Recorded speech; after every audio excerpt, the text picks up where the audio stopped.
Hello, let me know where you're from in the world and what time it is after liking this video. I met someone who claimed to be the devil, and I think I believe them. Let me start off by saying that I'm not particularly religious.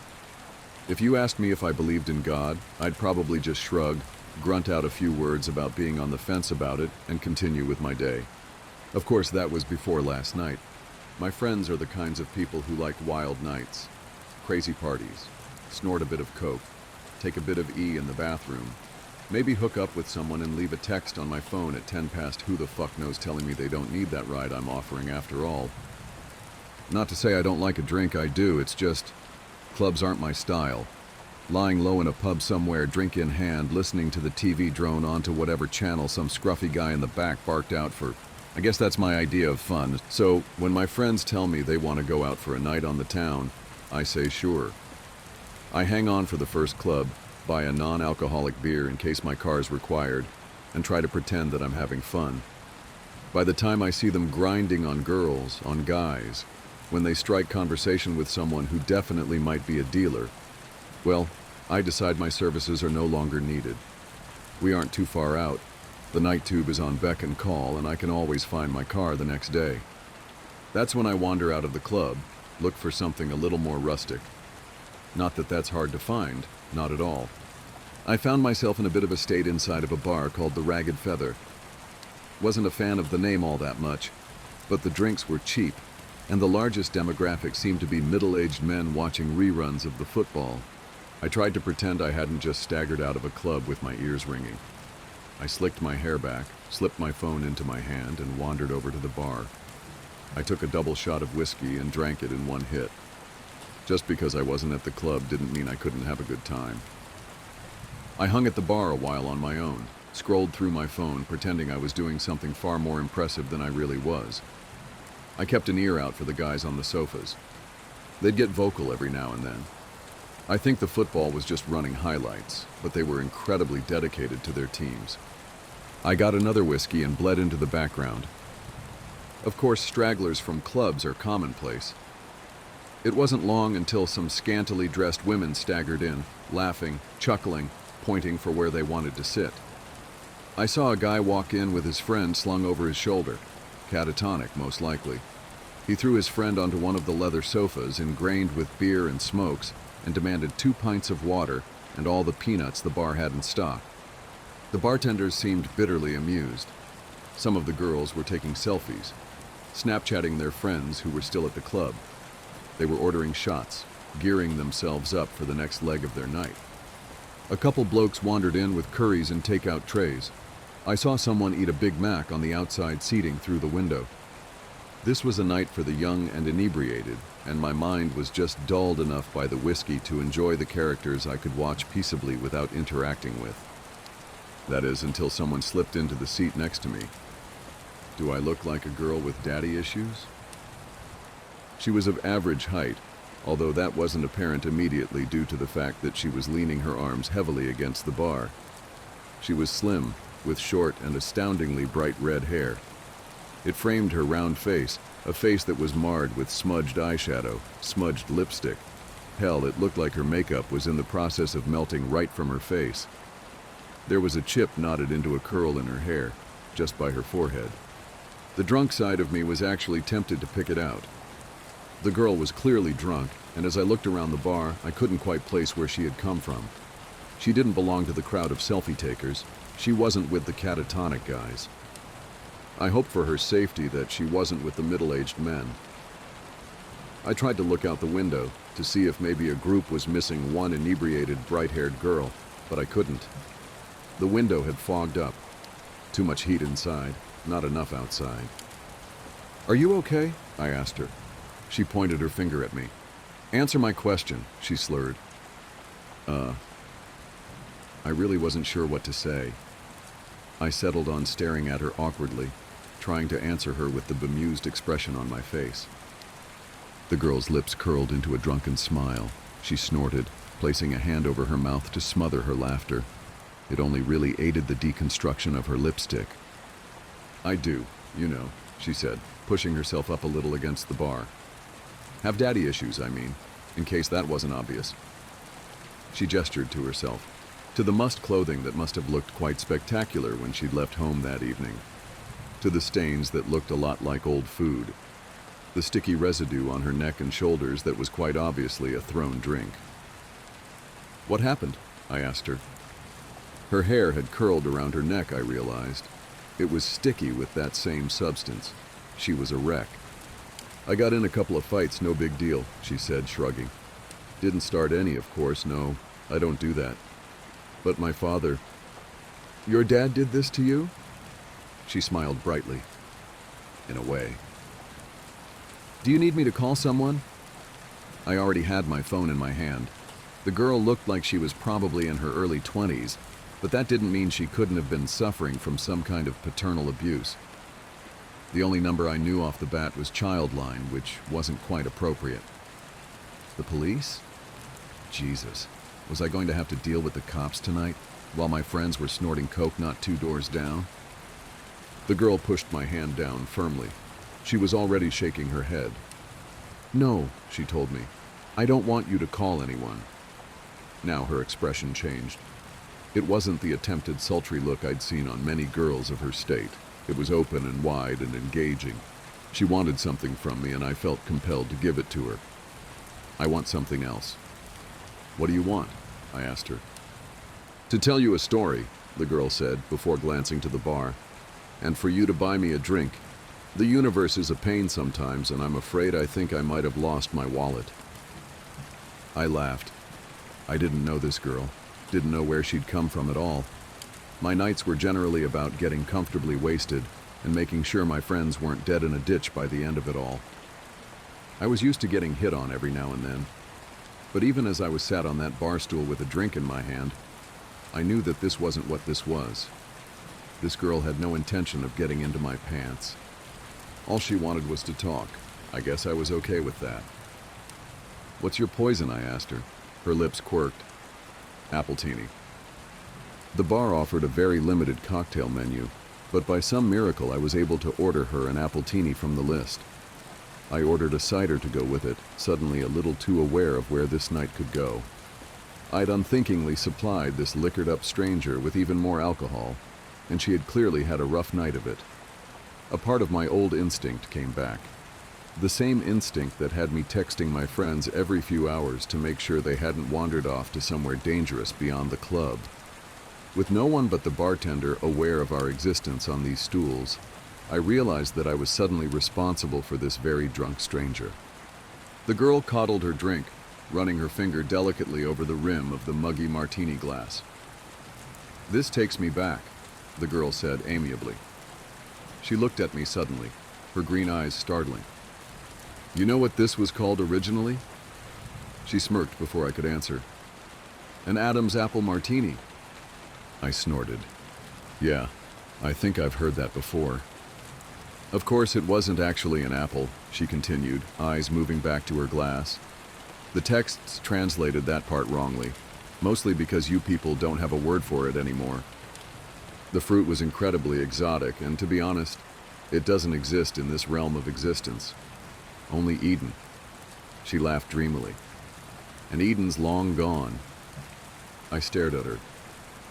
"Are you okay?" It was more honest than the last time I'd asked her, mostly because I was beginning to feel a little dread creep into my stomach. "Of course," the girl said, grinning widely. "Why do you keep asking?" "I mean," I stuttered, "I just now, don't take this the wrong way or anything, but you look like someone poured their drink over me," the girl asked. "Like someone else threw their kebab on my dress and another unpleasant chap littered me with his fish and chips? That I have been hit, slapped around a bit, and left in the gutter for the rats to find me?" She held my eyes for an incredibly long time before her face broke out into a grin. "Yeah, something like that." "Why would they do that?" I asked. "Why wouldn't they?" the girl shot back. "People aren't that great, and alcohol makes them worse." She shrugged. "Sometimes makes them better, nicer, a little looser in the sack, but mostly just annoying and a little smelly." I looked at her. I watched her knock back her drink. She exuded the intelligence to know just how ironic her words were. but she was neither caring nor apologetic about them. The girl looked at me again. "You bought me a drink. Now you can listen to my story." I nodded wordlessly. She smiled, pointing at the bartender and then at her drink. The bartender was already making her another. "Eden," the girl said, reiterating her earlier babble as though the words had only just come out of her mouth. "They always think that's my fault, you know. The reason Adam and Eve got kicked out of their perfect little nudist paradise." She shot me a knowing glance. "Only in Eden can you sit on the grass butt naked and not get a pine cone stuck in your crack." I blinked. "I'm sorry," I said. "I'm not following." "Sorry," the girl said. "My story won't make any sense without a proper introduction." She reached out her hand. "Hello, my name's Lucifer." She winked. "But you can call me Lucy." There's an uncomfortable heat that stretches through your veins when you first go into fight or flight mode. Adrenaline pounds through your blood, and all you want to do is get up and go. It overrides everything else. A lot of things made sense when the girl told me her name. For starters, that she was crazy. She had to be. She looked like she'd been attacked on 4 separate occasions in one night, and up until that moment, I hadn't known how that could be possible. Behind the melty makeup and dirty clothes, she was rather attractive, and her attitude hadn't come off as catty or rude. If she'd been going around telling people she was the devil, though, that gets a reaction out of people. I suddenly felt myself looking at her wrist, down towards her ankles. Did she have some kind of cuff on from one of those mental institutions? Had she broken out of hospital after a nasty bump on the head? Was any of this even happening at all? I really would have to call the cops. "I know what you're thinking," the girl, Lucy, said. "You're thinking that I'm crazy, that you need to get out of here. Maybe you even think I'm aggressive." "Are you?" I asked her.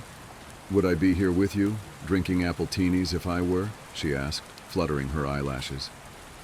"Would you look the way you do if you weren't?" I shot back. She grinned, toasting her new glass. "Touché." Unthinkingly, I clinked my cider against it. Then I frowned. She chuckled, leaning closer. "Let's have a little wager," she said. "Let me tell you my story, and if you believe me when I'm done, you can't go about trying to get me locked away somewhere." I stared at her. "If I ended up believing you, then why would I do that?" She smirked, sipping her drink. "You'd be surprised what people do when they believe you're the devil." "And you do this often?" I asked. "Tell people you're Satan?" She snorted into her drink. "Not as often as I should, but it's been a rough day and a hell of a long lifetime. I'd like to have a chat if that's all right with you." I waved to the bartender for another whiskey. The girl's eyes glinted with humor. I wasn't necessarily trapped with her, but a part of me didn't want to leave without first hearing what she had to say. Besides, at the end of it all, I couldn't just leave a crazy girl to wander around London alone at night. "So," I said, taking a swig of my drink. "Eden?" Lucy laughed. "Adam and Eve?" I continued. "You're saying that's true. God created 2 humans and we all came from them?" "God made 2 prototypes," Lucy corrected with a raised finger. "My father created angels as his toy soldiers, but he had failed to make anything like himself. After us, it was his next big project, and he spent every waking hour of existence slaving over his 2 prototypes. He gave them a perfect utopia to live inside of, but he wanted to test them. He wanted to know whether they had free will." "And did they?" Lucy's face soured. My father could never bring himself to go that far. He tempted them with the idea of knowledge beyond their understanding, and told them exactly what they could do to claim it as their own. But to be able to create a being that could go against his law? Oh, my father is a very controlling being. He was afraid to unleash that ability onto them." Lucy was very adamant in her delusions, that was clear to me. She spoke about her father with such distaste that I began to feel bad for her. Only someone who had been hurt very badly would have the gall to spite God himself. "And what?" I asked her, entertaining her delusion. "You were the one that tempted them in the garden? The devil has been a girl this whole time?" She smiled.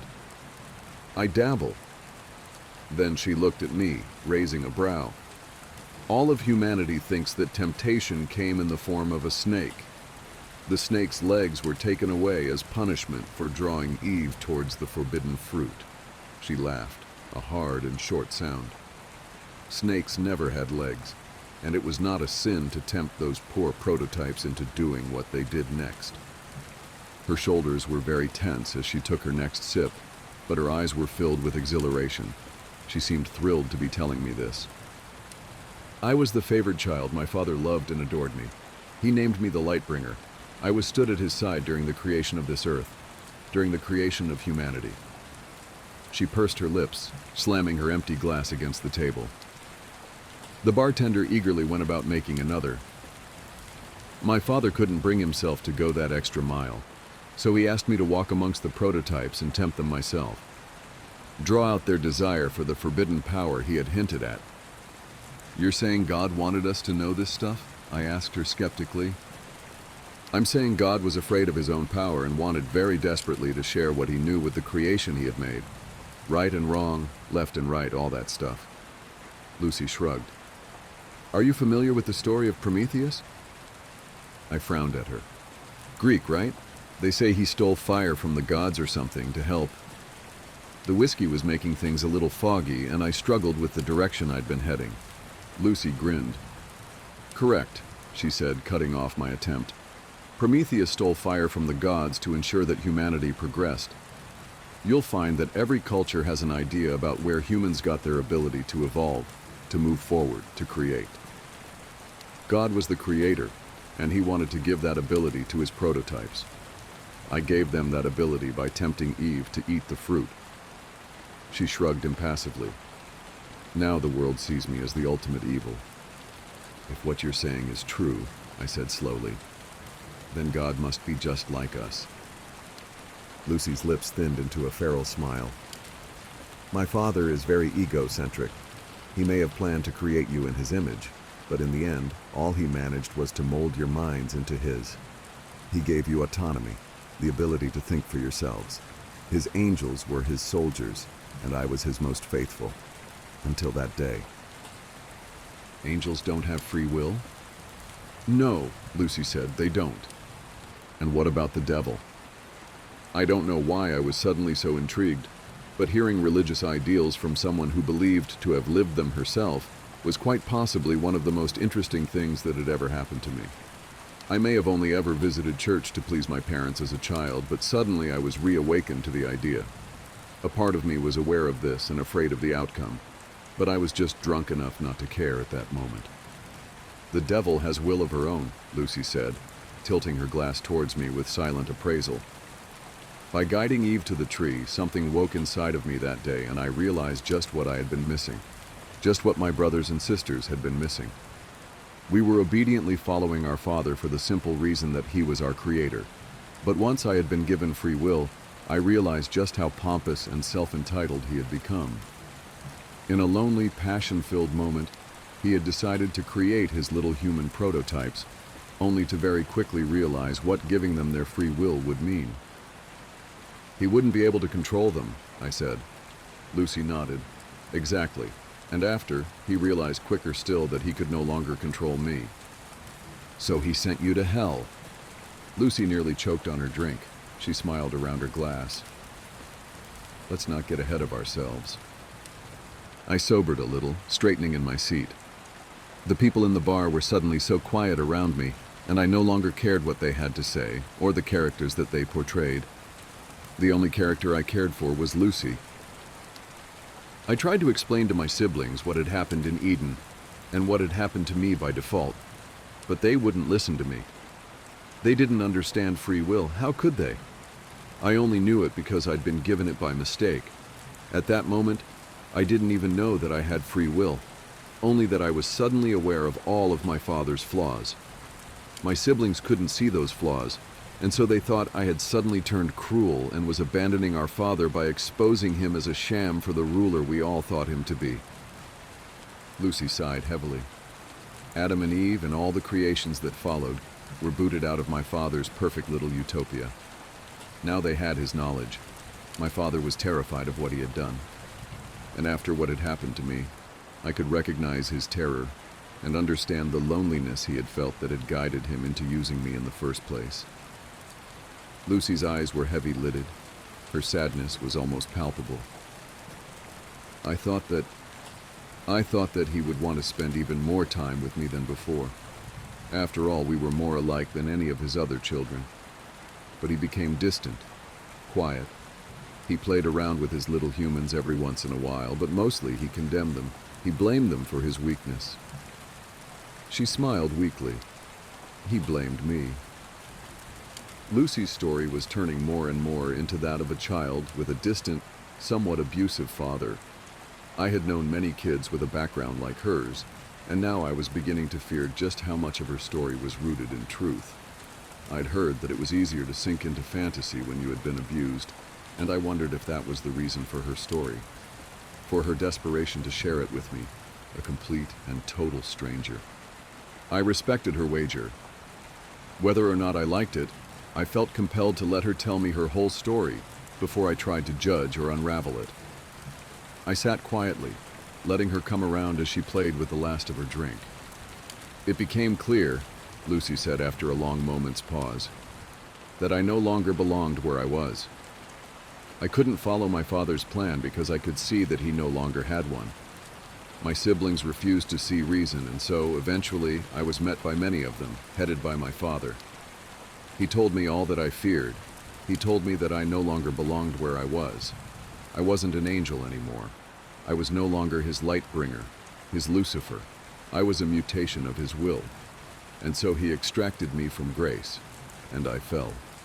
A long silence stretched between us, only interrupted when the bartender poured us 2 new drinks. Lucy drank hers reflectively. I didn't touch mine. I am afraid, Lucy said quietly, that this is the part that generally makes people want to punch me in the face. Why? I asked. Because your dad threw you out? I paused, trying to abide to her metaphor. That he put you in hell? Lucy laughed sadly. Ah, humans. My father gave you his way of thinking, and look at you. She shook her head. No, not because he put me in hell. Then why? I fell to earth, Lucy said. Father gave me dominion of the one place he thought I would fit in. Humans had free will, so did I. What is the saying? A match made in heaven? She snorted dismally. Of course, that's not quite right, is it? When I fell, I was faced with a humanity that was so different from my father's little prototypes. Her tone had changed. There was an aggression behind her words that began to unsettle me all over again. I saw emperors and kings, governments and churches. I saw corporations who claimed to be rulers, presidents and big fat dictators. And I watched. I watched as humanity fought and lost, and finally, just finally, they gave up altogether. They were no longer able to rise up to all the greed and control set upon them. There was just too much to change, and humans soon realized they just weren't as free as they thought they were. Sure, they live under the illusion that they have free lives, but most of them simply do not. She clicked her tongue. I grew to loathe you all. Then she took another hit of her drink. I can see what you mean, I said, allowing my gaze, for the first time since meeting her, to graze over the other individuals in the bar. At the girls playing with their phones, the boys trying desperately to sober up, the men enraptured with their game of football on the telly. We all led very different lives, and we were all here to get drunk, to lose ourselves in entertainment. It hadn't been the first time that I'd wondered what we were hiding from by doing this. And I knew then that I wasn't the only person to think it. You hide behind your alcohol and poor choices and pretend you have free will, Lucy said, waving her hand across the room. No one paid us any attention. It's true, my father gave you the will to make those decisions, but you squander it. The free will I failed to provide to all of you, the free will I was given by a twisted mistake, and you make a mockery of it. You follow senseless leaders without questioning them. You abide by laws made centuries ago that no longer make sense. You do these things because you have given up on the opportunity to follow the will of your own, not of others. That isn't all of us, though, is it? I asked her. trying for some reason to defend our species from the mad young woman. Because you see it on the news all the time, don't you? People do rise up. We do protest. People can make a difference. Lucy laughed bitterly, nibbling the rim of her glass. Really, she said, you can sit here and say that it can't be all bad because of the few that refuse to conform? Those you call your rebels? They make up for it all? She grinned around her glass. By that logic, I am the biggest rebel of them all.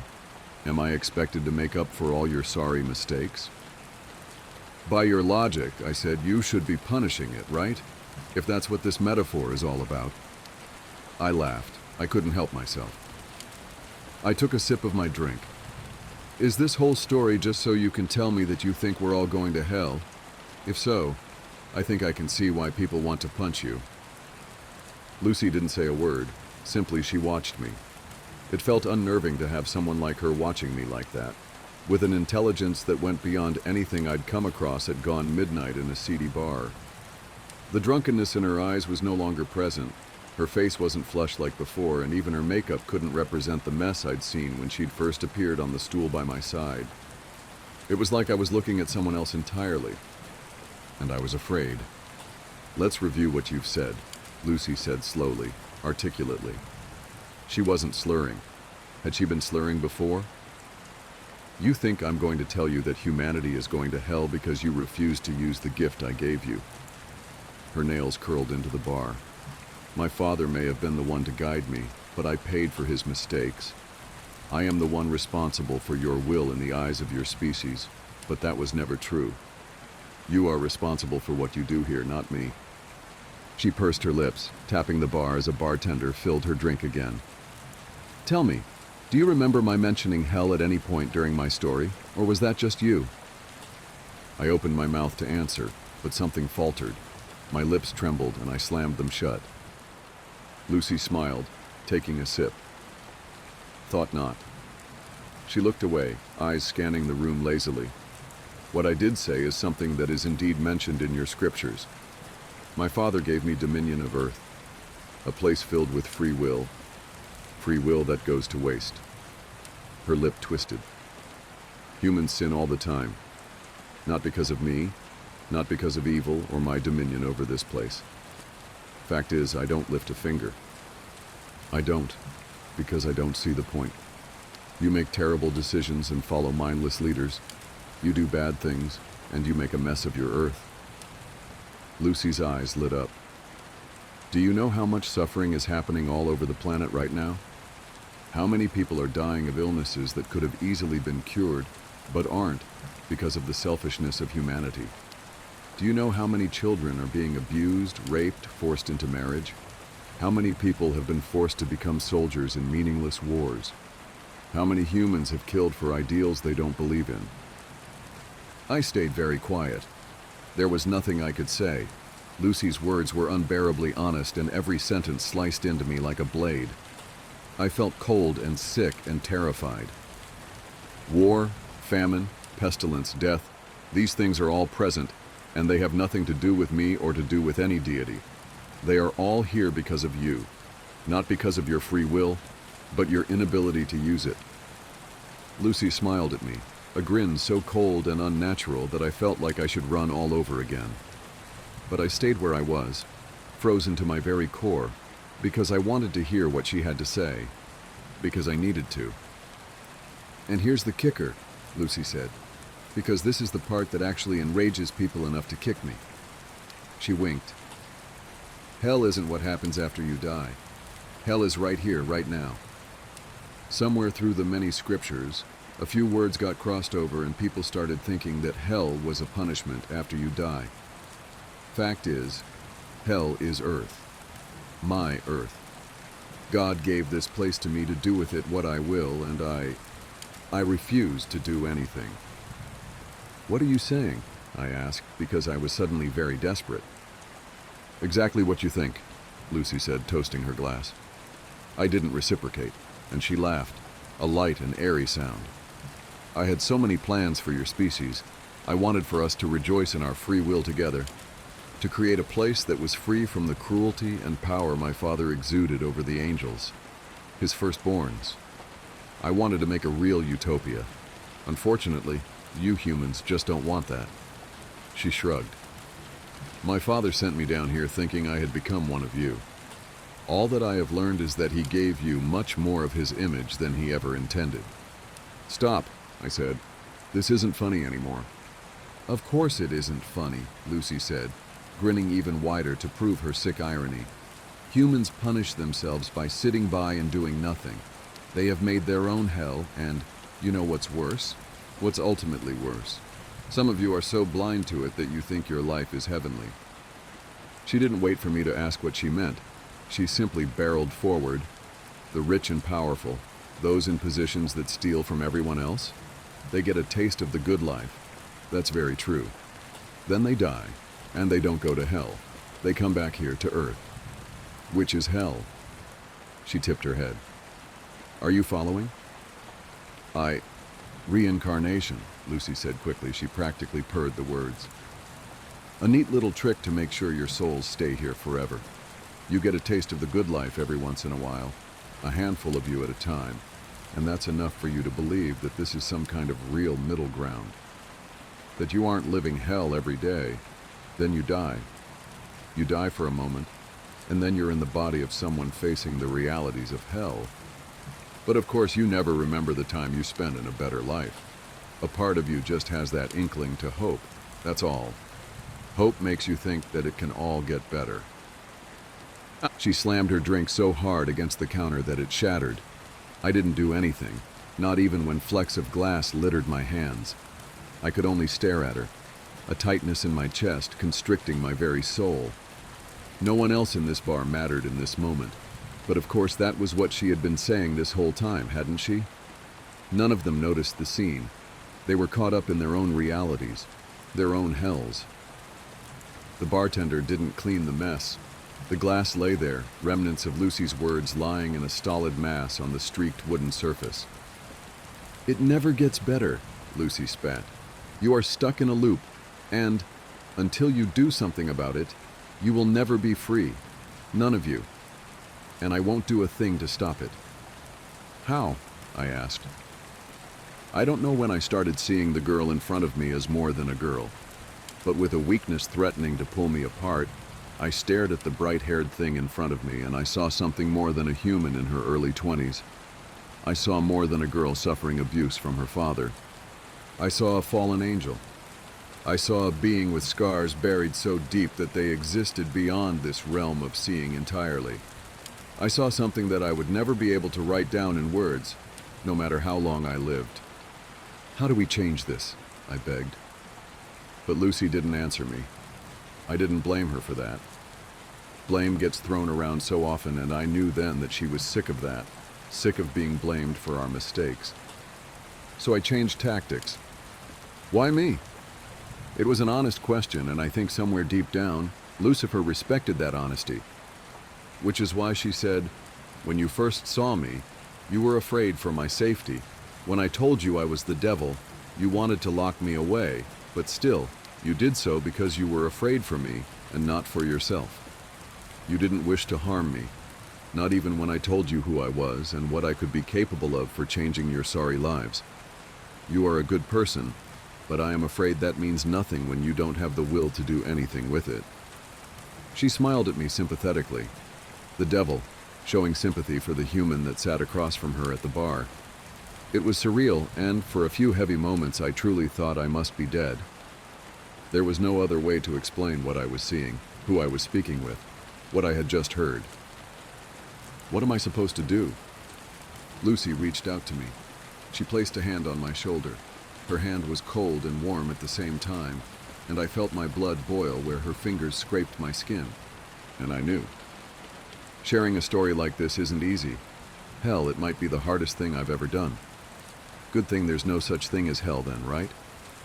The fact of the matter is simple. The world is a mess because we refuse to change anything.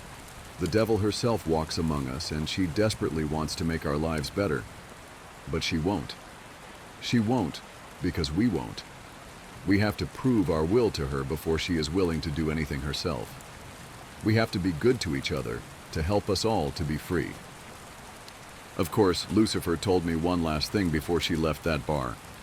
One thing that will stick with me until this body is nothing but rot in the dirt. You can tell as many people as you want, but take a good look at me. I have told 5 other humans this night the same things I have told you, and this was their reaction. They have hurt me, burned me, thrown their food and drink at me. Humans are afraid of their free will, and they find it so much easier to hurt than to own up for their own inadequacies. You will only be free when you stop seeing yourself in the same way my father sees himself. So that's what I'll leave you with. Lucifer won her wager that night, and I let her walk out the door. And I beg you to do the same. If the devil approaches you one night, listen to what she has to say, and listen to what I have been able to tell you of our meeting. The devil is real, and she doesn't want to torture us. No, we do that just fine on our own. Don't let them in. Addiction took our mother slowly, rocked her through it, and sung her to sleep sunk deep into the mattress on her bed. When her back teeth fell out, she left them on the side of the bathtub. I was 7, and I kept them in a matchbox, the missing pieces of her kept safe so she wouldn't be lost forever. So maybe one day we could put her back together. Our house fell down around us, and we tried our best to raise ourselves. The ceilings had water damage, and the bottom stairs had dry rot, and in the winters the radiators would bleed rust. But it was still our house, and Annie made it a home. My sister Annie mothered me, with lopsided band-aids on bruised knees and lukewarm microwave meals. She told me ghost stories and didn't mind when I crawled into her bed later on, too scared to sleep alone. She taught me to dance, barefoot on the living room carpet, music channel on full volume on the TV, shaking our hips before they were fully grown. She always let me shower first so the water was hot, never complaining when she had to make do with cold. She brushed my hair every day before school, even when I screamed, and hit her when she caught the tangles. Annie was dark-haired like her father, whoever he had been, but I was blonde. Annie was desperate to be blonde too, like Marilyn Monroe, like Mom. I think she thought it would make them closer, remind Mom less of her dad. I'd give anything for her to have her hands in my hair one more time, even if it hurt. She moved to New York when I turned 18 and never came back. I still dream about her sometimes. Keeping up with our mother was impossible, and we learned from a young age we would always be left behind. It didn't make it any easier. When she was drinking light, she shone, would wake us up at 3 a.m. with pancakes, dripping in cherry syrup. Sometimes when the weather was right, and she'd had enough being drunk alone, she would call our school up and tell them we had both come down with summer sickness, and we'd drive to the beach instead. I remember being 9 years old in the back seat of the car coming home after one of our ocean days, sucking the salt from my fingers. Annie had just dyed her hair blonde, her best friend Jane helping her bend over our kitchen sink. From behind, I couldn't tell who was mother and who was daughter, radio up and windows down blowing the sky inside. When she was drinking heavy, she'd be out all night, hair piled up like a beauty queen, eyes glazed over and ringed with glitter and black. Sometimes she'd be gone a day or two. She would never tell us when. One day we'd just wake up to an empty house and the fridge packed full. Post-it note on the front with a smear of Mom's lipstick and the outline of a kiss, telling us she'd be back soon. Sometimes she'd bring guys home, filling the table with beer cans and ashtrays, smoke up to the ceiling, Mom lost in the haze. We'd sleep with pillows over our heads, trying to drown out the music they would blast until the a.m., and wake up to strangers at our kitchen table in the morning, asking us where we kept the coffee. When Mom drank too little, she fell apart. She wouldn't buy food, refrigerator a gaping hole in the wall. She'd chain smoke, leaving cigarette burns on the wallpaper up by the stairs like the walls were sick and decaying. She barely slept, walking around with blue half-moons under her eyes, knuckles raw. She would scream at the slightest thing. I remember once when I spilled a glass of juice on the couch. She looked over at me with dead eyes and dragged me off onto the carpet, and then took every single cushion off the couch and into the backyard and set them on fire. Annie went to watch a while from the window and then sat next to me on the floor, backs pressed against the skeleton of the seats, head resting in the crater of my collarbones. When Mom drank too much was the worst. She'd laugh too loud and too long at anything and everything, until her mouth started to shake and she started crying, at the breakfast table into her cereal. Annie shut down when Mom was like this, went somewhere deep inside herself where nobody could hurt her. She'd stay up until the morning watching old black and white movies on TV, whispering the lines she knew by heart like prayers. When I was 5, I'd cry when I'd find Mom passed out cold on her bed, sure she would never wake up. Annie would wipe my tears, tell me she was only sleeping just like the princesses in my storybook. We'd sit on Mom's bed together and wait for her to wake up. When we were older, I was the one who would pick Mom up off the bathroom floor again and again, and Annie would put her to bed, smoothing her hair off her face and the vomit from her mouth, changing her clothes if she'd pissed herself. Watching them then, there was no doubt that Annie was the mother now. It was October, and I was 13, Annie 16. It was a Wednesday night, and Mom had been gone for 2 days. She'd called us that morning from a payphone, voice slurring down the line, telling us she was having the best time with all her new friends, hoped we were doing fine. When she asked me if I was having a good birthday, I hung up on her. My birthday had been the day before. Annie had given me a pile of presents, strawberry lip glosses and glittery nail polishes. I didn't ask where she'd got the money for them. I didn't care. We'd taken the bus to the beach with Jane, eaten the birthday cake she had made for me, sand getting into the frosting. It tasted like sweetness in the sea, and I savored every bite and scrape of sugar against my teeth. We watched the sun go down, Annie snapping grainy photos on her shitty Nokia as I blew out my candles, wishing over and over that Mom wouldn't come home, that she'd just stay gone this time. But that Wednesday night, me and Annie weren't speaking. Anger hung heavy between us, seeping through the floorboards. It began when she tripped at the bottom of the stairs. We'd both laughed, Annie throwing her head back, gap between her front teeth catching the light. When I'd bent to pick her up, I'd caught her breath, warm against the freckles on my cheeks. I let go of her arms and she fell again, hitting the floor and grinning, shaking her hair from her face. Her breath was heavy with whiskey. I couldn't start picking her up too, couldn't watch her fall again and again. Just like Mom, I knew she'd never get back up. I'd stared down at her, blonde hair fallen into her eyes, and all I could see was our mother. And then I was running, feet slamming the hallway like heartbeats turned loose. I'd run for the kitchen and tipped every bottle we had down the sink, shoving Annie back as she fought to stop me, catching liquor on her fingers as it fell. She grabbed my shoulders and made me drop the very last bottle. It smashed between us on the floor, glass shards shining like we'd dragged the stars out of the sky and broken them, pieces we could never put back. Outside, through the open windows, the sky turned pale gold, clouds a mess of pink and cream smeared across the horizon. I cried then, watching Annie on her knees picking up the pieces. That was Annie, always trying to fix things even when it was too late. The smell of food dragged me from my room, stomach turning traitor inside my ribcage. Annie was cooking pasta, real food not made in a microwave. She'd set the table, Tammy Wynette singing softly from the CD player, Annie gently swaying her hips as she stirred the tomato sauce, rich and warm. As we ate in silence, with every bite I forgave her. Mom never cooked dinner, or remembered my favorite was spaghetti ever since I was a kid, or stayed sober long enough to sit up at a table. Annie wasn't Mom. We were washing the dishes when we first heard it. A moth was crawling down the inside of the pane, and I cracked the window to let it out into the dark. From the backyard came a faint sound. I tilted my head to listen as it was coming from far off, crying. I figured it was Mika, the 2-year-old next door, having a tantrum loud enough for us to catch, or maybe even Lucky Strike, the cat that junkies down the street, begging for food like he sometimes did. I always wanted to feed him when he came around, winding over my ankles, but Annie always stopped me, saying once you started giving, they never stopped taking.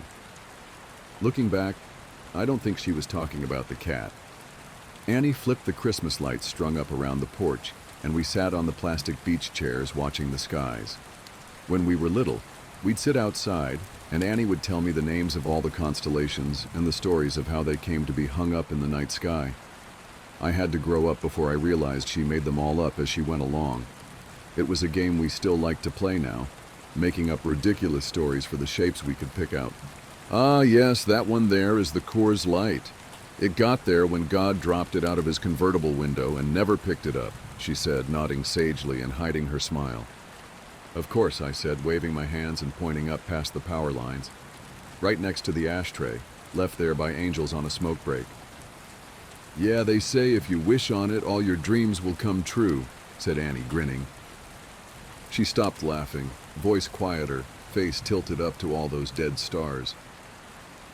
Let's wish, Emmy. Let's wish. So we did. The sound of crying interrupted us. It was closer this time, and definitely human. We turned to each other, confused. Annie shrugged, and I squinted out into the black. It sounded like a baby, lost and tired and alone. It must be Mika, I said, slowly getting to my feet. Maybe he walked around the back.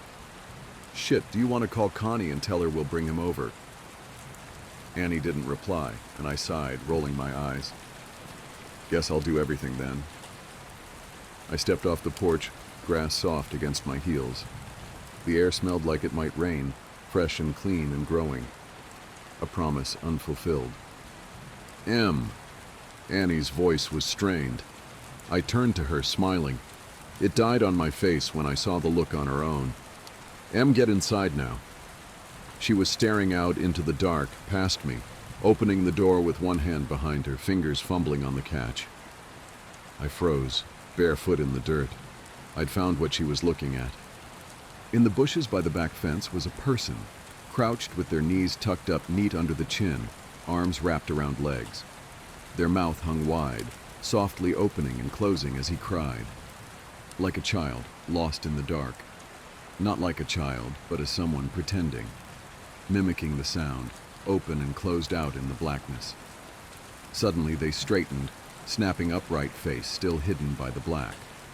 They were tall and thin, too thin to be a normal person. Panic made me move, animal instincts left over from the days we lived up in the trees carrying me forward. I was faster than Annie, dragging her inside and slamming the door behind us, hearing it bounce on its hinges as I locked it. We watched as the person slowly walked towards the house, steps deliberate and long. Annie reached for my hand, holding me tight, and turned me to face her, holding my shoulders. Don't turn around, Emmy. Don't turn around.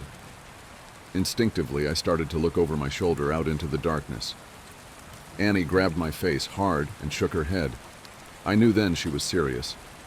Her voice cracked, and she cleared her throat, gripping my hand tight enough to hurt, nails digging in, grounding herself. I looked down at our fingers interlocked. Both of us grown from the same bones. I'm gonna call the cops and everything is going to be... Her voice faltered, stuttering. Tears spilled over her lashes, dripping like the promise of rain. Annie never cried. Your phone's on the porch, she whispered, and bile crawled its way up my throat. Her phone was upstairs, charging. A soft tap-tap-tapping filled the silence. Annie turned to the window, eye whites showing her eyes were so wide. It was the sound of someone's forehead against the glass, slowly, over and over. They started to speed up, faster and harder, skin meeting glass until they was slamming into the window hard enough to shake the panes. The tapping stopped, and I was about to ask Annie if I could look now when she screamed, followed by the sound of cracking glass and the loudest slam yet. Whoever was in our yard had just smashed their face hard enough into the window to break it. We ran upstairs, two at a time, skipping the ones caved in with dry rot on instinct. I turned behind me once, and Annie yanked my face back before I could see. The sound of broken glass echoed behind us as we made it to the bathroom, locking the door. A thin, wailing cry, like a baby calling for its mother, filled the hallway, trapped between the walls and locked doors. Annie threw her back against the door, feet jammed up against the bathtub, clutching the knife she had grabbed from the kitchen. I did the same, shoulder to shoulder. Slow footsteps started on the stairs, deliberate and casual. The crying had become mocking, almost laughter. Shrill bursts of sound and then giggles, high-pitched and abruptly stopping before starting again. The first door on the upstairs floor was my bedroom, and we heard the distinct sound of it slamming open. They were looking for us. What the fuck is going on? I asked Annie, not even bothering to brush away the tears that I couldn't stop falling. I watched my sister pick herself up off the floor, and brace her hands on the door as we heard the sound of a second door slamming open. Mom's room. The next room on the hallway was the bathroom. Annie pulled me to my feet and handed me the knife. I shook my head and pushed it back to her, terrified of what would happen if I had to use it. Annie shoved me and pressed the knife into my hands, thumb pressing hard enough on the blade to bleed. I watched my sister's blood drip down her wrist, a winding red road still pushing into my hands despite the pain. I took the knife. Something slammed against the wall that Mom's room shared with the bathroom. A high-pitched wail followed. I held my breath, could feel my heart beat in the base of my throat, a wild and frantic thing. "I'm gonna get the phone from my room." I shook my head violently, about to argue. Annie clamped a hand over my mouth. I could taste the blood on her hand, salty and sweet, like birthday cake by the ocean. "Yes, I'm gonna get the phone and I'm gonna call the cops and we're going to be okay." I shook my head again. "It's the only way. When I go, I need you to lock the door and you don't open it for anything or anyone. Not for me, not for anyone. Promise me." I shook my head and Annie pressed her hand into my mouth, crushing my teeth against my lips so it made my eyes water. "Yes. Promise me, Em." Something smashed in the room next door. Annie brushed the hair off my face, gently tucking it behind my ear. "Promise," she mouthed, and unlocked the door as slowly as possible, bolt scraping gently. I watched the curve of her shoulder disappear into the black hall outside, like the moon in eclipse, and then she was gone. I couldn't move or breathe for a second, and then I slammed the bolt shut just as something bounced off the outside of the door. A high-pitched scream followed, handle rattling up and down hard enough to pop one of the screws. I watched it roll towards me on the tiles, and then silence. I sat with my back to the door, holding the knife and wishing I was holding Annie's hand instead. Still silence. Nothing but me and my lungs slowly filling the room with my breath. "Em?" came a voice through the door. I started, hands gripping the knife. "Honey, what's going on?" "Mom?" my voice cracked. "Mama, is that you?" I wrapped my arms around myself, shaking, trying to keep myself still. "Sweetie, it's okay, just open the door. It's okay, just let me in." The handle rattled again, gentler. "Just let me in. It's all okay." She banged on the door, and I took my handle of the bolt. "Honey, I'm sorry. I'm sorry I missed your birthday. I'm sorry I'm such a terrible mother. Please." Her voice broke, and she started to cry. "Just let me in, baby. I'm so sorry." I screwed my eyes shut. She sounded so sad and so lost. I just wanted her to hold me like when I was a kid, and I'd come in off the swings with a scraped knee. Maybe this time she meant it. Maybe it would all be okay. My hand found its way to the bolt again. My sister's voice came through the door, warm and gentle. "Yeah, Emily let us in. It's all okay." My hand froze on the bolt and I tightened my grip on the knife. Annie never called me by my full name. A hand banged on the door, handle rattling. "Emily, let us in!" Annie's voice became low and guttural, followed by the same shrill giggles from before. Mom spoke now, pleading and crying, voice getting louder and louder. "Let us in, let us in, let us in!" Over and over again, punctuated by her fists on the door. I thought about demons and monsters, all the bedtime stories we pray don't crawl out from under the bed. "That's not my sister and you're not my mother!"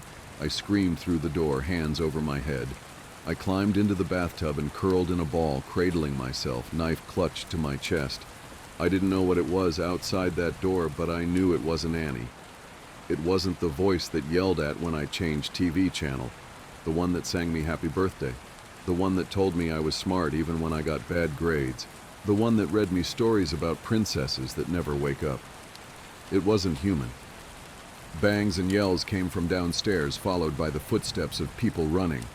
A low, guttural howl ripped through the house, filling the room until I felt like I was drowning in the sound, and then the door was kicked in. I screamed, covering my eyes, waiting to die. Arms found me and lifted me from the tub, carrying me from the room. I looked at the outside of the door as I was carried downstairs. It was covered in long scraping claw marks, dragged down to the floor. Pillows ripped apart covered the hallway in soft down, like it had snowed inside. I watched them drift slowly as men in uniforms checked each of the rooms that looked like they had been torn apart by something feral. Outside in our driveway were police cars and an ambulance. In the middle of it all was Annie, bathed in blue and red light as it washed over her, lit up in the dark like a neon angel, face aglow. I threw myself from the cop's shoulder and ran to her, holding us both together, broken pieces and all, standing under all those constellations we made up. Gentle screaming came from the ambulance, which rocked occasionally. Annie gently turned my head away, smiling so sadly it made my chest ache as I understood. Turns out there was no demon, no wild animal or bad men trying to break in. Just Mom, out of her mind on booze and drugs and everything in between, coming to the end of a week-long binge. Something had finally broken inside her head, and this time we couldn't put her back together no matter how hard we tried. Sometimes you fall one last time and you never get back up. Annie had seen her in the garden, blood dribbling from her mouth, track marks bulging on her forearms like unmapped roads, rail thin and desperate for one more hit, one more fix. She'd searched the kitchen for all the drink I'd thrown away, and when she hadn't found it, had come to hunt for the stash she hid in the bathroom. She hadn't wanted me, just the drugs on the other side of the door, so high she could mimic Annie's voice almost perfectly. Turns out, the real monsters are the ones that eat you alive slowly, the kind that come in a bottle or a needle or at the end of a long list of reasons why you can't get out of bed in the morning. Sometimes the monsters are the ones that raise you or love you the most, but it's up to you if you let them in. My sister discovered a universal language, but she hasn't spoken a word since 2003. My sister is a genius. When she was about 13, she made this device that honestly still blows my mind. I've spent my entire life studying physics, and I still don't know what she did, or how, which is probably for the best, considering how this all played out. I don't know how she did it, but what I do know is in the summer of 2003, the laws governing matter and atomic mass didn't seem to affect her anymore. She was invisible to the human eye, and she was speaking a universal language we've never been able to identify or reproduce. Before I get into this, though, have you ever seen Firefly? Allow me to quote, "I am very smart. I went to the best Medicate in Osiris, top 3% of my class, finished my internship in 8 months. Gifted is the term. So when I tell you that my little sister makes me look like an idiot child, I want you to understand my full meaning. This could have been written about me and my sisters. We come from a long line of gifted people. My father is a neurologist, my mother works for SpaceX, and my eldest sister is an artist whose work has been featured in galleries since she was 12.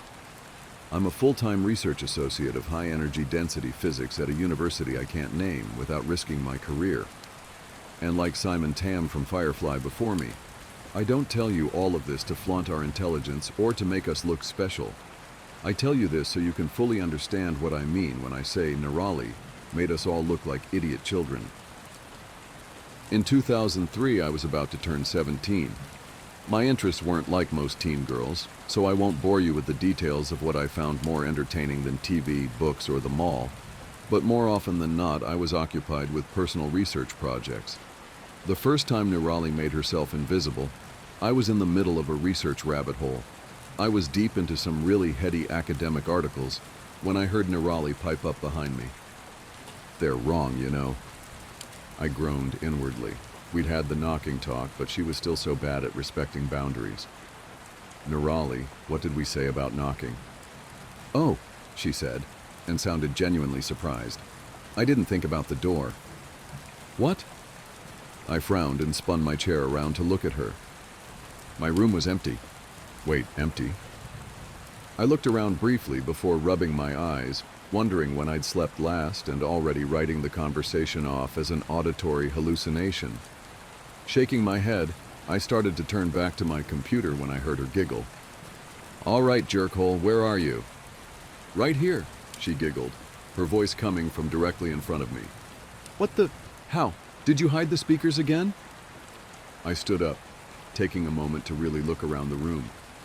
She'd pulled a prank like this before, hiding a complex set of speakers she'd modified to create a confluence of sound she could manipulate. It would sound like someone was anywhere in the room she specified. She'd even made it sound like she was moving around. It was really impressive, especially since she'd only been 10 at the time. This time, though, she'd either gotten much better at hiding the speakers or something else was going on. She giggled again. "No speakers, just me." "Okay, just me. But how?" I folded my arms, looking in the direction of her disembodied voice. "That's going to be hard to explain." That was Nerali for "you won't get it." "Try me," I said, because I'm stubborn. She did, though, and I didn't. I had the beginnings of a migraine chewing on my right eye by the time she was done. Almost none of it made sense. There was something about atomic frequencies and post-dimensional drift, superliminal desynchronization, and something she dubbed the Planck supratemporal parallel. It was all way over my head. "Okay," I said, rubbing my temple as I tried to digest it all. "But how did you get here?" I walked. Infuriating. "I mean, how did you get in here?" I gestured widely to the door, which was closed, and the walls around us. "Oh." I could hear the shrug in her voice. "I just walked where the walls weren't." I squinted at the spot I thought she was standing. "You... what?" She sighed. It was a special sigh. It was the kind of sigh that told you someone much smarter than you was put out at having to dumb something down enough for you to understand. An embarrassed heat flooded my cheeks. I knew she was smarter than me, smarter than all of us, but it still made me feel like I'd failed simple math in front of Neil deGrasse Tyson and a puppy, and they were both disappointed. "I walked where the walls weren't. The walls aren't everywhere, Divya. In fact, in most places like realities, the walls aren't there at all. So I just walked in those places." I wanted to see the proofs of this statement, though I knew she wouldn't have bothered writing them down, except in scraps and incomplete snippets that only made sense to her. I also knew the proofs wouldn't make any more sense than her original explanation. Even so, it bothered me that I only understood what she meant in the vaguest, most conceptual way. It wasn't natural for me. That abstractness of thought warred with the linear way of my brain, making actual understanding impossible, and I hated it. Sana would have understood. Her brain worked that way, but not mine. I must have looked like I was struggling with it, and I was, because she continued on. "Where I am, or technically when and how, everything is a Schrodinger's puzzle of is and isn't. All I have to do is observe the places where the state of something isn't, and go there." This wasn't helping. I mean, I got the basic concept of what she was saying, but in terms of the practical application of physics, it was a mess of meaningless science-y buzzwords. Nothing she said had any foundation in known science. She could have told me I ate ice cream upside down and chanted purple backwards 30 times, and the wall turned to jello, but only as long as I looked at it from a 45-degree angle. And it would have been exactly as scientifically sound as what she'd actually said. Yet she was the one who was invisible, so the limits of my understanding and science itself had no bearing on her corporeal existence. "Do you still have a body? I mean, can you see you?" "Oh yeah," she said, her voice pitched higher in excitement. "I look like 100 versions of me laid on top of each other. Looking at my hands and stuff is kind of trippy, but I'm here." Cool. I had no idea what to do with this information. She started giggling again. "What now? I can't believe you haven't noticed yet." Noticed what? I couldn't keep the flash of irritation out of my voice. It wasn't easy to accept the premise that she'd managed to trick physics into letting her pass through matter while being imperceptible to the human eye. But I'd had just about all the "how much dumber than Nerali are you" I could take for one day. "What language am I speaking?" I had to blink at that and think a moment. "It's English, isn't it?" She giggled again. "Say something," I ordered in my most authoritative big sister voice. "Nor again is there anyone who loves or pursues or desires to obtain pain of itself, because it is pain. but because occasionally circumstances occur in which toil and pain can procure him some great pleasure. If I concentrated, I could tell the words she was saying didn't quite match what I was apparently translating in my head, but I couldn't hear them for what they were. Except, wait, is that the lorem ipsum translation from definibus bonorum et malorum? She giggled again. Yep, want me to try something in Hindi? Yeah, I said, a little stunned and more than a little curious. Go for it. May he in whose lap shines forth the daughter of the mountain king, who carries the celestial stream on his head, on whose brow rests the crescent moon, whose throat holds poison and whose breast is support of a huge serpent, and who is adorned by the ashes on his body. May that chief of gods, the Lord of all, the destroyer of the universe, the omnipresent Shiva, the moon-like Shankara, ever protect me. I frowned, torn between focusing on the words and trying to identify what she was quoting. I started mouthing some of the words as my mind ran back over them, and gawped a little as recognition settled in. Did you just quote the Ramcharitmanas Ayodhya Kand invocation? Another giggle. But how? That didn't sound like Hindi at all. Fascinating, she said. It didn't feel like Hindi when I said it, but I was thinking the Hindi words. What did it sound like to you? English, I guess. I mean, it didn't sound like anything, but I understood you in English. That's so cool. Can you actually hear something other than English? Kinda. I mean, almost. If I try, I can tell the sounds you're making don't match the meaning of the words I'm not hearing, but understanding. But the meaning overrides everything else, so I can't actually identify individual sounds or phrases. Do you think you could identify the physical linguistics if we went word by word? It may be the processing of complete phrases prevents the identification of individual phonemes. Maybe, I said, shrugging, still trapped in awe of this aspect of her discovery. We could try it. She had me run her through some general object identification to give me a chance to listen for the sounds she was making and how they differed from the words I knew, the words I was hearing, but I only ever caught the ghosts of divergent beginnings and ends. She thought this was hilarious. I thought it was magical. She started making regular trips to my room in this state, usually after lights out or when our parents were at work. I didn't blame her for sneaking. Sana wasn't into the science stuff, and if our parents knew what we'd been up to, we'd have been grounded for life, especially since Nirali had already been banned from experimental projects at home. The last one had required a lot of external help and several $1,000s to clean up. But someone had to try and catalog this universal lexicon, and this was the only way we had access to it. One night, as we lay awake on the floor naming objects, we'd tried making individual sounds before, but without the intent of meaning behind them, there was no divergence. Nirali froze. I couldn't see her, of course, but something changed. She stilled to the point I worried she'd maybe phased through the floor or something and left me alone. But somehow I still felt her presence along with something sharp and alien I couldn't identify. Nirali? I whispered, cold unease settling on me like snow. Shh. It was her, but so quiet I almost missed it. I felt the urgency behind it, though, and hushed to wait in the silence with her. As the seconds ticked by, a prickling dread crawled across the room. It started at the edges where the shadows were thickest and spread outward, tainting everything it touched, including me. My pulse quickened as a primal paranoia sank in. I knew it was just Nirali and me, but it felt like a predator was stalking the shadows, searching for us, and it was only our silence that kept it from pouncing. To keep the paranoia at bay, I focused on the warm red readout of the clock above my desk. The slowly changing numbers were soothing and hypnotic. They dulled the edges of my fear until, at some point between midnight and 2 a.m., I fell asleep. I only realized this when Nirali finally whispered my name, pulling me back to reality. Divya, wake up. I swam back to consciousness slowly, shaking off the half-formed discomfort of a dream I couldn't remember. It's gone now. What's gone?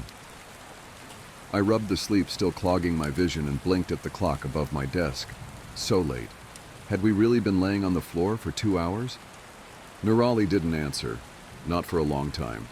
Long enough that I thought maybe I'd dreamed her waking me up entirely. "The shadow behind the walls," she whispered, cutting the silence away like cobwebs. There was a weight to her words I couldn't describe that tickled the primal centers of my brain again. An ancient urge calling to me, telling me to hide. "The... what?" I croaked, propping myself up on my elbows. But Nirali was gone, not just quiet. There was a difference in the room when she left, and I could always sense it, even if she didn't say she was going. A few minutes later, she was at my bedroom door, actually knocking. The sound startled me, giving my heart a sudden workout with a spike of adrenaline. I snuck over to the door to let her in. Too keenly aware of the night around me and jumping at shadows I suddenly worried couldn't be trusted. Without a word, she slipped past me and crawled into bed, hiding beneath the covers with her knees against the wall and her back to me. I took my cue as it was offered and crawled in behind her, offering myself as protection against the night.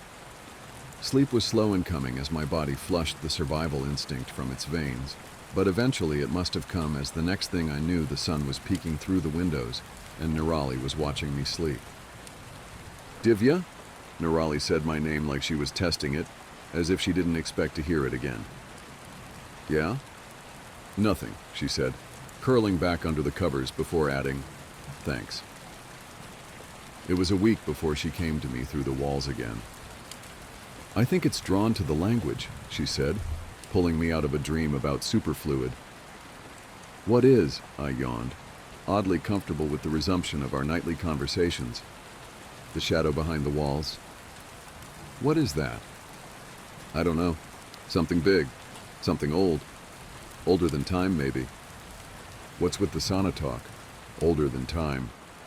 "I don't know, Divya. That's just what it feels like." She was always like this, caught somewhere between science and emotion, like the perfect cross between me and sauna. I think it allowed her to think abstractly enough to escape the box of the known to innovate, while remaining linear enough to build a new box to house her innovations. But sometimes it meant she didn't have the math to back it up. Sometimes it was just a feeling or the hint of a notion. But even then, Nirali's feelings were always spot on, even if it took science a few decades to prove it. "All right," I said, accepting that answer. It was odd, I realized then, how a few weeks of exposure to what my mind told me was factually impossible opened me to the flexibility of the possible. I was surprised, too, when I noticed my first instinct wasn't to challenge her or demand proof, just because what she said was beyond my experience or immediate comprehension. Instead, I would nod and accept that what she said, what she experienced, was simply truth, and the limitations of my understanding couldn't change that. "What does it want?" "I don't know. I don't think it talks, but I think it listens and understands." "That's unsettling," I said, shifting under the covers. The superstitious child in me made sure my feet were hidden in the center of the bed because the shadows still couldn't be trusted. She hummed her agreement. "It's not the only thing here, though." A chill surged through me, prompting my heart into a panicked gallop. "What do you mean?" "I mean there are other things, big things, old things. Most of them can't see me, I think. I'm not really where they are, same as I'm not really where you are, but they can hear me, same as you." "Are you safe?" Nirali was silent. My stomach churned because I knew it meant something big and old and dangerous was near enough to pose a threat. After several minutes passed, she answered, "Sometimes." "Only sometimes?" I sat up, staring at the spot on the floor where she would have been seated. "Only sometimes." "Then why are we still doing this, Nirali? I wouldn't have agreed if I knew you were in danger." "I know," she said quietly, "but there's so much here. If I focus on a color, I can experience everything that color has ever been and ever will be. If I think about a time, I'm sitting in what used to be here, or sometimes what will be here, watching a blur of activity that won't happen for another 1,000 years. I've seen cities you can't even begin to imagine made of glittering bone and glass. Monolithic wonders to shame the gods. Last night I was standing in the center of a black hole. Not a hologram or a simulation, but an actual black hole. Captured, contained, reproduced, harnessed, I don't know what. But it was here, and so was I, and through the black hole I saw so many other universes, all laid out like mirrors into infinity. Nirali, I whispered, both awed and terrified. Had she been experiencing these things every night? All the hours we talked about nothing and nonsense? But there are also bigger things, she said, her voice dipping into darkness. Things that hide in the glint of starlight on glass. Things that follow me back from the future and wait for me in the past. They skip like stones on water, only touching the surface for a minute and never with their whole selves. But even that much is too much. It hurts to look at them. There are too many shapes at once, and all of them are hungry in ways I don't understand. Tears welled in my eyes as I listened to her. It hurt to accept these things as truth. I couldn't understand them, or touch them, or even experience them myself, but I had to accept they were real, because my sister was invisible. She could pass through matter at will and spoke a universal language to me every night. But accepting all that also meant accepting that my sister spent every night compelled by her own curiosity to go back to this dangerous state again and again, only to be terrified by what waited in between. I'm glad they can't see me, but I don't think that will be true much longer. What? Why? The shadow behind the walls has been in my room all week. I can feel it following me around. It's listening now, but I don't think it will come in your room again. Nene, you have to stop this. I can't, she said, her voice thick with imminent tears. Of course you can. Just come back and we'll destroy whatever you've been using to shift. We can fix this. No, she said, the word wet and bent beneath an anguish no 13-year-old should have known. You don't understand. What could possibly be worth the risk? My heart broke in the silence that stretched between us. An eternity of pain and longing swirled between us, and one final fragile breath spoke of the tears she held back when she found her voice again. I can't speak English anymore. I didn't understand. Like the first time she described the math to me, this statement defied understanding. What do you mean you can't speak English anymore? I mean I can't speak anything but this stupid between language, Divya. I tried and tried all week, but all that comes out now is this ugly mess of gurgles and scrapes and noises I don't recognize, and I'm so scared. I'm so scared, because they can still hear me when I'm out there with you.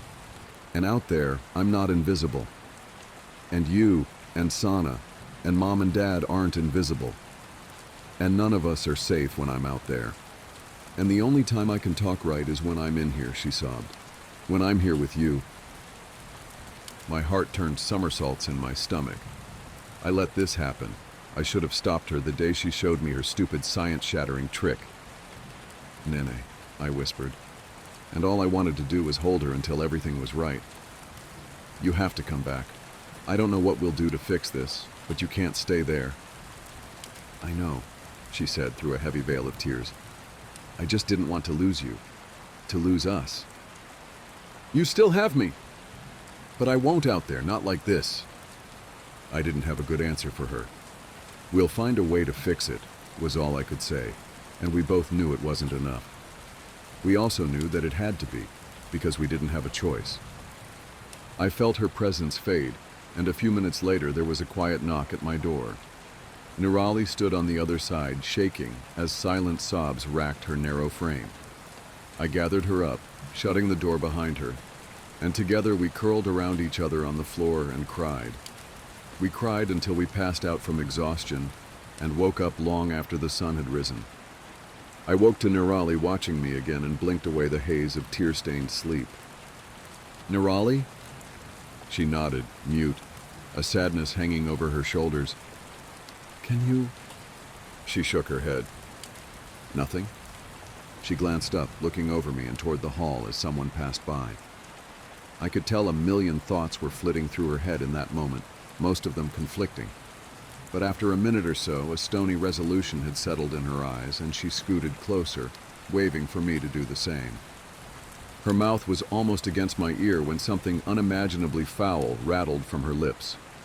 A shudder of revulsion rocked through me at the sound of each mangled phoneme. I've never been so disgusted and terrified in my life. I could hear her voice, but it was dripping with caustic venom, dragging over hot coals, buried in the deepest ocean and clawing at the edges of sanity with angry talons. It was wrong, and to this day it was the most vile, viscerally upsetting experience of my life.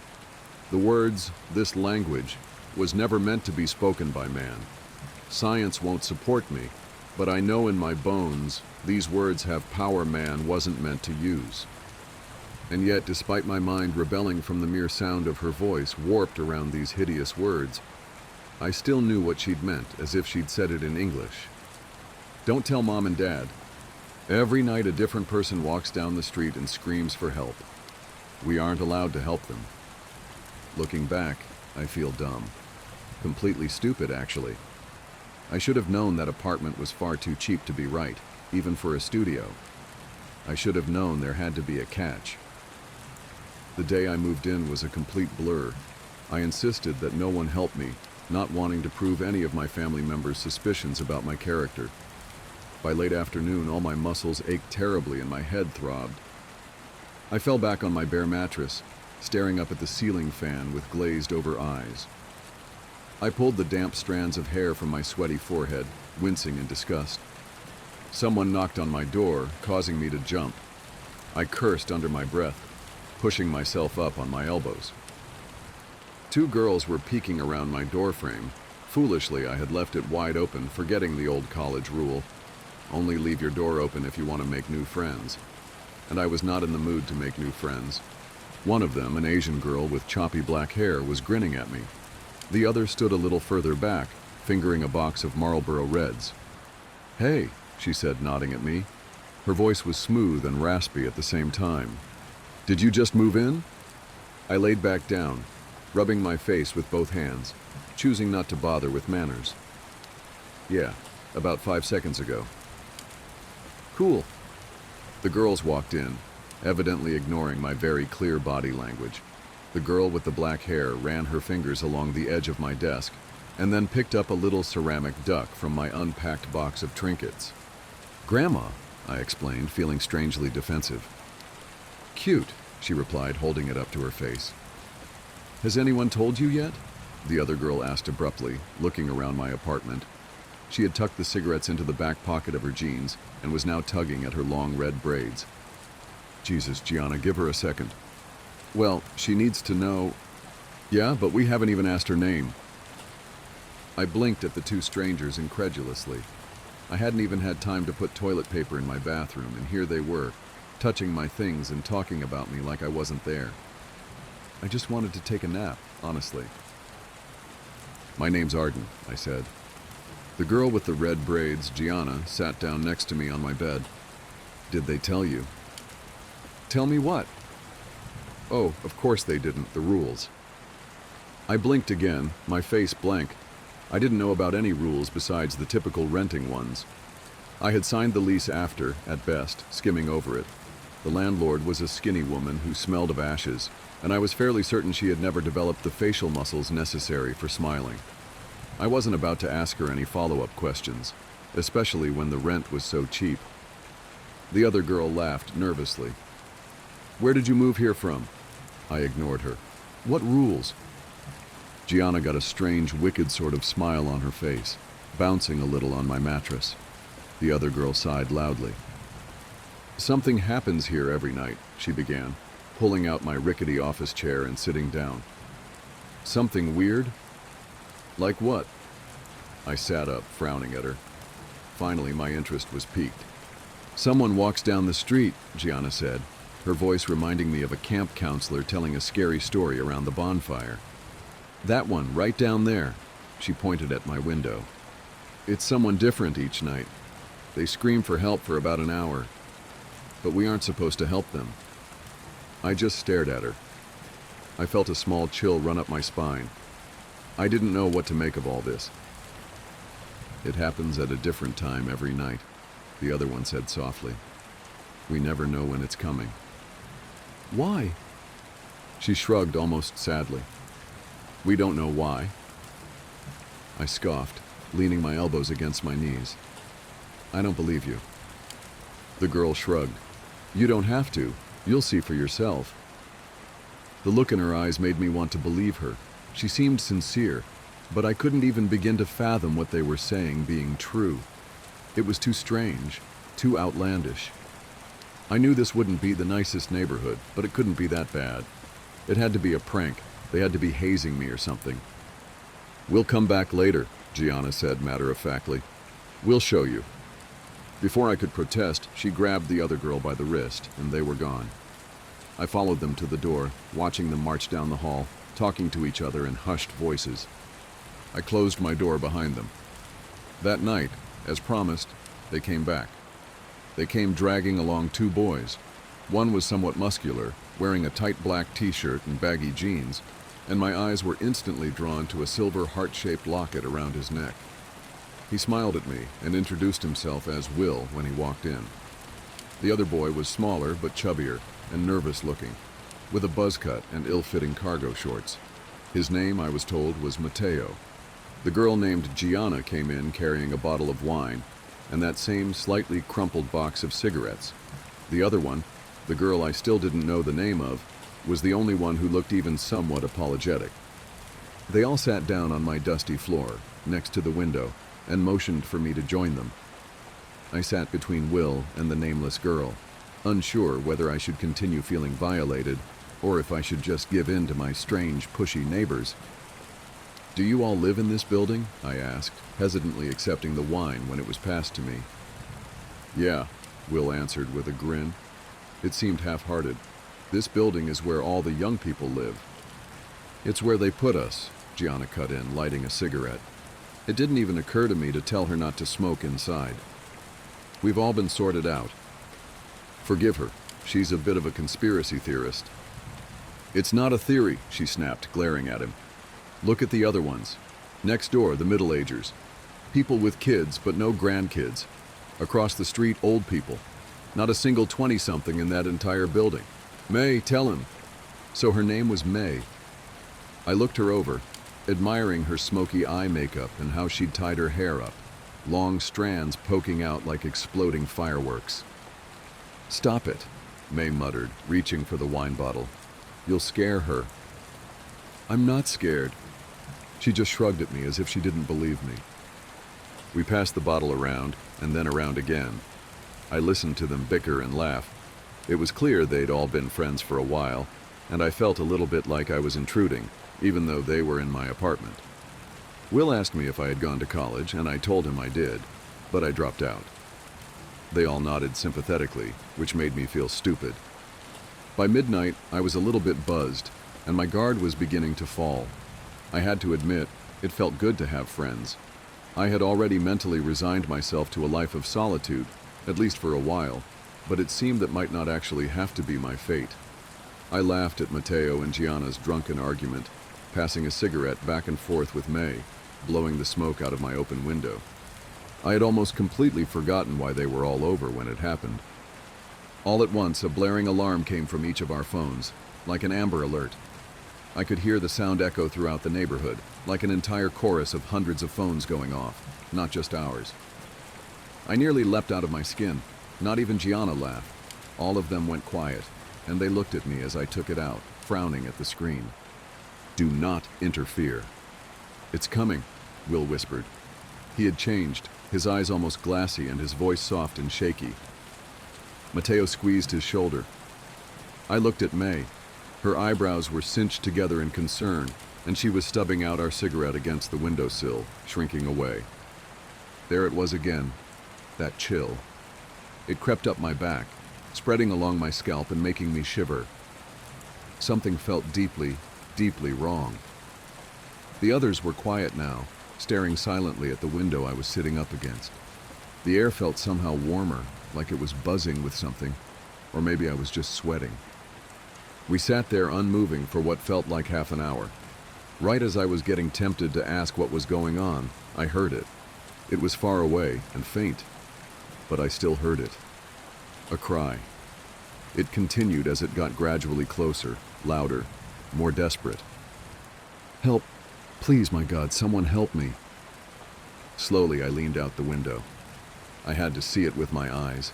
Had to confirm there was actually someone out there like they had said there would be. My new apartment was on the 4th floor, so it was hard to see who was down on the street without squinting. In the flickering streetlights, I could make out the outline of an elderly man. He was hunched over, wandering aimlessly from door to door, wearing only what looked like a hospital gown to cover his pale, broken body. Behind him trailed a path of dripping blood, although I couldn't see where it was coming from. "Please, I'm hurt." I looked back at the others, my mouth hanging open. "What is this?" I demanded loudly. "What the hell is this?" May touched my arm, trying to calm me down. I pulled away from her. "Arden, please. We have to help him. Why can't we help him? He's just an old man." "We can't help him. Trust me." I ignored her, leaning further out the window, prepared to call out to him. Before I could open my mouth, I froze. The man down there was still now, facing our building. His head was tilted upwards, and I couldn't see his eyes, but I knew he was looking right at me. I immediately felt cold, like I was plummeting into ice water. "Help me," he whimpered into the silent night air, his voice barely audible. Then he began to scream. That scream wasn't human, or at least not any human I had ever met. It was desperate, agonized. It made my stomach turn and my eyes prick with tears. I couldn't look away. The blood was coming from his arms, or I should say, his lack of arms. Where his arms should have been, there were only bloody, mangled stumps. They looked fresh. He didn't move other than a shaky sway, and his eyes didn't leave me. His shriek slowly molded into words that I could just barely understand. "Please, please, please, please." May yanked me backwards, away from the window. I landed on my ass and yelped in pain and horror. "What is that thing?" I whispered. I didn't mean to whisper, but that was all that came out. "We don't know," May replied, her eyes trained on Will, who was crying now. Mateo held on to him like he might topple over. "We just know to follow the rules." "What happens if you don't follow the rules?" I asked, and immediately regretted it. Will sobbed softly. Outside, the old man wailed. Gianna reached over and pulled the window shut, but it somehow did nothing to muffle the blood-curdling sound. "Do you want to tell her, or should I?" Mateo asked Will. Will just shook his head. He was clutching his locket now, turning the little heart over between his fingers. Mateo sighed and turned towards me. "A couple of months ago, one of them got to Will's girl. Shannon," Gianna butted in. "Her name was Shannon." Sorry. Her name is Shannon." I swallowed, but whatever I did, nothing would force down the lump in my throat. "What happened?" Mateo shook his head. "We don't know. We were all together when the screaming started. Usually we just ignore it now, you know. No use in dwelling on it. But that night, we think she saw something different. She started insisting she had to help, and she ran outside. We couldn't stop her." He paused, glancing over at Will. He was silent and still. The screaming outside had begun to pass, getting softer as it continued further down the street. "Then what?" He shrugged. "Nothing. She was just gone." I pressed my lips together, trying to process all of this. I really had believed they were messing with me, but I had seen it. I had witnessed it firsthand, and it terrified me.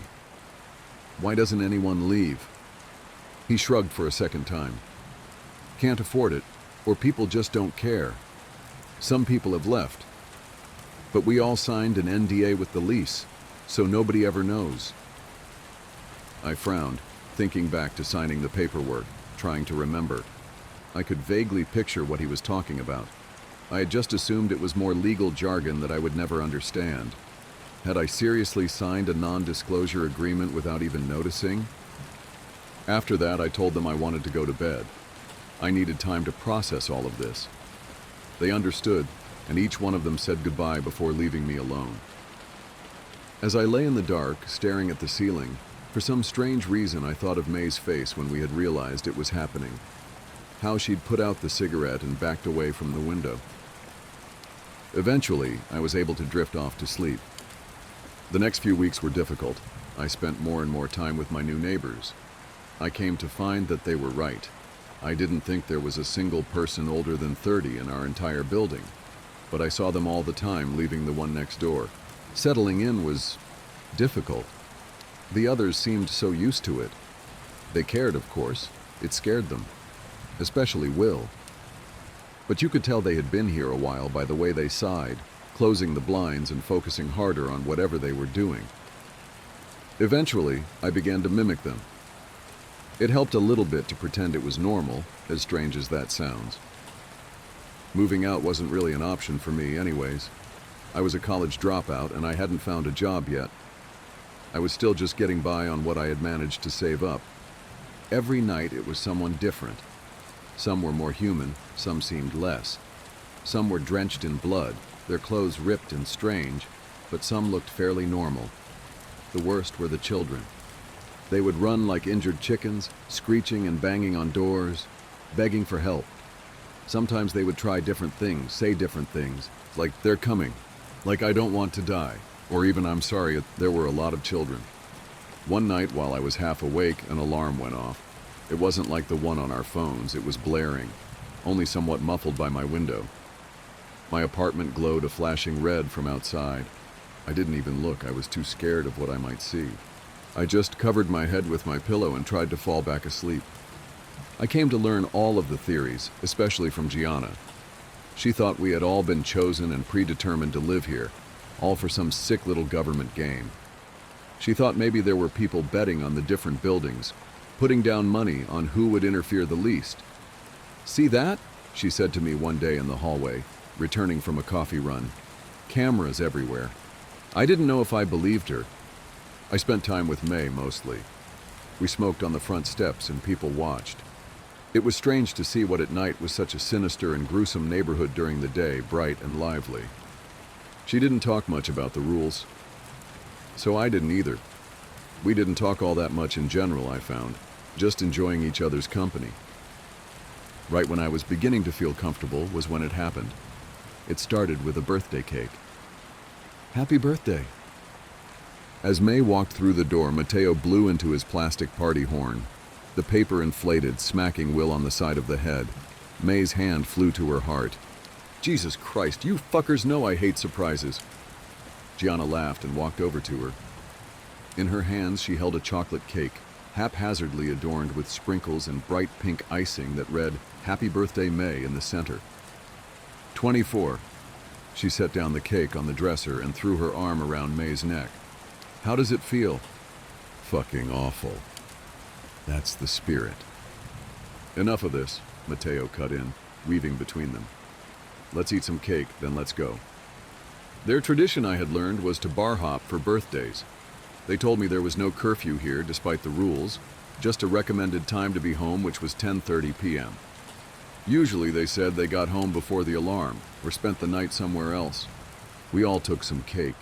The boys took shots in the kitchen to pregame while I watched Gianna fuss over May's hair. I was never much of a partier. While at clubs or bars in college, I spent most of the time out back chatting with the smokers. But then again, I was never much of a friend group person either. So maybe the circumstances were changing. I watched them all troop outside to Mateo's car. I stuffed myself in the back, incredibly conscious of how close I was pressed into May, my other shoulder rammed into the car door.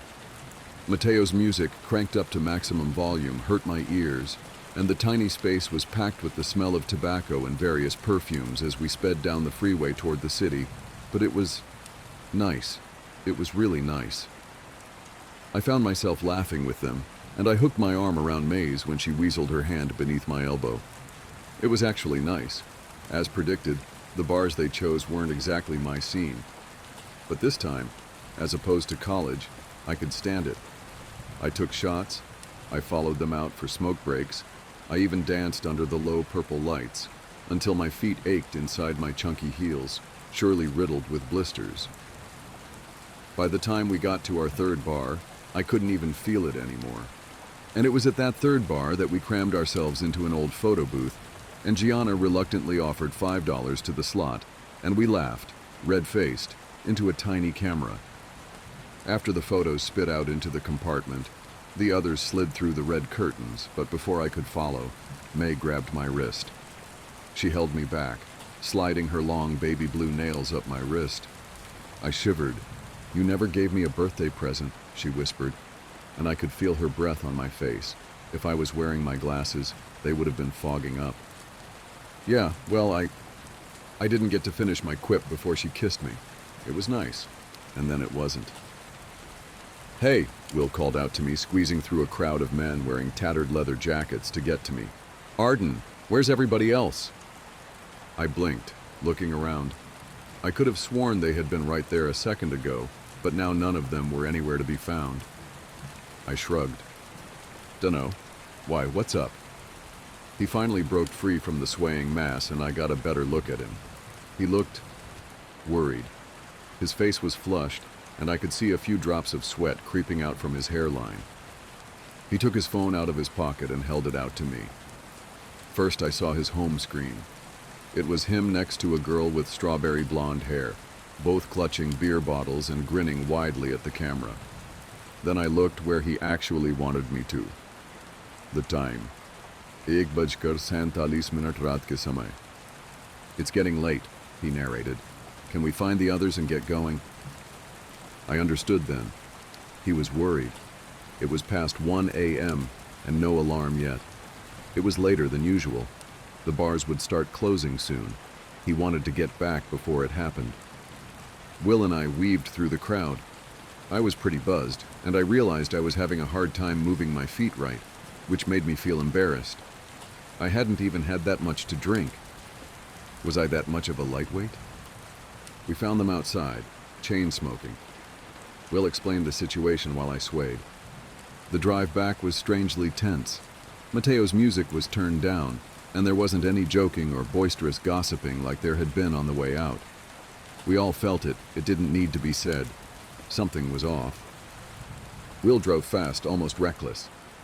In the dark, May took my hand. Just as he was careening around the last corner, and we could almost make out the shape of our apartment building down the street, it happened. All of our phones went off at once.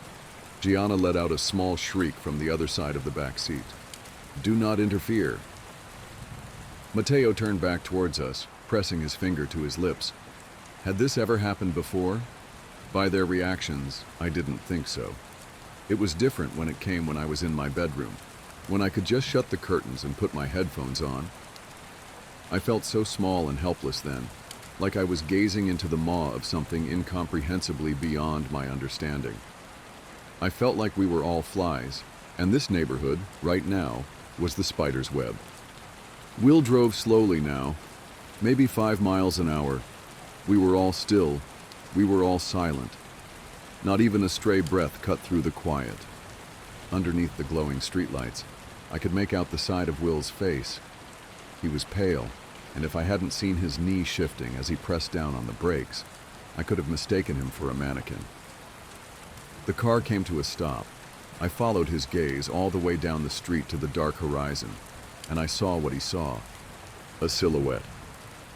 It was far too distant to make out what shape it took, but it was evidently humanoid. It moved in a shaky stumble, limping down the middle of the road in our direction. And in the overwhelming silence, I could hear it, far away but still deeply urgent. "Help me!" "Will?" Gianna hissed. "Turn the car around." Will didn't move. He just stared forward, as white as paper. It didn't make any logical sense, but I knew what he knew. It was too late now. There was no use. "Help me, please help."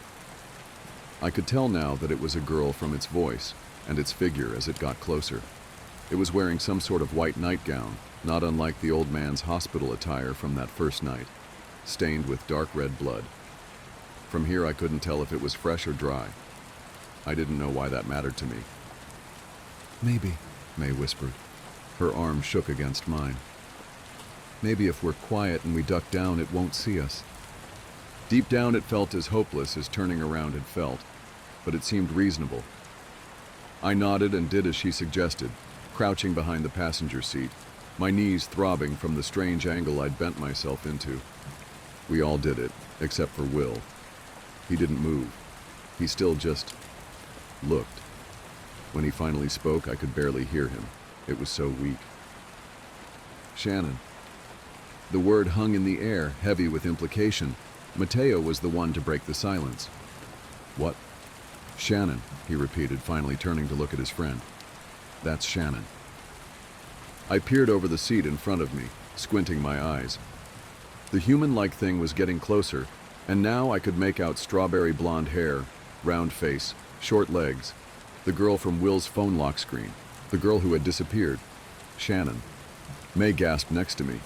Dude, Mateo said slowly, his words crumbling as soon as they left his mouth. I know what you're thinking, dude. Do not get out of this car.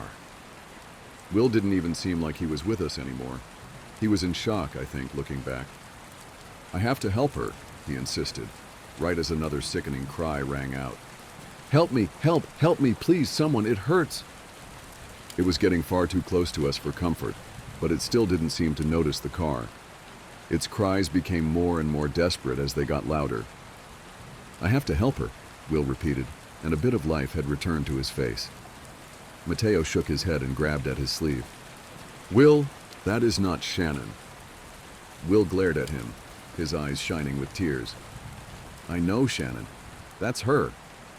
I know you do, dude, and I know you miss her, but please, please don't do this. Their voices were getting louder and more distraught, and I felt May press into my side, trembling like a leaf. Gianna was whimpering, but I couldn't see her from my position. The thing was almost to our car when it stopped. She turned her head, left, then right, almost like she was sniffing the air. The boys stopped arguing. I felt like my heart would burst out of my chest. I could see Shannon's face now, and I realized why she hadn't seen us. The girl's face was streaked with gore, and it looked like her eyes had been scooped out with a melon spoon. She cried, drool pouring from her slackened mouth, but no tears could come. It happened too quickly. None of us could stop him. Will violently ripped his arm away from Mateo, fumbling for the handle to the car door. Gianna screamed. Mateo tried to slam down on the lock, but he missed, and Will managed to get the door open before he could try again. He stumbled onto the asphalt and hit the ground with a soft crunch. The thing turned her head and began to scream. But instead of charging at Will, she backed away. She held her arms out in front of her like something might attack her, whipping her head around wildly. An alarm went off, like the one I had heard that one night, but far more unbearable now that I was in it. The streetlights lining either side of the street switched to a flashing red, and Mateo threw himself into the driver's seat, the tires screeching as he peeled away. Gianna was screaming at him, pleading with him to go back. May was weeping into her hands. I didn't move, didn't make a sound. I didn't understand. As we sped away, I looked back. I couldn't help it. I saw the flash of some sort of van in the blinding red light pulling around the corner. Then nothing. That was a week or two ago. I don't know. I've been having a hard time keeping track of time. None of us have spoken much since that night. We tried the police, of course, but as you could assume, nothing came of it. I think whatever this is far larger than we know.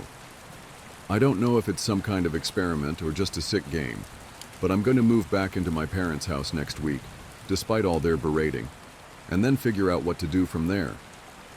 I don't know if that was really Shannon that we saw that night, or if it was something else, and I don't know which is worse. All I know is that last night, I heard Will's voice outside my window, crying, pleading for help. I didn't interfere. The previous tenant of my new flat left a survival guide. Today I finally met her. I didn't get much sleep last night either. The lack of sleep is making me wonder whether all these things happening are in my mind or not. But I'm reminded every time I see that damn note that it's all real. I spent hours last night searching for anything I could about Prudence Hemmings. If she had lived in a big, creepy mansion, I imagine she would have been easy to find. But us folk who live in tower blocks aren't so well documented. No one cares about our lives, no matter how extraordinary. I found an article about missing person Lila Hemmings. It suggested that she went missing under the care of her grandmother while playing in the park opposite the flats early in the morning. Interviews with her parents stated that they had both disowned Prudence. Despite the many years that had passed since Lila's death/disappearance, Her parents appeared to have remained unforgiving of Prue. There was no mention of her on either of their social media accounts, and she appeared to have no involvement with the children they had acquired since. Searches for the Hemmings family in the local area were equally dead ends. I looked at link after link, desperate to find something, but they all started to blur into one. Until finally, I saw something. An obituary for Bernard Bernie Hemmings, who had fallen from the tower block in unexplained circumstances after being diagnosed with dementia months before his death. I was surprised it hadn't made bigger news. It had only been about a year. There were no details of where to find them, but his wife Prudence and her sister Bridget were listed as contacts to find out details of the funeral.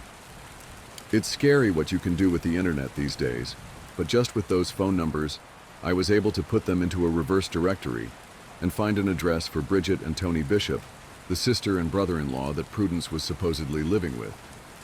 About 4 a.m., I managed to get some sleep, not much though. I was back up and wide awake at around 7 a.m., planning my route and working out my day. I saw a post on social media from one of her relatives that Georgia was identified and is stable. This loosened the knot in my stomach that has been present since I found the note somewhat. At 8:50, I opened the door to my flat, hoping to see Postman Ian. 4 minutes passed, and instead of the postman, an elderly gentleman made his way down the corridor. He had a walking stick and kind eyes. In his free arm, he carried a small plastic bag containing a newspaper and milk. He smiled and said, "Good morning," as he passed. I smiled back. He reminded me of my granddad. I imagined him pulling cola cubes from his pocket for his grandkids and shushing them when their parents weren't looking. A little further down the corridor, the old man stopped and turned. He looked me dead in the eyes with a sympathetic expression and spoke. "No post on a Sunday, if that's what you were waiting for." He smiled knowingly and turned to unlock a front door that until shut I couldn't see the number of. When I saw the door close and the number 48 boldly displayed above the peephole, I understood what Prudence had meant. Mr. Prentice did seem to be a lovely chap. I sat back in my flat and sighed, staring at the various tabs open on my laptop. At about 9:15, the knocking on the balcony door started. The window cleaner was back. I didn't feel half as terrified as I had the first time. If anything, I was just angry. It took every ounce of restraint I had in my tired body not to engage with him, if only to tell him to fuck off. His genuine seeming requests just irritated me. After about 20 minutes of being watched, the knocking started to give me a headache, so I grabbed a bag and left the flat. I decided there was no time like the present. If I was going to turn up on the Bishop's doorstep looking for her sister because of the freaky flat she's left behind, then I had to get it over with. If the address was old, or the Bishops weren't the people I was looking for, then I was going to look stupid whatever time of day I went. And I couldn't take the window cleaner's eyes anymore. There was something about them. They really do make you want to open that door. I looked at the lift as I entered the communal hallway and decided today I would take the stairs. I couldn't stand to be in a small box that my partner probably died very painfully in. My heart dropped into my stomach just at the sight of it. The stairs were as grotty as the lift. We'd taken them multiple times on move-in day, but I hadn't really taken it in the same way I could now. I thought about the rules and all the strange things happening in this building. I looked at the badly painted numbers on the walls as I reached each landing. Nothing in this building is simple. I looked at the numbers, 7, 6, 5, 5, 4, 3, 4, 2G. Maybe it was the sleep deprivation, but my legs were in agreement with my mind that I had definitely just descended more than 6 flights of stairs. They'd glitched. I looked at the dusty and poorly lit stairwell from the bottom. It seemed dark despite the sun pouring in from the glass panel in the main building doors. The note never mentioned glitchy stairs. Maybe I really was losing my mind. As I turned to exit the building, a woman walked in. She was in her late 30s to early 40s and had 2 small children in tow. 1 boy and 1 girl. I guessed that they were twins. They were both incredibly blonde with deep brown puppy dog looking eyes and couldn't have been any older than 6 to 7. They were as close to identical as it gets in twins of different genders. I'm not a fan of kids, but they were super cute. The lady had a short bob haircut that got longer at the front. It was uniform and dyed a perfectly even auburn color. I knew it was dyed because her roots were blonde like her kids. She looked as tired as I felt, but she pulled herself together when she saw me, running fingers through part of her hair that she must have missed however early she left this morning. "Hi, are you here visiting?" Who opened with, trying to make small talk. "No, I just moved into flat 42 on the 7th floor. I was just leaving, actually. Whereabouts are you?" I was desperate to go. I had feared myself up to see Prue, but I didn't want to be rude. "I'm flat 26. My name's Terry. This is Eddie and Ellie." She gestured to the two small children hiding shyly behind her skirt. "Welcome to the block. If you ever need anything, please feel free to give me a shout." "My name is Katie, but people call me Kat too. That's really kind of you, thank you. I will..." "Hey, is there something wrong with the stairs?" I stopped myself before going into detail. "Nothing wrong. They just skip sometimes," she answered, shrugging. "Well, I'd love to stop and chat, but I actually really need to get going. It was nice to meet you, Terry." I tried to work out what was wrong with the children as I stepped forward to walk away, still baffled by the stares. "By the way, we have a residence committee. You should come to one of our meetings. They're every Tuesday in alternating flats. This Tuesday is at Molly Jefferson's place in flat 31. Come along. We'd love to have you," Terry suggested, waving me off. I walked out the doors after my encounter with Terry feeling sick. Every minute in this place made the note more real. Every word jumped off the page and into my life. Made it more likely that Jamie was really gone. I rode the bus from a stop not far from the flats. It felt like it took an eternity to reach the little suburban area I was looking for. A 5-minute walk away from the bus stop I got off at, and I was staring at a quaint little bungalow belonging to Bridget and Tony Bishop. I knocked on the door. The lady who opened it was unsteady on her feet. She was probably in her 70s, with wispy white hair neatly scraped back into a bun, 2 strands left hanging that just softened her wrinkled face. She wore a dusty rose-colored dress that hung just below her knees and smelled of stale cigarette smoke. "Can I help you?" she asked bluntly. "My name is Kat. I'm looking for Prudence Hemmings." I answered, stuttering slightly. Her eyes widened slightly. "Why?" she asked bizarrely. "Is she here? It's private." The lady ushered me into the house and sat me down on a sofa. Within minutes, there was a cup of tea in front of me. She didn't say anything to me for a while. We just looked at each other. Then she finally broke the silence. "I wondered if you'd try and find me. It took me a long time to decide whether to leave that note or not, but I decided that you deserved a head start. That's more than I ever got." The woman was Prudence. She was nothing like I had imagined. She seemed tough and hardened and spoke with a mostly blunt tone. She contributed before I could answer. "Terry called me not long ago, told me that she had met the new tenant. She said you looked shaken up and said that my note may not have been enough. I did say I couldn't fit everything on there, and the stairs didn't seem too important. The committee wanted to organize a meeting with you on your moving-in day, but I told them that was intrusive. The whole committee thing always seemed a bit excessive to me anyway." She spoke flippantly, like it was nothing. "It may have been intrusive, but we needed a warning. We spent a night in the place before I found your note. My boyfriend had already left for work at 3:15 and taken the lift. He didn't know." I broke as I told her what had happened. Her face dropped, and so did my hope for Jamie. "I'm so sorry. I really don't know what to say. I thought my note would reach you in time." She mumbled, her face to the floor, refusing to look at me as tears streamed down my face. "He's gone, isn't he? I didn't want to accept it, but I spoke to the postman, and your face says all it needs to. The postman said there might be a way I can have him back." I bit at her, devastated and angry. "He's gone. You can't have him back. What Ian is referring to isn't what you think. There's a way to get people back from the lift, but not as themselves. Trust me, I learned the hard way. Once they're back, you can't reverse it. I'm sorry about your man, but he's gone forever. Don't dig into the other way. To be gone forever is luckier than that alternative." She still wouldn't look up from the floor. "What do you mean?" "I don't want to talk about it. I said in the note that there are things I'd rather not discuss, and I need you to respect that, or I won't be speaking to you at all." Now move on and ask what you need to ask. Prudence cut me off. I decided not to push the topic further and moved on to some other things I needed to know.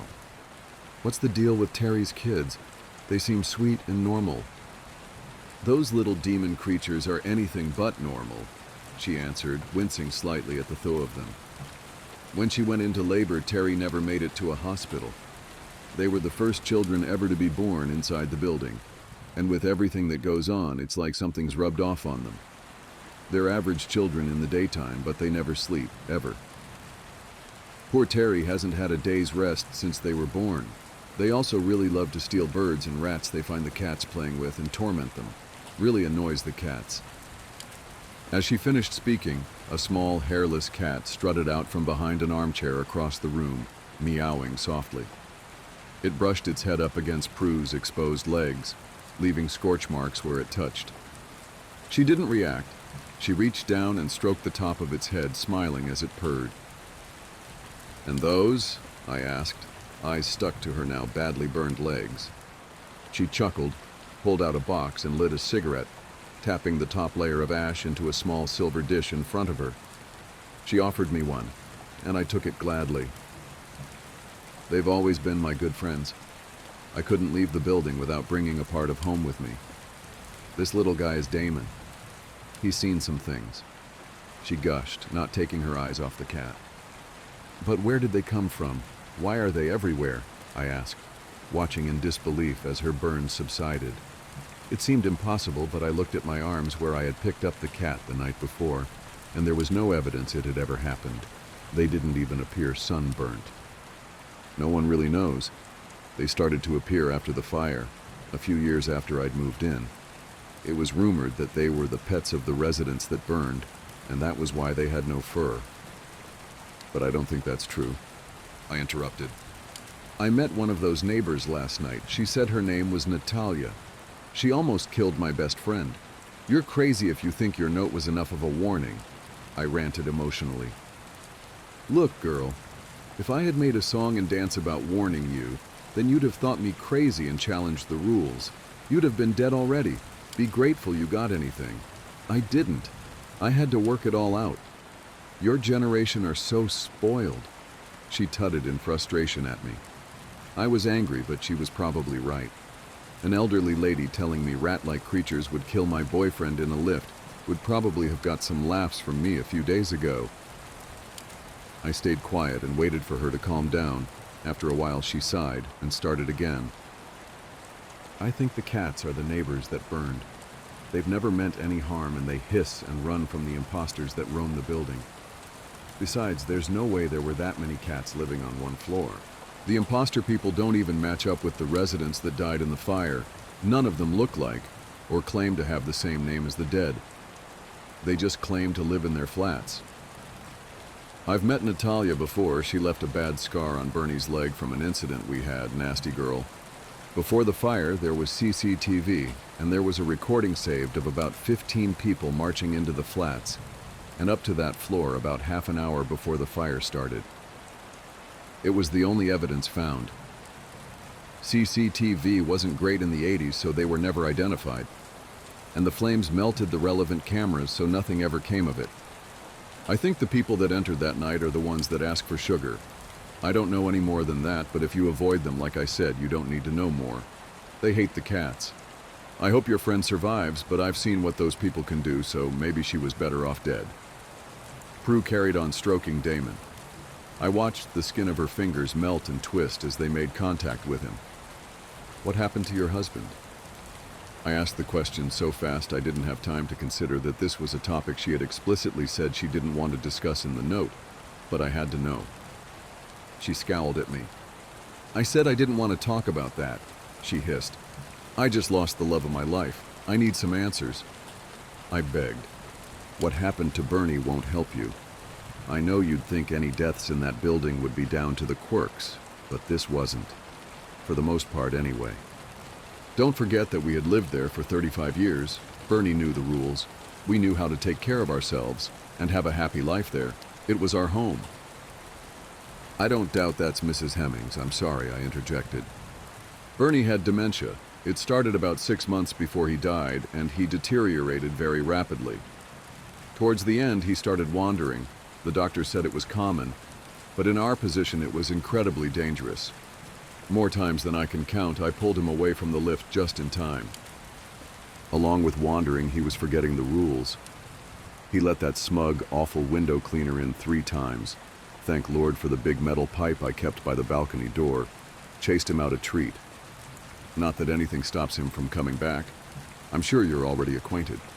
After all the dangerous situations Bernie was in, by the end he made the smallest and most fatal of errors.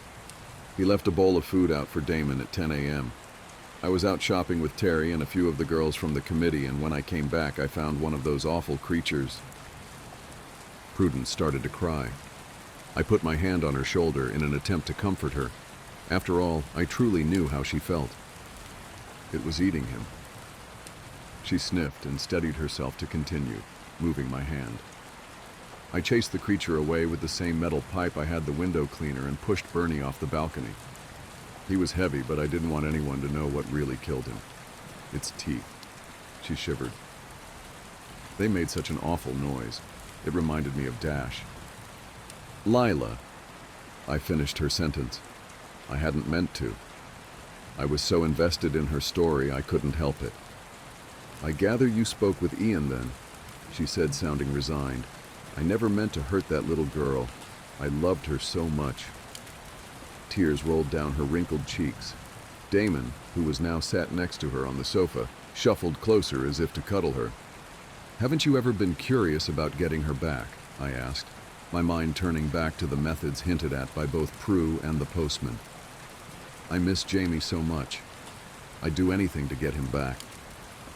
Her face filled with a look of horror and shame.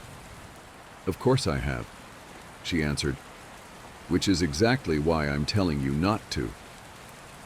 But I couldn't let it go. Surely anything must be better than gone forever, I pestered. I wish I hadn't. Prudence, frustrated, stood up and gestured for me to follow. She led me outside to the back garden of the bungalow. At the back was a large shed, the kind people used for a man cave or a summer house. It was pretty. The sun shone down on it, lighting up the few cobwebs in the corners and making them twinkle. Mrs. Hemmings was careful to look into both neighboring gardens to ensure there was no one around before she unlocked the door to the shed. We stepped inside, and the first thing to hit me was the smell. It was putrid, like rotting meat. I looked at the floor and covered my nose with my hands. Staring back at me was a pool of blood. I followed the blood with my eyes as Prudence locked us in the shed. Then after I made it past the animal bones, I finally saw it. Just like Postman Ian had described. One of the creatures was watching me from a heavy-duty metal dog cage in the corner of the shed. It looked reinforced, but still the metal had chew marks. Their jaws had to be strong to cause that. That didn't surprise me looking at it. Its rodent-like nose and beady, yet somehow human-like eyes were nothing compared to the 2 very visible rows of jagged, sharp teeth that lined each gum. Despite its small stature, it was terrifying. Prudence opened a drawer in a dusty cupboard across the room and pulled out a can of dog food. She poured the contents into the bowl and passed the bowl through the feeding hatch. The cage had a safety feature, meaning the animal couldn't access the food until the hatch was locked from the outside. I was grateful for this. Prue turned to me and spoke. She brushed one of the 2 strands of hair framing her face behind her ear. Gesturing to the hideous creature, she said, "Cat, I would like to introduce you to my granddaughter, Lila. The previous tenant of my new flat left a survival guide. Things just keep getting weirder. When I first saw Natalia, all I could picture was Georgia. The way her skin melted off her face, the smell of her hair burning, and the sound that she made. I didn't have time to count, but there were more than I originally thought. I figured these must have been the 15 people Prudence talked about entering the flats that burned before it happened. I already knew that Natalia was one of them." Eddie and Ellie clutched Terry's skirt, trembling with fear. I wanted to help protect them, but I still couldn't help but tremble a little myself, every time I caught a glimpse of those hollow voids where their eyes were. "Hi, Terry. The kid said we could borrow some sugar?" she asked menacingly. Grinning at the frightened family stood next to me. After a moment or two of intense staring, Natalia finally addressed me. She appeared to be the spokesperson for the group.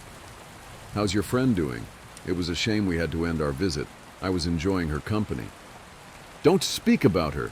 She's got nothing to do with you, you sick bitch!" I screamed at her. I couldn't bear looking at her face again. "You don't scare me with all your freak friends.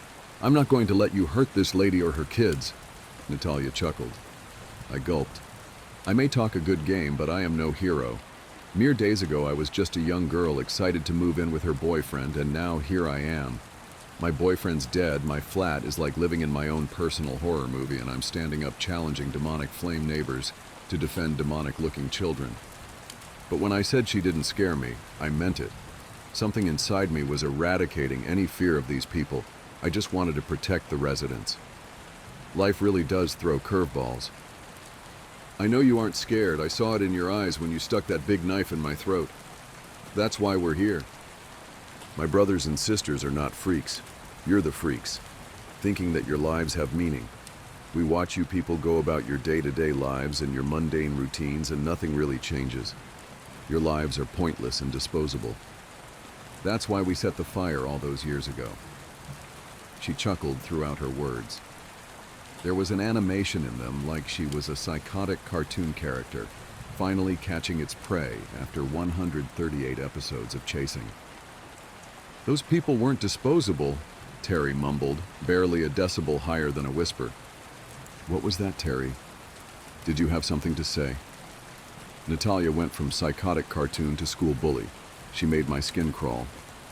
"I was only a child, but those people were friends of my parents. They were good people," Terry said with slightly more confidence. None of the other people had moved. They just stood there staring. "Why would you burn people alive? What can you possibly gain?" I interjected, taking a slight step between Natalia and Terry and the kids. I could see she was getting ready to go for them, and I couldn't let it happen. We were living with the great leader, Michael. All of us. Living in the righteous manner that he had directed us to live.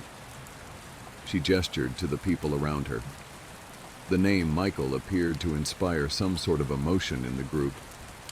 "Michael's brother Jonathan lived here. On the floor we burned.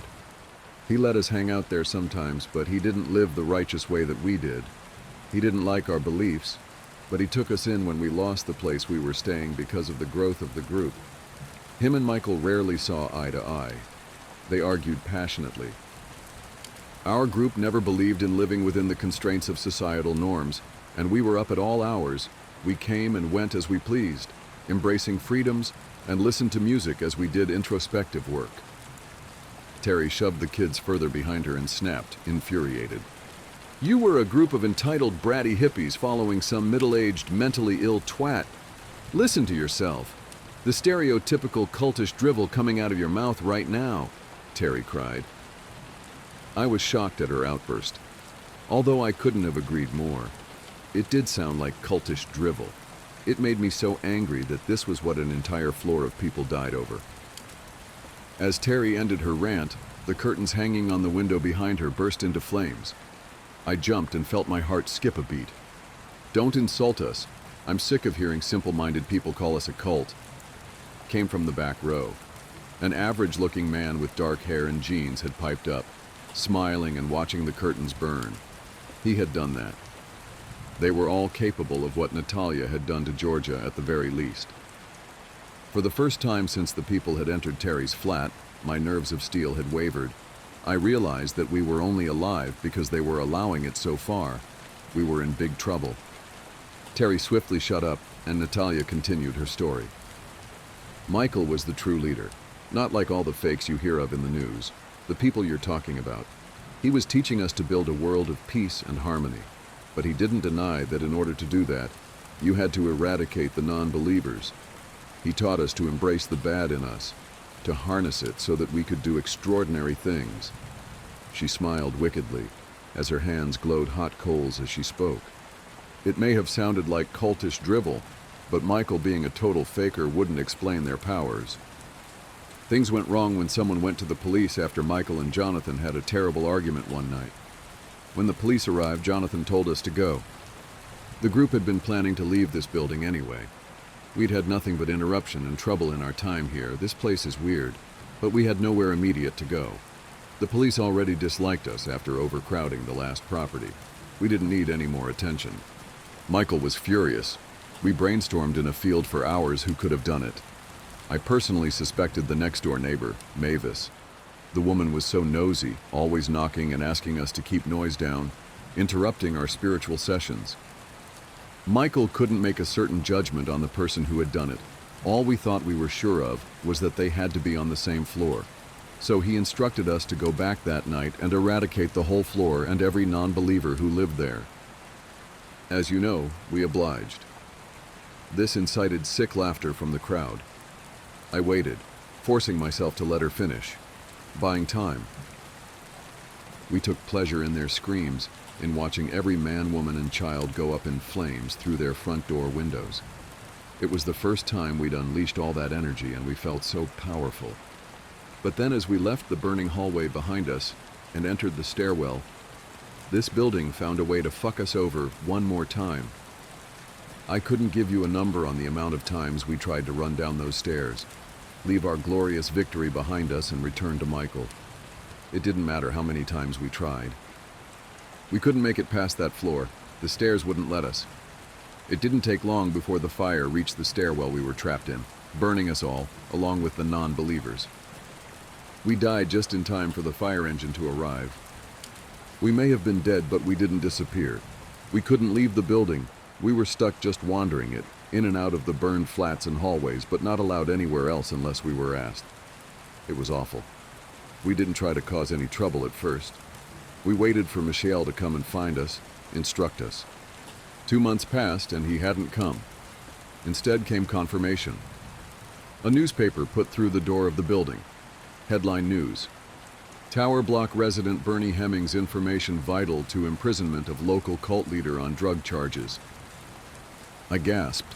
I couldn't believe I hadn't found that when I was researching Prue. But I suppose local news wasn't so heavily online back then. Natalia saw my shocked expression and grinned wider than before. "The old bat didn't tell you that then?" she asked, although it wasn't really a question. "That her stupid husband is the whole reason we're here. We started to really cause issues then. Did anything within our power to fuck the whole building over. But it didn't take them long to work out that we had to be asked to come in. We only stopped when Prue worked out a way we could die a second time and that we wound come back again. She killed 2 of our group. She was the only person that could stop us. We couldn't do shit with her around. We stopped and reached a stalemate. Then she moved out. We were going to honor that stalemate. Until you stabbed me. Prue's gone. It's fair game in here now." As Natalia got angrier, a member of her group started getting agitated. They all soon followed like a hive mind. Working as one, the stillness became chaotic, with all of them moving and making noise. I didn't notice at first when one started walking towards Terry and the kids, but I noticed when it got near. It was a teen girl, slender and pretty, but still unsettlingly average. As she got within a meter of the family, Ellie suddenly went rigid. The claws that replaced her fingernails grew longer and sharper, with jagged edges from growing so fast. The voids deepened, if that was even possible. She opened her mouth to reveal rows of sharp teeth. Blood caked where the tooth meets the gum where they had grown too quickly as well. Ellie jumped. She reached out towards the girl and slashed her face with the claws, leaving deep gouges across her eyes. She clung on to the girl using her claws as wall pegs, keeping herself at eye level. Eddie controlled the crowd. His own claws grew and he ran towards them, sending them scattering out of the flat. Random bursts of flames erupted everywhere, lighting up the whole room. Shit had hit the fan. The 2 demon children were successfully fending off a group of 15 dead superhuman cultists. Natalia ran from them too, but kept her eyes locked on mine as she did. As she ran from the flat, she spoke to me. "This isn't over," she screamed, and I knew that it wasn't. I stayed on Terry's sofa that night. We organized all the burned items in the house and threw things out before we crashed out in the early hours. The kids' claws retracted and they returned to their earlier state, causing mischief in the hallways. They were too young to really understand. I didn't sleep much, nothing new. When I woke up, Terry was still asleep. I didn't want to disturb her, so I walked back to my flat, desperate to avoid anything strange on my way. The stairs must have noticed because they didn't skip on my way up. I hadn't checked the time when I left Terry's, but I reached my door at the same time as a familiar face. Postman Ian was stood there, dropping letters on my doorstep. "Hey, love," he shouted as he noticed me. "I need to talk. Can you come inside just 5 minutes, please?" I practically begged him at the doorstep. I told him everything that had happened the night before, how Natalia was out for revenge and I was the object of her rage. I begged him to tell me how to kill them, but he claimed he didn't know. He said if kept my doors locked and didn't let them in, then I'd be fine. He looked shirty as I mentioned killing them, didn't even suggest asking Prudence how to do it. Something was telling me there wasn't much point. He seemed so disingenuous. I wanted to trust him. So badly I wanted to trust him. I had been so vulnerable with him over Jamie. But if Prudence Hemmings could forget to mention what Bernie had done, and conveniently never pass on the method to kill these awful people, leaving them around to terrorize her friends and neighbors, then could she be a liar too? Could I really trust Ian? When he provided no answers and no real help, something inside me told me that I needed to get him out of my flat. I needed to rethink, start working things out on my own. I made excuses to Ian and sent him on his rounds. Prudence left me these rules, but she left so much out. How do I know I wasn't always a pawn in some sick game? Her fantasy life as a puppet master, setting me up to fail. She's kept her granddaughter in a cage for years. Maybe she enjoys suffering. I wasn't going to give up easily, though. Natalia wasn't going to win. I decided then and there that I needed to attend the committee meeting today and start building an army against Natalia. I didn't need Prue's help or her methods. With enough manpower, I could do it myself. This was war. The previous tenant of my new flat left a survival guide. Some people are too good for this world. I sat silent for a moment in shock that my plan had even worked. It seemed almost too simple, too easy. But here he was. Derek had a kindly face. Wrinkles around his eyes and cheeks only added to the softness of his expression. His white hair poking out from beneath his flat cap stood out in the dark night. "That's a lovely little patch you've planted. I can look after it if you like. I used to maintain the last garden here," he said, breaking the silence that had followed since his initial words. "I know who you are. We need you," was all I could manage. The mental exhaustion and fatigue from the whole experience had built up. But his arrival was like finishing a bad day working at school. I felt like I could relax again, even if only a little. "What's your name, darling?" he asked. "It's Kat.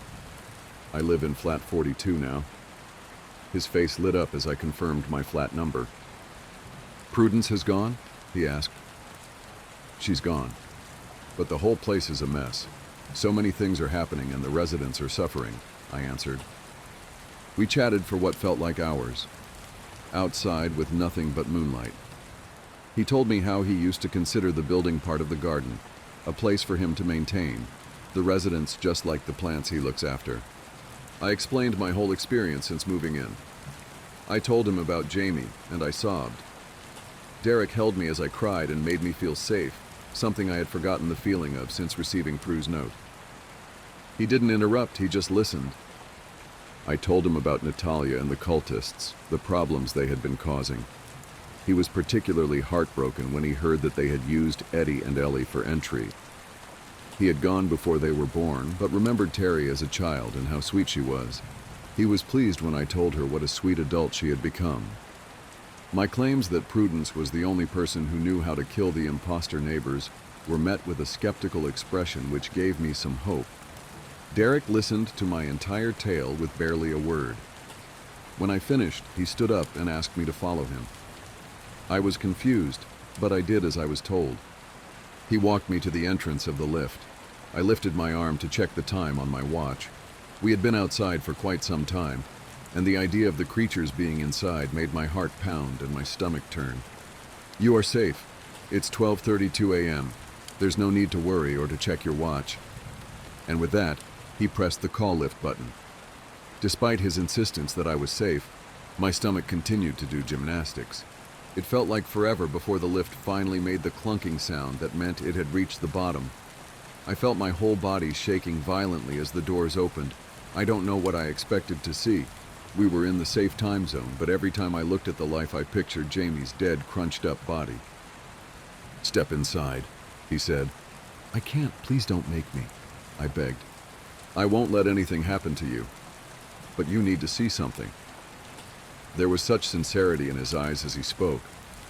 I had never trusted someone so completely so quickly, but every fiber of my being told me this man was entirely good.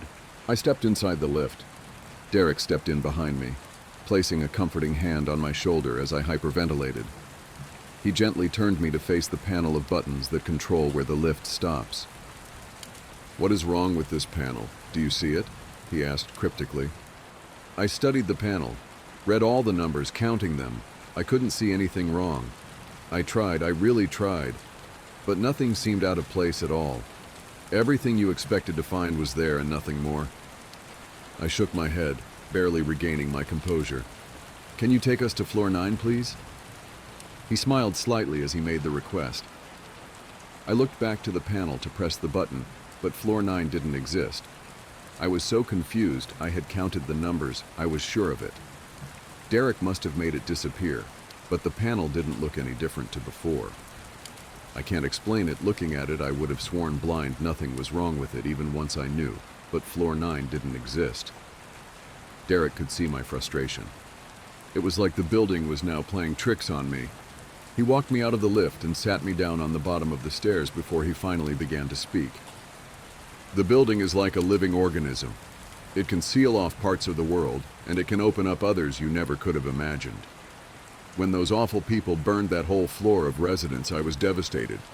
Some wonderful people lived in those flats, both of the usual and unusual variety. But those people had no limit to their cruelty. Whole families burned alive. It was a tragedy that made me so angry. I felt so guilty when it happened. I can predict what some of our more tricky residents are going to do and make sure I'm there to help. But those people were nothing to do with this place. I couldn't see what they were planning, so I couldn't stop it." At this point, I noticed one of the hairless cats had sat between us.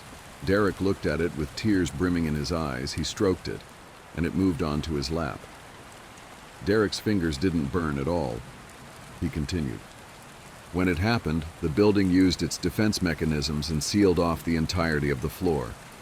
It stopped the fire from spreading and kept the perpetrators there to die by their own hands.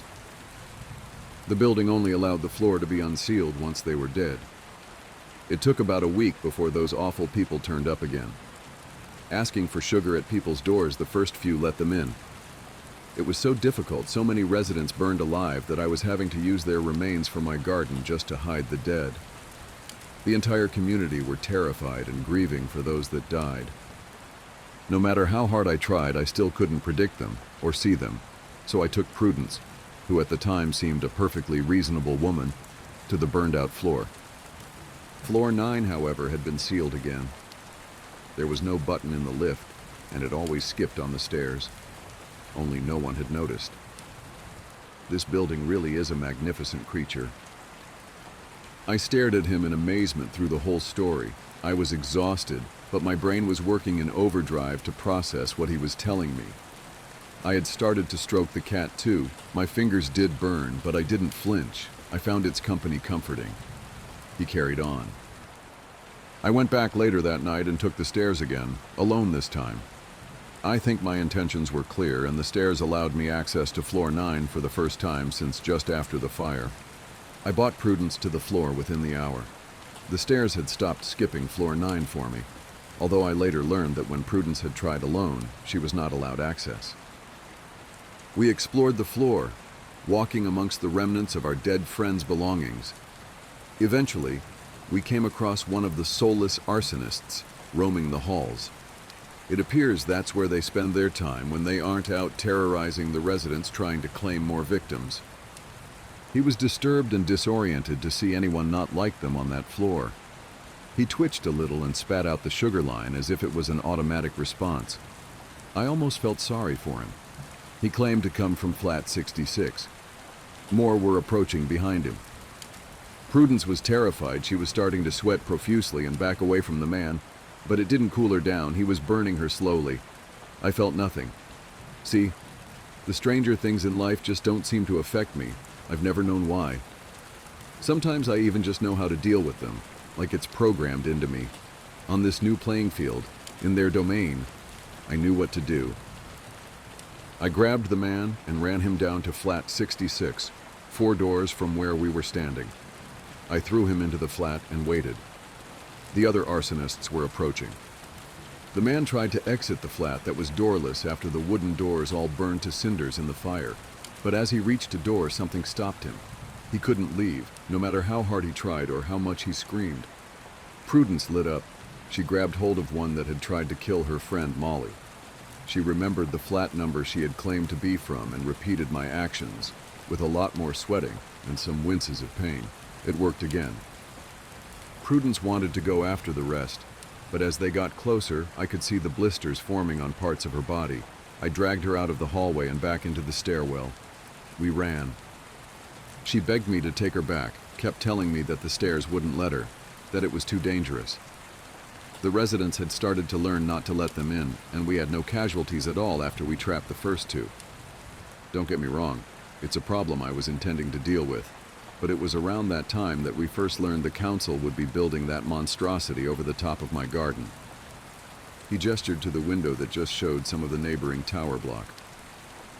This left me not at my best. My intuition was failing me when a few months after that, I allowed Prudence and Molly to herd the creatures from the lift to floor 9. It's one of my biggest regrets. I should never have walked them up there. But I didn't know she was going to burn them all. She didn't give me a chance to reason. I became mistrusting of everyone and distracted, not long after I went away for a long while. So I guess the arsonists remained, and now they're threatening you. Tomorrow I will go. I will fix the mess I left behind. I am so sorry it's affected you so badly. I'd love to meet these twins. They sound incredibly brave. They are, I finally interrupted, and I want to be there tomorrow. I want to lock Natalia away for good. I can't allow it. You'll be attacked. He cut me off entirely. I let it drop instantly, but in the back of my mind I knew I would be there, no matter what. I went to sleep that night with my mind reeling. I wondered where Derek slept and if he even needed to. The next morning I left my flat early, past the man on floor 5, and waited on the steps at floor 8. I tested it, of course, and just like anticipated, ascending any higher took me straight to floor 10, or 11 depending on if you hit a skip. So I returned to floor 8, and I waited. Derek hadn't indicated what time he was coming, but I was ready. I would wait all day and night if I had to, but luckily I didn't. Derek was climbing the stairs at around 11 a.m. I had already been there for 3 hours, but it had been worth it. He looked particularly unimpressed to see me. His face still looked kind, though, even with the sour expression. I can't stop you, can I? He sighed, sounding resigned in his tone. Not for anything. You have to promise to stay back. If you get your girl approaches, you can do what you need to do, but you have to stay back. He pleaded. I nodded and stood up. We ascended the stairs, and for the very first time in my new life here, I saw the big plastic sign saying 9, the floor that didn't exist. As we pushed through the door, it was like entering an entirely new world. Everything was black, burned to carbon. You could smell nothing but charcoal. Literally nothing but empty shells of homes and flakes of what used to be sentimental objects remained. It was devastating to witness. If you've ever visited a mass gravesite, you'll understand partly how I was feeling. It was sickening to think of all the lives needlessly lost. But I didn't get time to think. Natalia walked towards me, flying down the hallway. How the fuck did you get here? She screamed. Her eyes were wide and angry. I started to feel hotter already. Derek grabbed my arm and pulled me next to him, making sure to keep a tight hold of my arm. Where do you live? Derek asked her. I started to back away as the sweat dropped from my brow. I desperately wanted to shout out the number, but I couldn't. I was so hot, I wasn't functioning properly. Everything became so overwhelming I couldn't remember what Georgia had said. what flat Natalia had claimed to come from. I'm not that stupid. I saw what happened to them. She gestured over her shoulder to what must have been flat number 66, where a man laid on the floor, breathing but looking broken. Just existing in that room. Prudence had been creative with the truth yet again. She didn't kill them. You can't kill them. What had Georgia said? I racked my brains as I felt the skin on my face start to sting. I imagined her melting away. It was happening to me. I was next. And then, as my hair started to singe at the ends, it came to me. 71? I screamed as loud as I could. I could barely see as Derek grabbed her and ran towards me with her. She was clawing at his eyes and face, screaming at him to let go. But he didn't burn. He just kept hold of her. When he approached flat 71, he beckoned me over. You do it, then get off of this floor. He was blunt but reasonable. I complied. I pushed hard. There was nothing but anger in her eyes. She pushed my face hard with her hand as I got her to cross the boundary into flat 71. I felt my skin sizzle and blister. My whole face was in agony, but I didn't stop pushing. Watching Natalia try to fight her way out of a door that didn't exist was both satisfying and humorous. The others had started to approach at the sound of the commotion.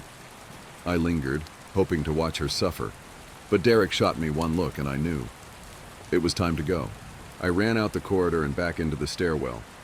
I stopped for longer than I probably should have, but I knew I might not get to see that 9 again and it would be worth it. I waited for Derek on floor 9's stairwell. I couldn't help but imagine the cultists burning to death the first time around.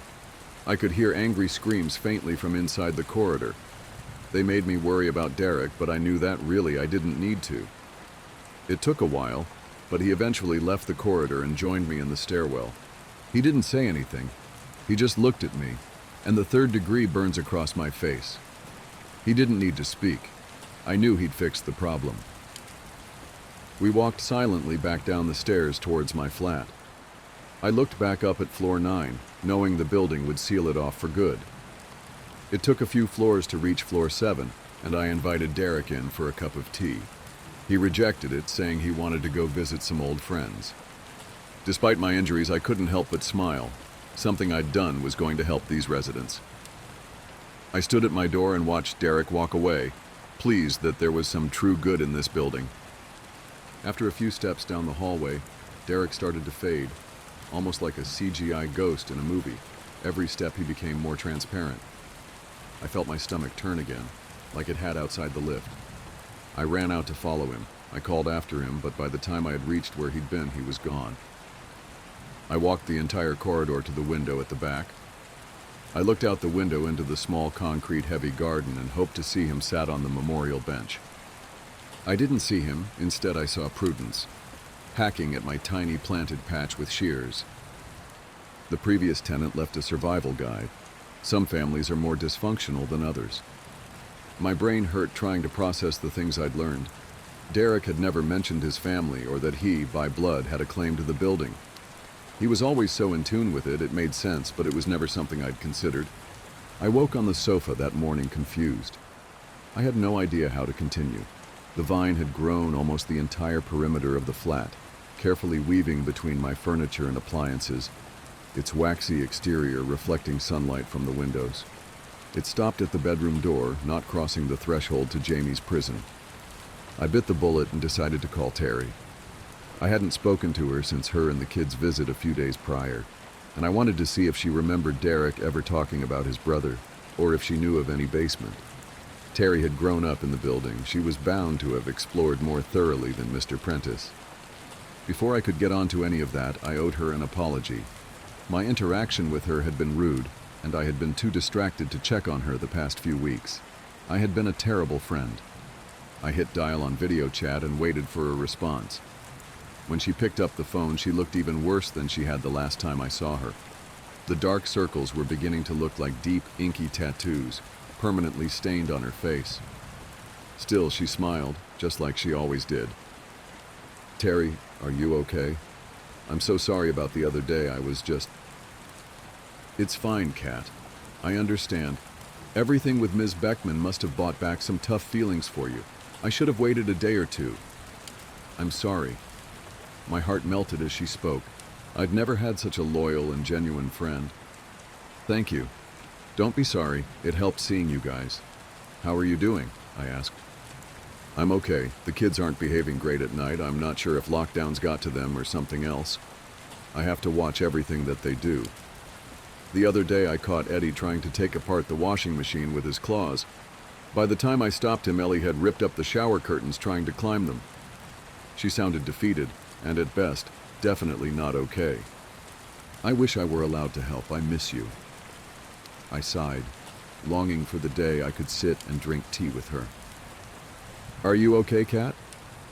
You haven't been yourself, she asked. We may not have known each other that long, but she could sense when things weren't right. Terry was the epitome of an empath. This, I'd come to realize over the months, had been the only reason she kept in touch with Prudence. She's just so damn nice. I'm not. I don't know if you know about Essie's predictions, but she made one for me, and it sent me to some strange places. I'll tell you more when I figure it out, but for now, I need your help. I still chose to omit Jamie from my confessions, but I was ready to be a bit more open. I wasn't too ashamed to admit I needed help. Terry clearly knew about Essie's gift. She didn't bat an eyelid.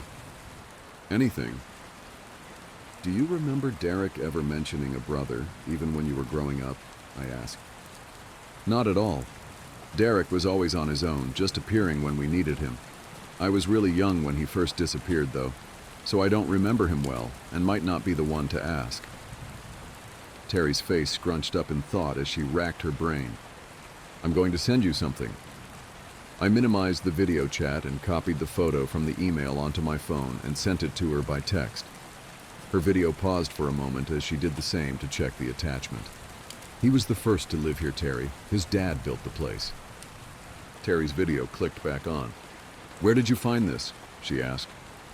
I explained the blog and why I had been looking. It wasn't a short explanation, so I'll spare you that. We even broke from the seriousness briefly for the kids to come and fawn over the kittens. Eddie loved Mr. Meow, whilst Ellie wanted to kidnap Tetley. Wrinkles just curled up with me. He was my secret favorite anyway. Terry was fascinated by the vine. She wondered if it had a connection to Derek, especially given the photo I'd found on my search. I can't say the thought hadn't crossed my mind either. I learned more about him every day, but he would always first and foremost be the gardener. The vine made sense, but the basement didn't. I was struggling to connect it to the brothers. I don't know about a basement, Kat, but if this place is as old as you say, then who knows? I know I may look haggard. She pulled on her cheeks and giggled, but I'm really not that old. I laughed. I was sad that she didn't have any more information, but it was nice to just talk to a friend. For 5 minutes, life felt normal. I'd kept my secret, and talking to Terry, I'd almost managed to forget about Jamie myself. If it hadn't been for the deep bite wound on my finger from the feeding the day before, and the open cuts on my chest from his attack, I might have been successful. I still had no idea what the riddle Essie had given to me meant. I was looking as hard as I could, and it had led me down a rabbit hole that just kept spewing more questions.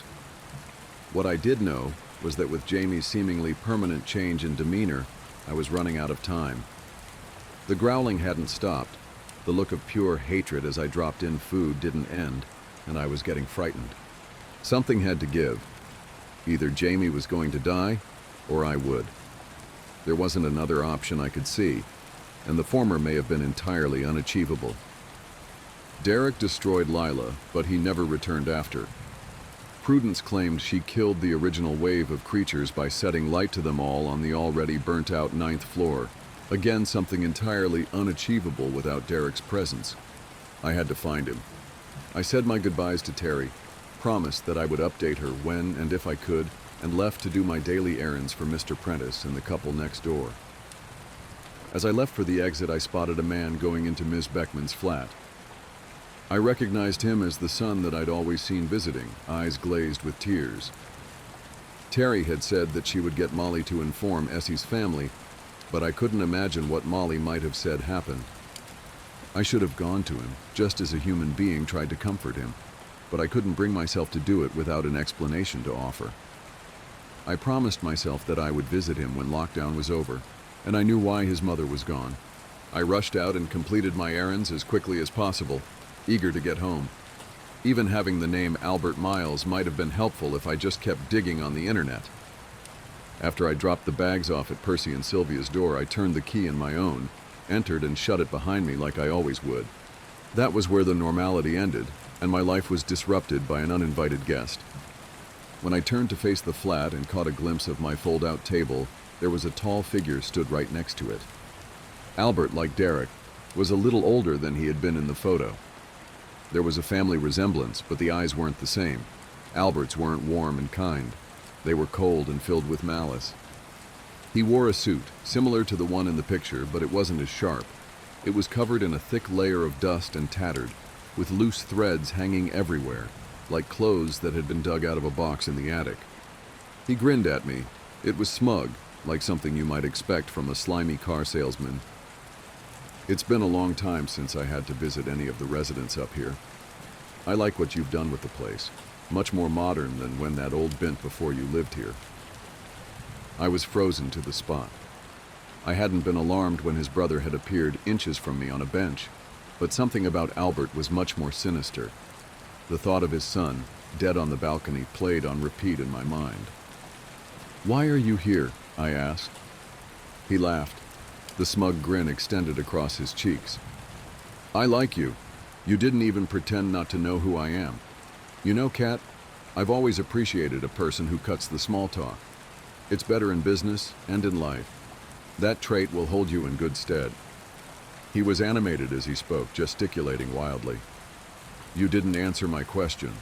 Don't you find that ironic considering your sentiment?" I answered back, still terrified, but figuring that keeping him talking might somehow help the situation. "I don't need to answer your question. You know why I'm here." He continued to grin, raising an eyebrow and adjusting the torn sleeves of his suit. "It's not often that I've come across a tenant that causes as much chaos as you do. It's usually issues with the rent, and even something like that hasn't happened for quite some time. But you are something special." He stamped on part of the vine that was growing near his feet, and I watched as the enormous structure withered and shrunk in size, as if it were in notable pain. The beginning of my entire ordeal flooded back to me. I was back in my kitchen, discovering Prudence's note for the first time, reading the one rule that I'd never learned anything more about. 1. The landlord will never bother you. He doesn't visit, call, or communicate in any way, but make sure to pay your rent in a timely fashion always. I have only dealt with him once in 35 years, and let's just say I never missed another rent day. Any repairs required, you speak to the agent you rented the place with. Rule number 1. So much happened that I hadn't thought much about that rule, but there must have been a reason she put it first, before even mentioning the creatures. Suddenly, the literal monster in my closet seemed soft and fluffy in comparison to the ageless man stood in front of me. "I've paid my rent. Why are you here?" I stood firmly, curling my shaking hands into fists. It was more for comfort than aggression. On the surface, I was hoping it would appear I was standing my ground. The rent part was true. It was hard, but I always found a way. I was still training to teach and pulled in extra cash running after school clubs as I trained. Even during lockdown, I was creating digital learning tools. This place was my home, and I'd followed the first rule to the letter to keep it. "Maybe you aren't as bright as I thought." He rolled his eyes. "Let's list reasons a landlord might want to visit, shall we? Damage to property, unauthorized modification of communal spaces, digging around where it's not wanted or needed, nurturing my brother's unnatural experiments." He went to continue, but I stopped him. "What do you mean, unnatural experiments?" Albert laughed even harder than before. I could see in his eyes that he considered me entirely dense by this stage. "You think those 3 little abominations you took in came out of nowhere? They were a cry for help, you stupid girl, like a flare, and all you could do was pick it up and let it burn your fingers." He scoffed, laughing at his own bad joke.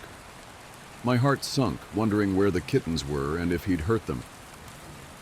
After all the trouble you caused when he helped you last time, I wasn't going to let my idiot brother continue to roam my halls, especially not after what you did once he was gone.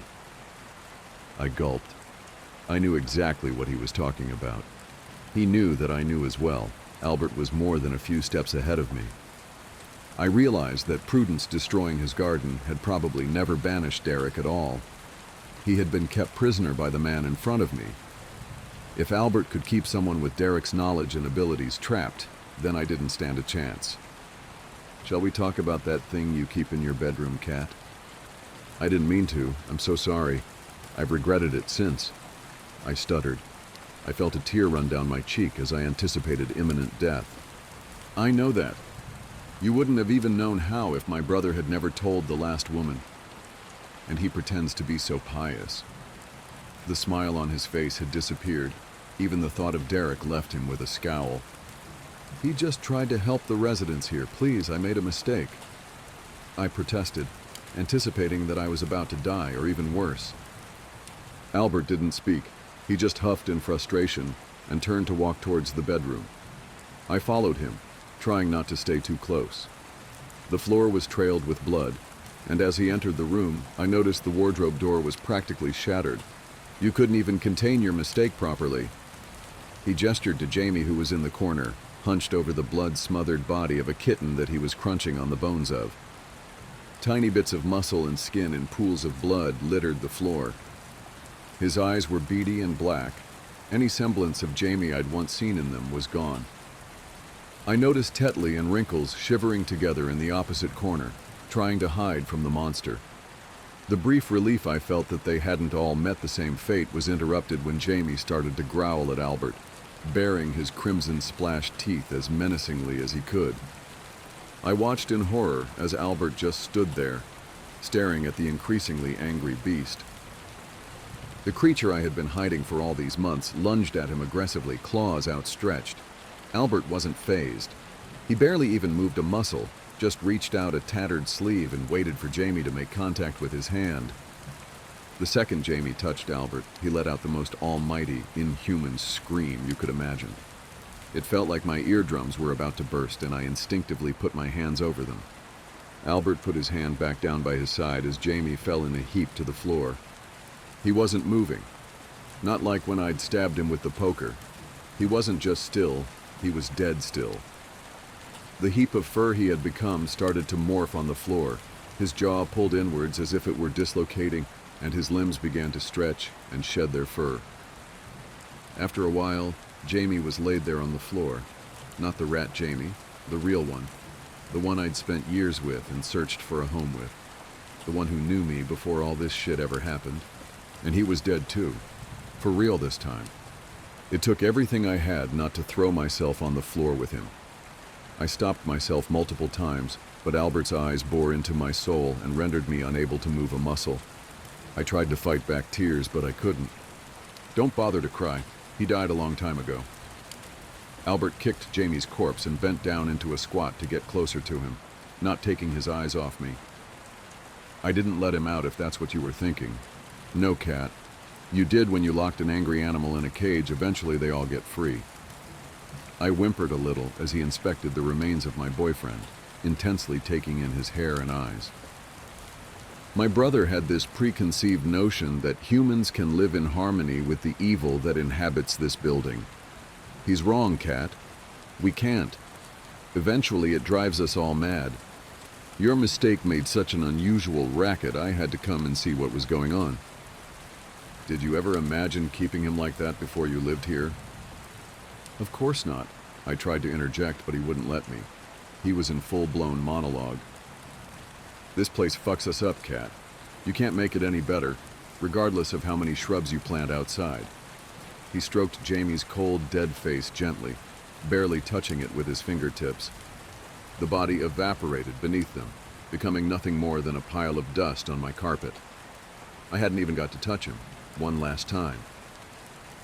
Albert stood back up, salesman grin plastered back on his face, and brushed his sleeves. I've cleaned up your mistake. Aren't you going to say thank you? I held back the bile that was forming in my throat, took a deep breath, and summoned every ounce of strength that I could just to speak. He was right, this place had fucked me up. But losing your partner like that would do the same to anyone. I thought of the little boy in the mirror, Mr. Prentice, even Ellie and Eddie. This wasn't for me. You're wrong about this place. Not everything here is evil. I made a mistake, but it's you that's evil. You killed your own son. What I did came from love. I blurted, trying to organize my thoughts. You don't know a damn thing about my son, and you won't. This is your only warning, Kat. Stop digging into my family. Consider my brother dead and keep quiet. He spoke sternly. I didn't dare try to talk back again. Despite knowing I'd hit a nerve, everything about him set me on edge. He took another vicious stamp on part of the vine as he exited the bedroom. It shriveled entirely underneath his dusty dress shoes, back to the size that it had been when I pulled my foot free, except it wasn't green anymore. It was brown and rotten. He turned to me once more before he reached the front door of the flat to leave and spoke. If you dare continue your pointless little mission to try and find Derek, you will meet the same fate as that blind old bat from down the hall. People here will always do as I tell them. Let her be an example of why not to meddle in my family business. Feel lucky that I didn't eviscerate you on the spot, or worse. He winked at me, knowing that he had complete control of the situation, and left with a simple, "Bye for now, Kat." As the door slammed, the two remaining kittens bounded to my feet, shaking with fear. I scooped them up despite the burning and held them close. I wasn't going to let anything happen to them. The flat had an emptiness I wasn't used to, even when it had been just me with no kittens. Before I repeated the ritual to bring Jamie back as a creature, there was the comforting knowledge that he existed somewhere. There was hope. The pile of dust on my bedroom floor and the shattered remains of my wardrobe were all I had left of him now. Then there were Mr. Meow's remains, a glaring reminder of my failure to keep anything alive or safe.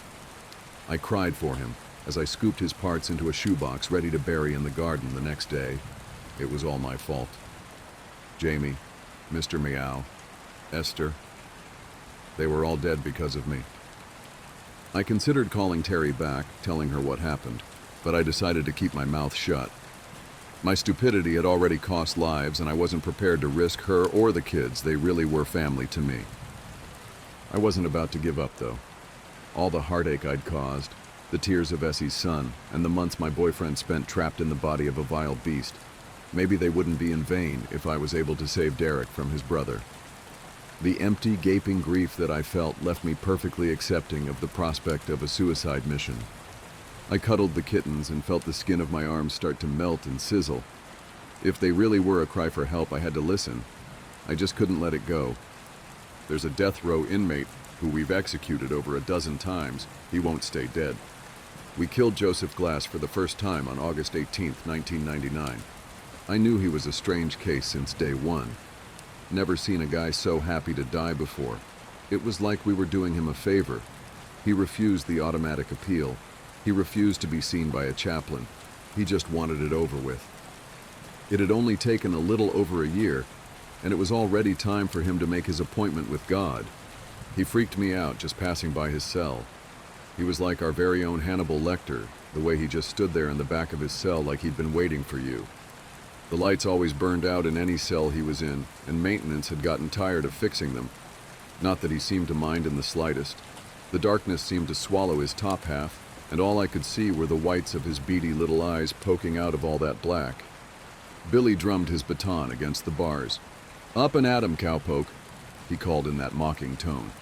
"Time finally come for you to pay what you owe, you sick son of a—" Billy. Warden Taft silenced him with a word. "If you can't act like a professional, you're going to have to sit this one out." Billy paused and licked his chapped lips. "Nah," he muttered. "This is a show I can't miss." Glass seemed to tick Billy off more than any prisoner before him. He liked him to at least pretend to feel sorry for what they've done, or act scared of what's coming to him. This one didn't even have the common decency to shed a tear. He was as stone-faced as a statue, even while being marched to the chair. Billy liked to joke sometimes that we ought to take the guy out back with some car batteries and really put the fear of God into him, get him to cut out that stoic act. I think he was only half joking. After what this guy did to those girls. Well, Billy has a daughter, so I guess it struck a chord. We all watched him fry. The warden, his closest men, the thin-faced man representing the commissioner of corrections, the prison physician, the families of those poor girls. It couldn't have gone more by the book. Only oddity I'd noticed at the time was that the stench of death never quite left the clothes I'd worn that day. And then the next morning, we came into work to see the whites of those beady little eyes staring at us from the darkness again. "Good morning, sirs," he said, just as he did every morning in that airy, hoarse little voice. I'll admit it. I dropped everything I was carrying, stumbled back, stammered like a confused child. Hell, I almost screamed. You're not... You're supposed to be... "I don't know what you mean, sir." He leaned in like he was trying to stare a hole through my chest. His tone almost sounded disappointed. "You never came for me. You promised me that yesterday would be the end, sir, but you never came. I waited all night long. Why did you lie to me?" Me and Taft looked at each other. We both had the exact same question on our minds. If Glass was still alive, who the hell did we roll into the morgue last night? "Jesus Christ," Taft gagged when he pulled back the cadaver cover, stumbling away. "It's Billy." I looked. I know I shouldn't have, but I couldn't help it. And I'll be forever haunted by the sight of my friend lying there on his back, mouth agape and cloudy eyes staring into the ceiling, open wide as if he'd spent his last moments in a state of terror. The public never found out what happened. The cover-up story was that poor Billy had been taken by cardiac arrest.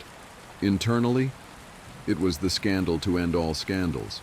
Worst case of incompetence and negligence in history, they called it. They brought the hammer down on anyone even tangentially involved. Me and Taft were out on our ears, and they would have prosecuted us too, but that would have required admitting it ever happened. But I just could never wrap my head around it. Of those dozens of witnesses, not a single person noticed we were strapping a guard to the chair, not an inmate. It was impossible to the point of absurdity.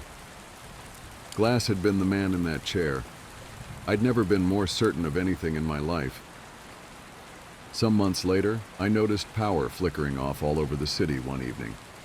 It was brief, so I thought nothing of it, at least until I got a call from a familiar number the very next morning.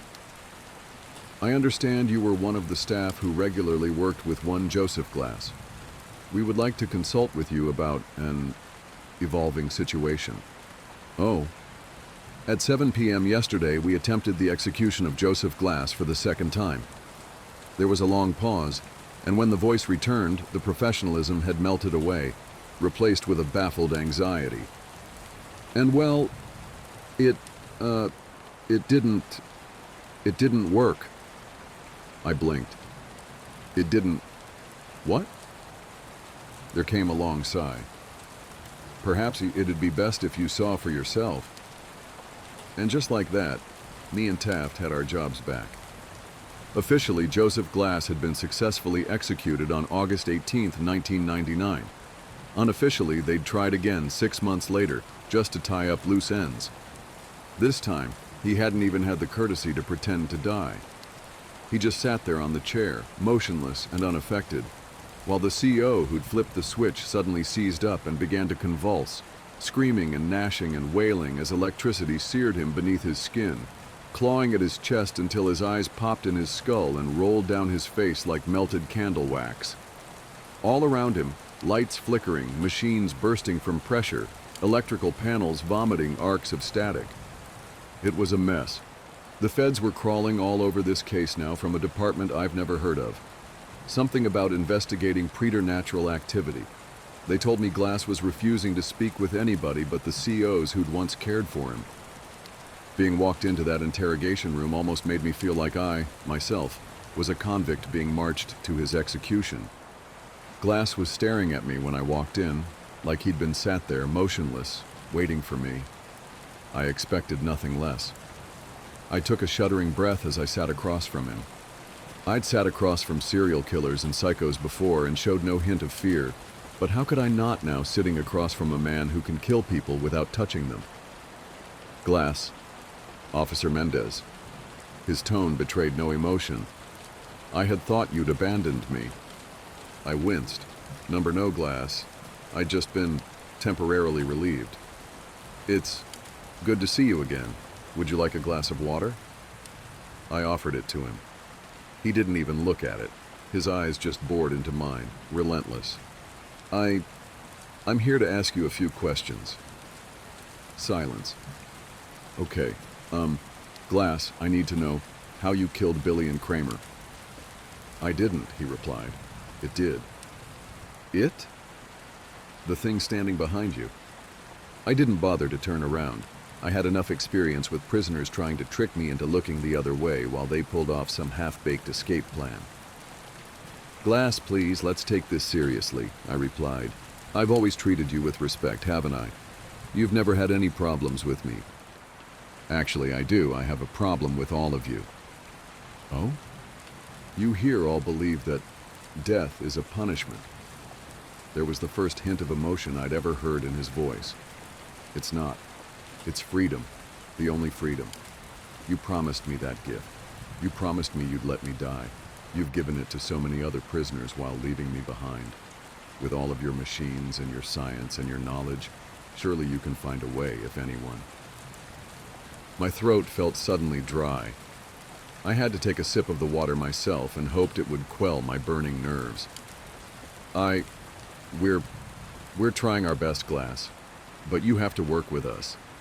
It may help if you told us what exactly is preventing us from executing you. He moved for the first time, leaning in so slow as to be almost imperceptible. It won't let me die.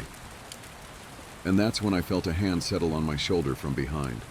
Everything stopped. My lungs stopped inflating.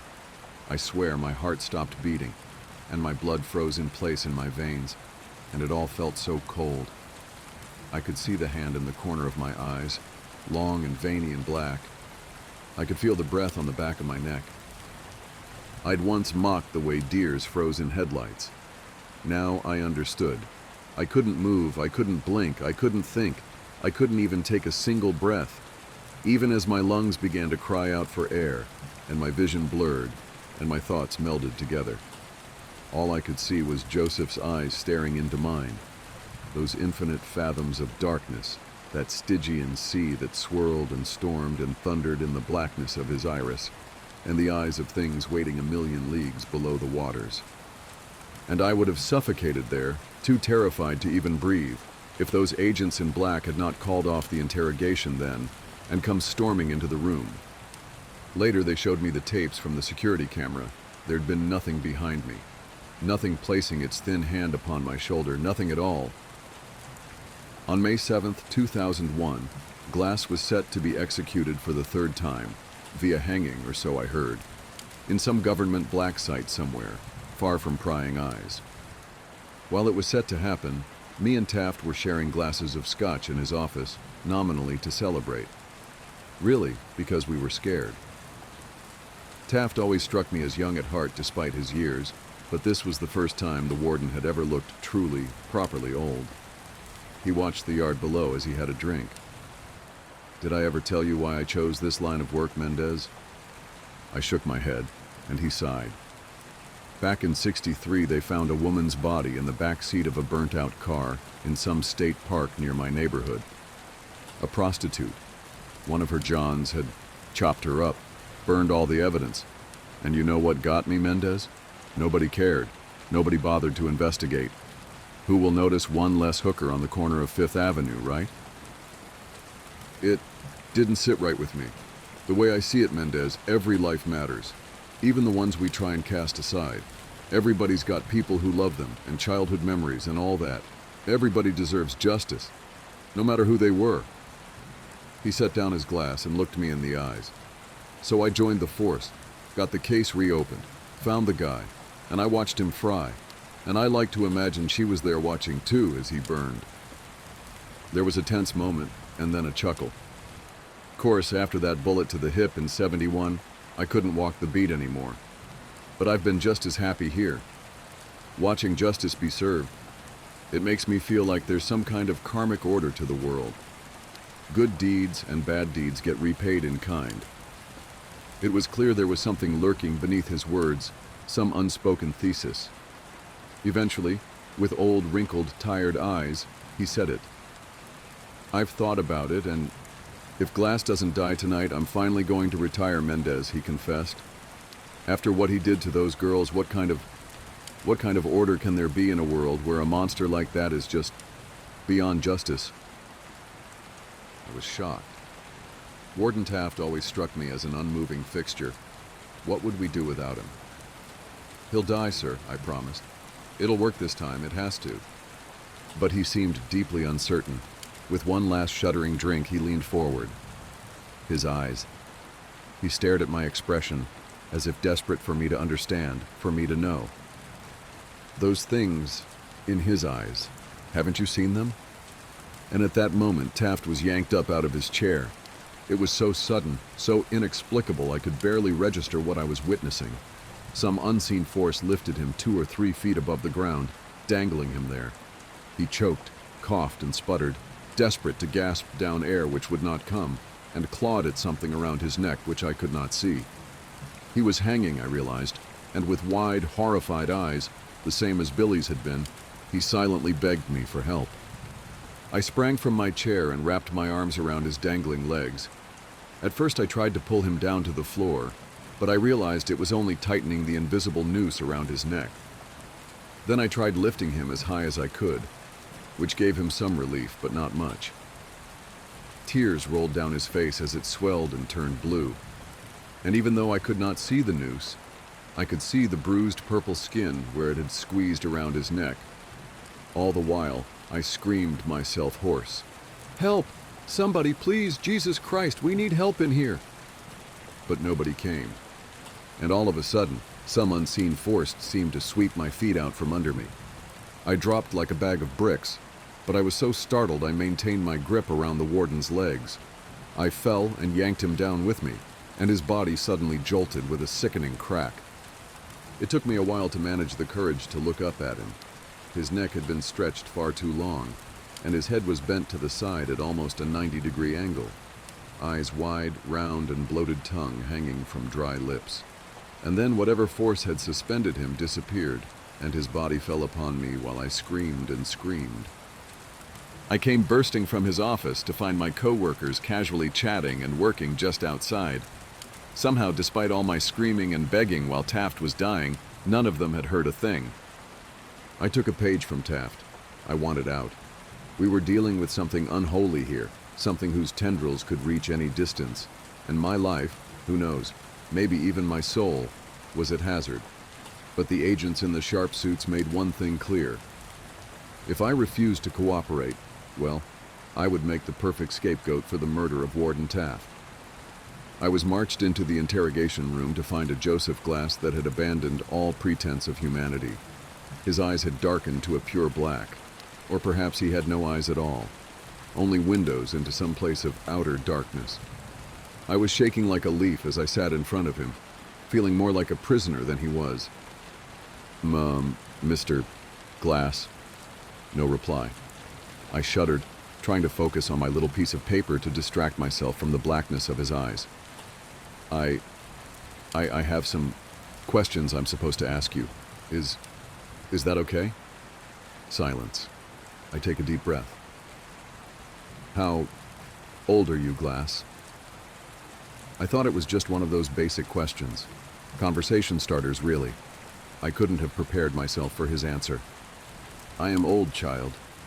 His voice was nothing like I remembered. It was deep and low and rumbling, like there were multiple people speaking in unison, and all were equally ancient.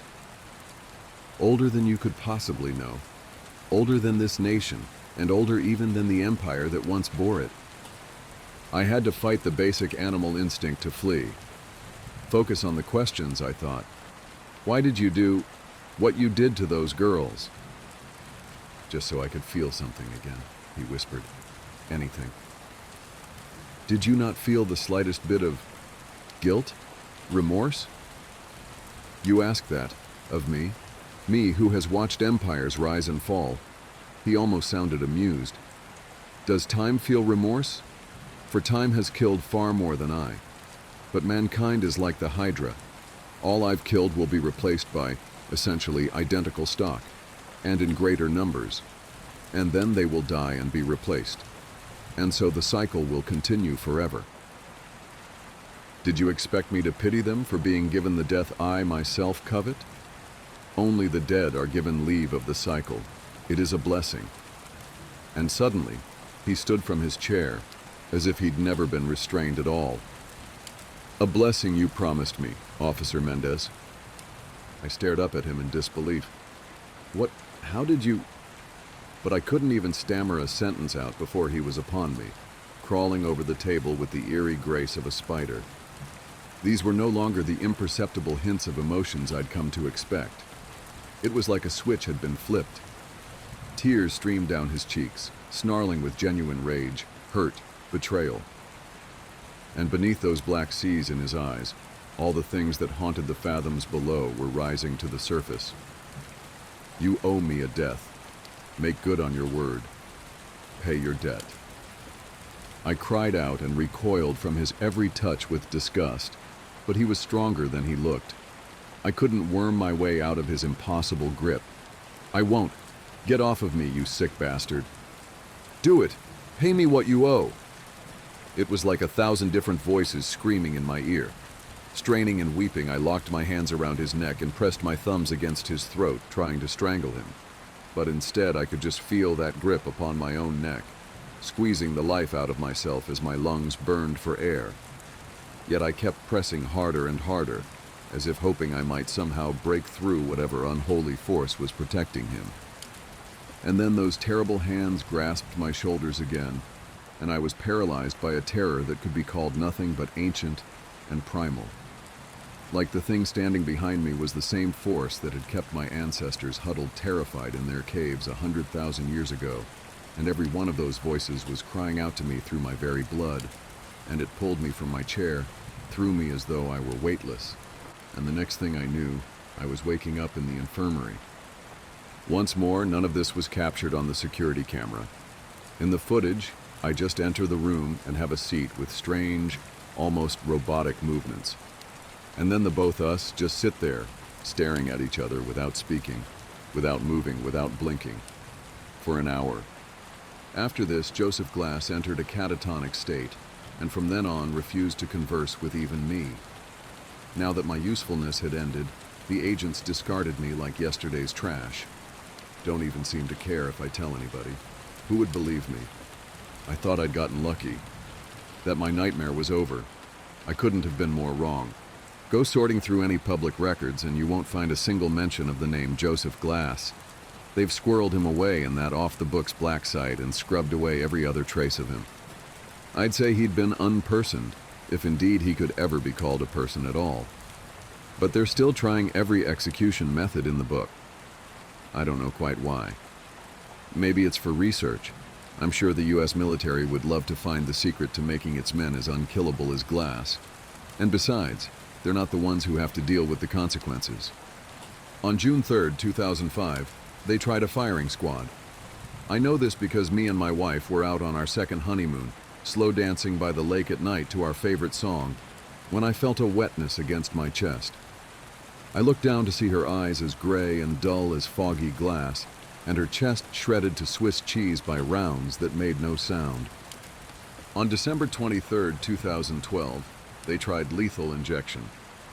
That was the day they found my son's car wrapped around a tree, and baffled coroners discovered that he was dead before the accident even occurred, his bloodstream polluted with pavilon and potassium chloride. It's been years since I've isolated myself from everyone I knew, hermiting away in this cabin out in the middle of nowhere. And yet the stench of death still follows me. Just a couple years ago, I found a news report mentioning my nephew. Apparently, he'd been found completely exsanguinated, his veins emptied utterly despite no signs of a struggle. God knows what kind of arcane methods of execution they're trying by now. He's not going to let me walk away from this. Not while I still owe him a debt. But I've been doing some research too. research into those untold legions of things I witnessed staring up from that blackened sea in Glass's eyes. I've learned things men were not meant to know. Practiced rites, assembled tools, ingredients, and I think I know where they're keeping him. Even though they blindfolded me, I counted the second between every turn on our way to the black site, and I've since spent weeks watching the place, cataloging every entry point. Maybe I'm slipping into madness, or maybe I've truly found the way to put an end to the horror, to finally give this monster the justice that Taft would have wanted for him. Joseph Glass had been right about one single thing. I have to pay what I owe, even if it kills me.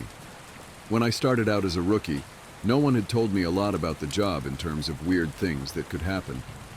I'm assuming this was largely to prevent me from freaking out and abandoning the park.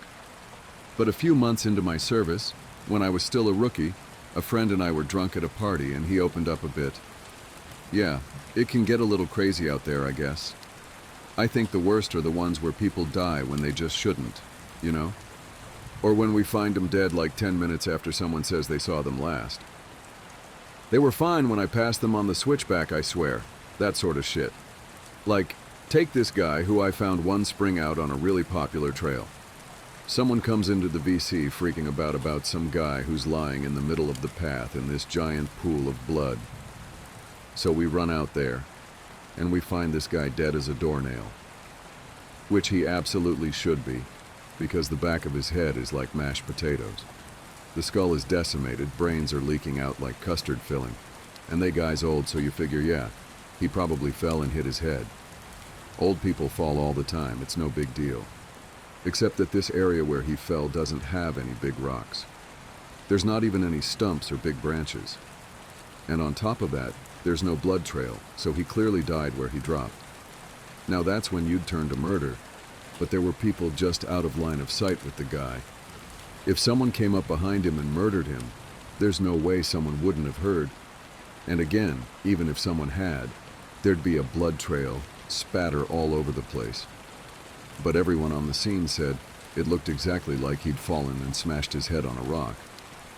So what the fuck did he hit his head on? And then there was this lady I found in a different park about 5 years ago, back when I was upstate. We found her in the middle of a stand of big junipers, curled around the trunk like she was hugging it. We pick her up to move her, and a fucking waterfall comes out of her mouth, splashes all over my shoes. Her clothes are dry and her hair is dry, but the amount of water in her lungs and stomach was phenomenal. Unreal, man. Coroner's report says the cause of death was drowning. Her lungs were completely full of water. This, even though we're in the middle of the high desert, and there isn't a body of water for miles. No puddles, no nothing. No signs of anyone else being out there.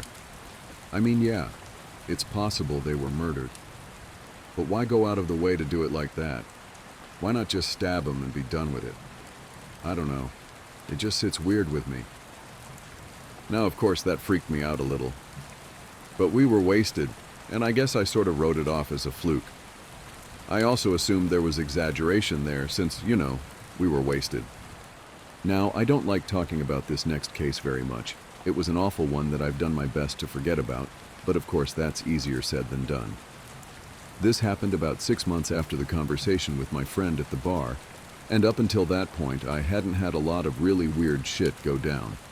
A few things here and there, and of course the stairs, but it's amazingly easy to get used to stuff like that when it's treated as if it's normal. This case was a little different. A guy with Down syndrome in his 20s went missing after his family lost sight of him on a major path. That was odd in and of itself because this guy never left his mom's side.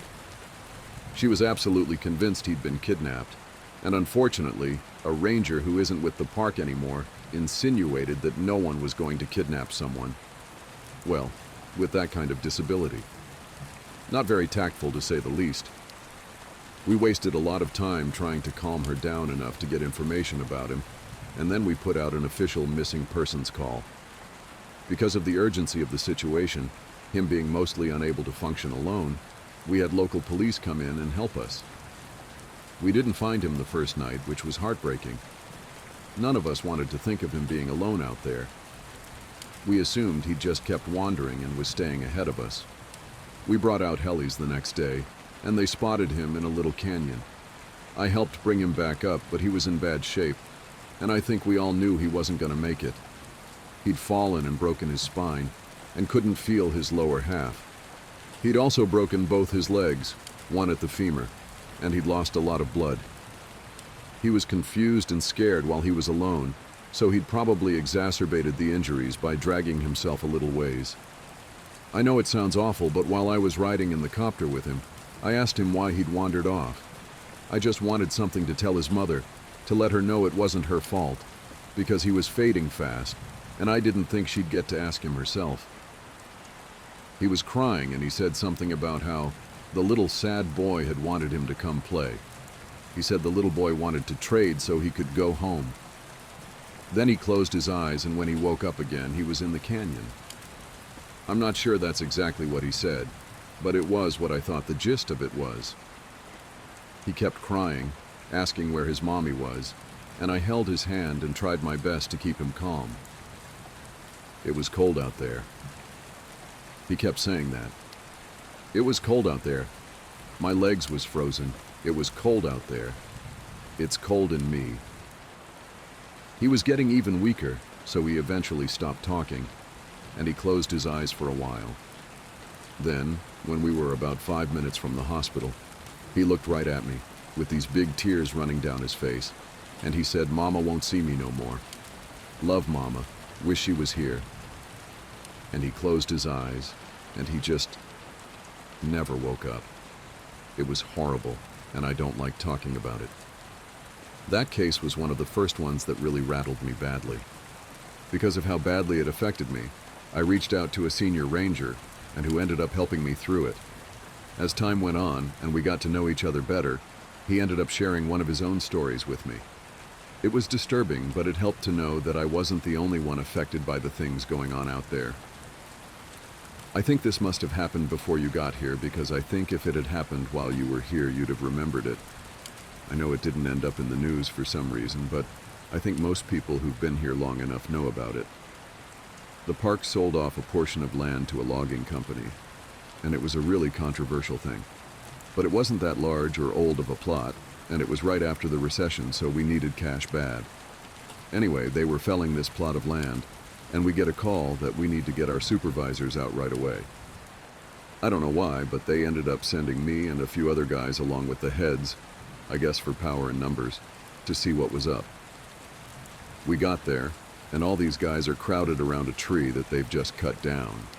They're all pissed off and freaking out, and the foreman comes over and says he wants to know what we think we're up to. What the hell y'all think this is, some kind of sick joke? You've got a lot of fucking nerve pulling this shit. We bought this land fair and square. Well, we don't know what the hell he's talking about, so he brings us over to this felled tree and points at it and tells us that when they cut it down, it was just like this. And they'll be damned if they put it there. The inside of the tree was all rotted out and hollow in one spot, and when they'd cut it down, it had exposed that chamber, and inside it is a hand, like a perfectly severed hand, and looks like it's actually fused with the inside of the tree. Well, now we think they're pulling a joke, so we tell them that we don't like being fucked with, and we start to leave, but they tell us they've already called the cops and that they'll go right to the media if we don't stick around. Well, that gets the heads' attention, so they stick around and talk to the police about it. Everyone is denying that they put the hand in there, and besides, how would anyone have even done it? It's clearly a real hand, but it's not mummified or skeletal. It's brand new, probably not even a day old. And it is definitely fused with the wood. You can see that it's coming right out of it. The loggers, they insist that they didn't put it there. Somehow, this fresh human hand ended up fused to the inside of this living tree. The cops have them cut up that section of tree into a movable chunk. Then they take the hand away, and the area is closed off. There was a pretty big investigation, but I know they didn't get any answers. Now it's become this legend, and as far as I know, we haven't sold any more property for logging. As you all know, I went to a training seminar recently and heard some amazing and horrible things there. One of the guys I talked to while I was there told me a story when we were all around the campfire one night. We were both pretty drunk, you'll see a pattern here, and we were swapping stories. He told me this one. Me and another guy were out on a field search because some campers reported screaming noises at night. So we head out there to look for whatever fucking mountain lion has wandered into the area, and I'm pissed. We've had 3 of them show up in the camping areas that year alone, and I'm getting tired as hell of constantly having to deal with them. Plus, I just don't like them anyway. They're a pain in the ass, and they're loud and they scare the shit out of me. Fucking cats. Pieces of shit. I'm groaning about it to the guy I'm with, and he thinks it's a real fucking riot. So we're seeing all these broken branches and what look like dens, and we're pretty sure we know where this thing is. I call in, and they tell me to confirm if possible, which, just means they want you to step in a big pile of shit and use that as proof. I'm not seeing any though, so I basically just tell them to shove it. I'm done. We know that damn thing's out here somewhere, even if I'm not stepping in its shit or inside its mouth or whatever. Guy I'm with wanders off to take a piss or whatever, and I stay behind watching this little burrow under a tree to see if maybe a fox or something is living under it, 'cause I love foxes, man. They're cute as hell.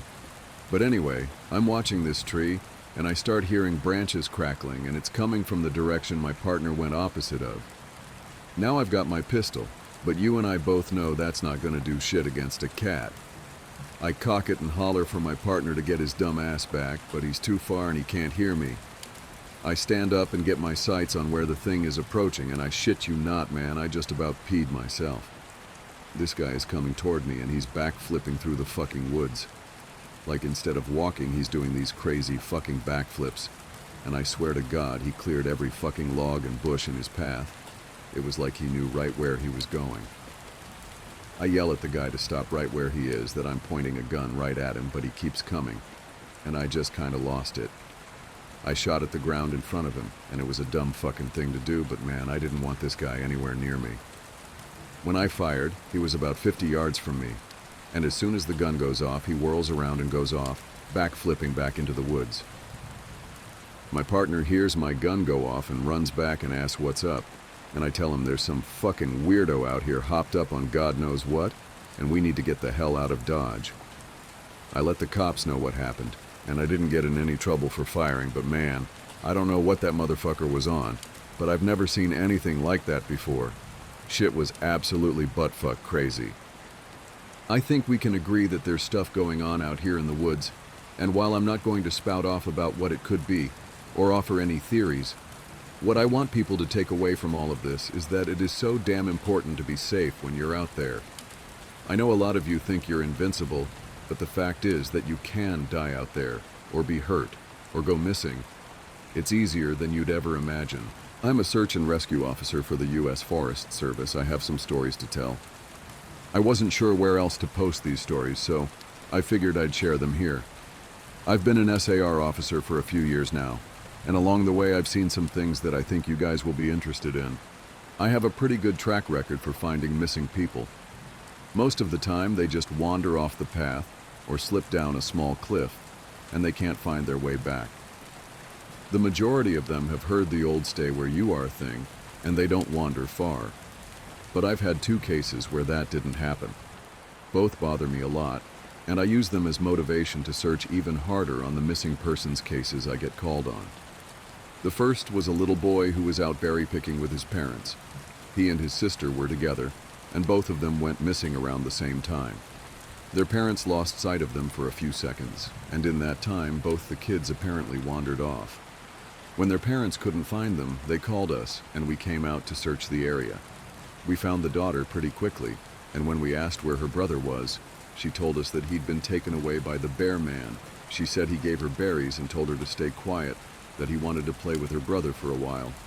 The last she saw of her brother, he was riding on the shoulders of the bear man and seemed calm. Of course, our first thought was abduction, but we never found a trace of another human being in that area. The little girl was also insistent that he wasn't a normal man, but that he was tall and covered in hair, like a bear, and that he had a weird face.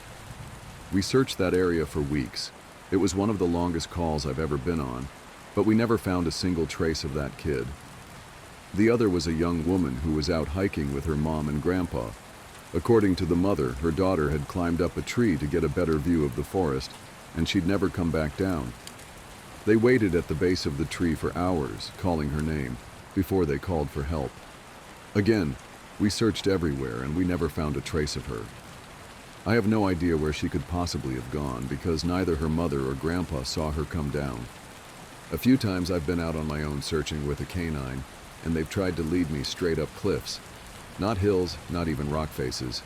Straight, sheer cliffs with no possible handholds. It's always baffling, and in those cases we usually find the person on the other side of the cliff, or miles away from where the canine has led us. I'm sure there's an explanation, but it's sort of strange. One particularly sad case involved the recovery of a body. A 9-year-old girl fell down an embankment and got impaled on a dead tree at the base. It was a complete freak accident, but I'll never forget the sound her mother made when we told her what had happened.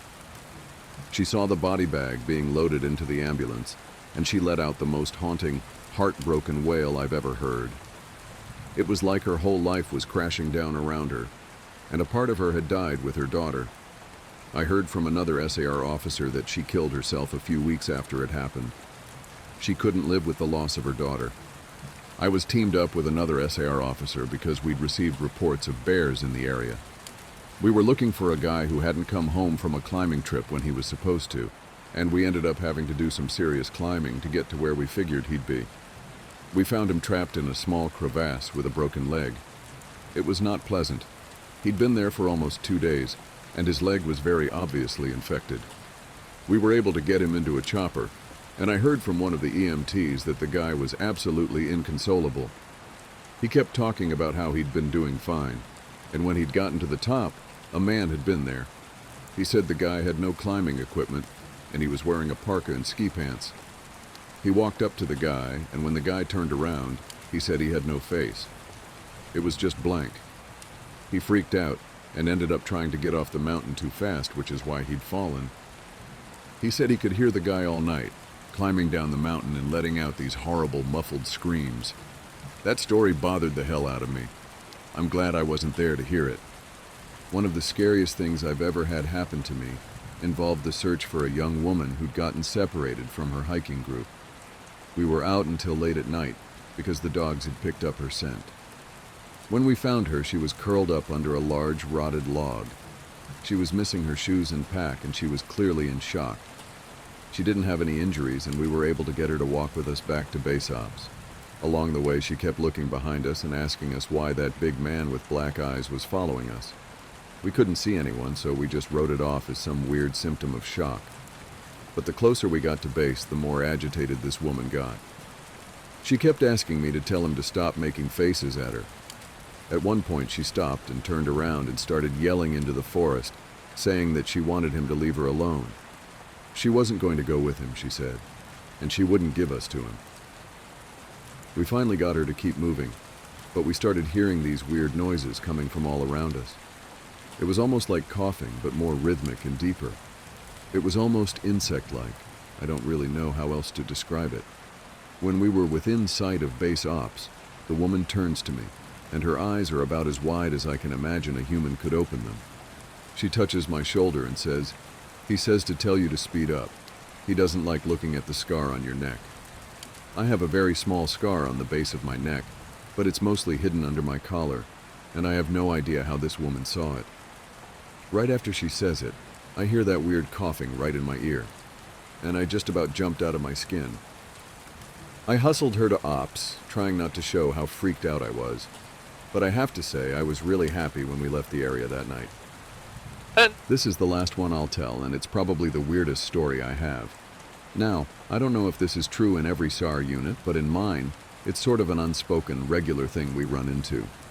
You can try asking about it with other SAR officers, but even if they know what you're talking about, they probably won't say anything about it. We've been told not to talk about it by our superiors, and at this point we've all gotten so used to it that it doesn't even seem weird anymore. On just about every case where we're really far into the wilderness, I'm talking 30 or 40 miles, at some point we'll find a staircase in the middle of the woods. It's almost like if you took the stairs in your house, cut them out, and put them in the forest. I asked about it the first time I saw some, and the other officer just told me not to worry about it, that it was normal. Everyone I asked said the same thing. I wanted to go check them out, but I was told, very emphatically, that I should never go near any of them. I just sort of ignore them now when I run into them because it happens so frequently. A small act of kindness nearly got me killed. His eyes were bloodshot, shining with unshed tears. There was a sad, lost look about him that crumpled my heart. I finished the last of my coffee and made my way to the counter. There were some wrapped cookies and brownies on display. I grabbed a cookie, paid for it, and asked for a pen. I flattened the cookie's receipt on the countertop and scribbled, "Hope this cheers you up."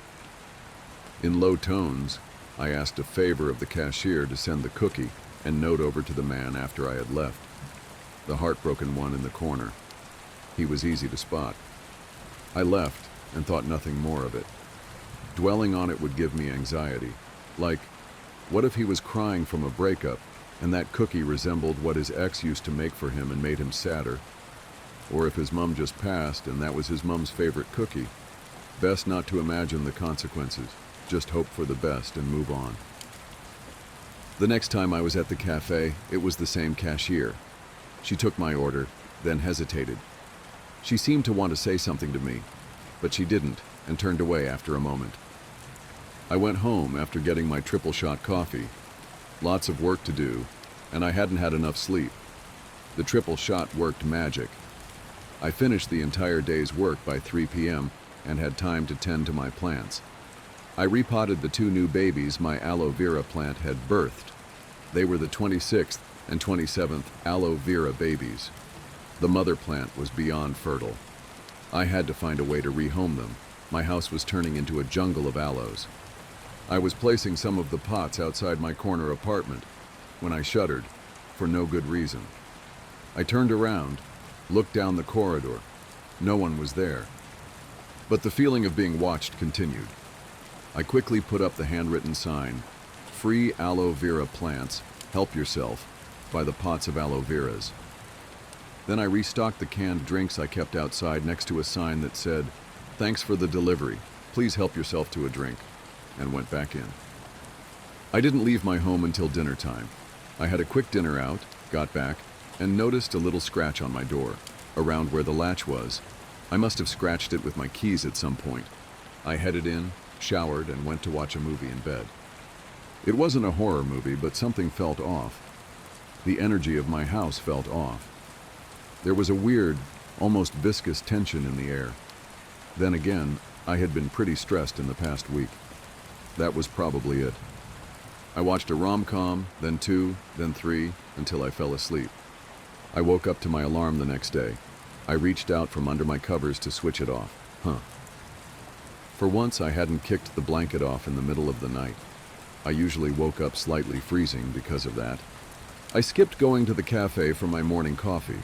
I was running up my bills. Instant coffee was going to be the norm for a while. A text popped up on my phone screen from an unidentified number. "Good morning. Hope you enjoy the breakfast at your door." I raised an eyebrow and headed to my door. Sure enough, there was a takeaway meal at my door. I smiled. It was probably my bestie. She did random surprises like this once in a while. "Thanks, Julie," I replied. She had probably texted from the new work phone she had just got. I was taking a bite of the pancake I found in the box when my phone vibrated again. "Who the fuck is Julie?" read the text. I opened my mouth and let the bite of pancake fall out. Julie wasn't one to swear, not in the years that I've known her. "Who are you?" I replied. No reply. I texted Julie on her personal phone. It took her only a few minutes to respond. It wasn't her. The breakfast wasn't from her. I threw it out, heart thumping. "Did you not like it?" came the text. I shrieked a little. I had thrown it into the bin at home. "Who are you? How are you doing this?" I texted. I hesitated for a moment. Then I locked myself in my bedroom and called the police. To the police's credit, they reacted fast. I told them that I believed someone might be in my home, and they were here in minutes. They found no one. I told them what had happened, and they began a search for electronic devices. They found 2. A camera plopped into one of my plants, one which showed the view of my living room and part of my kitchen. Another camera was in my bedroom. a tiny thing half hidden behind the knickknacks on my bedside table. They were battery-powered cameras with their own Wi-Fi. The battery could last for weeks, apparently. I didn't even know they made cameras like those. I felt sick, like a cold creature had crawled inside my skin and settled itself among my innards. I told the police about the scratch on my door. They concluded that someone had picked my lock. The police asked lots of questions about exes, people I could have offended, any creepy colleague or person in my life. I couldn't think of anyone. There just wasn't much drama in my life up to that point. I couldn't imagine anyone I knew going to such lengths to spy on me. The police left after dusting around for fingerprints. I didn't know they still did that. They said they would investigate, compare the prints to mine to check for any strangers' prints. They didn't have the manpower to leave a protective detail or to provide any form of protection. I've just got to be careful and change my lock. Get a better one. They would investigate the number from the text and the recording devices too. I got the lock changed in a day. I got the most heavyweight lock there was, one the seller claimed could not be picked. I installed surveillance cameras outside my apartment too, for good measure. I didn't install any in my home. I was paranoid about people hacking the feed to spy on me. I've never liked the idea of being recorded in my own home. I was just about feeling a little safer and somewhat back to normal when I received another text from another unknown number. I'm not trying to hurt you. Please don't be scared of me. I love you. I called the investigator in charge of my case, told him about the text. They told me to screenshot it, send it over. I did that once I hung up. Another text. How could you do that to me? I froze. How did he know? Were there more cameras? My phone vibrated again. I told you I loved you. Why did you call him? I left the house, headed straight to the police station. I was about to head in when another text popped up. Don't you dare go in there. That will make me really mad. I went in anyway, met with the officers in charge. They sent me home accompanied by an officer and told me to stay home as much as possible and try to be accompanied by friends or family when out. Then they left after a sweep around my floor to make sure no one was around. I was on edge the next few days, sleepless. No amount of checking the door lock made me feel better. I ordered delivery for all my meals, didn't step 1 foot out the door.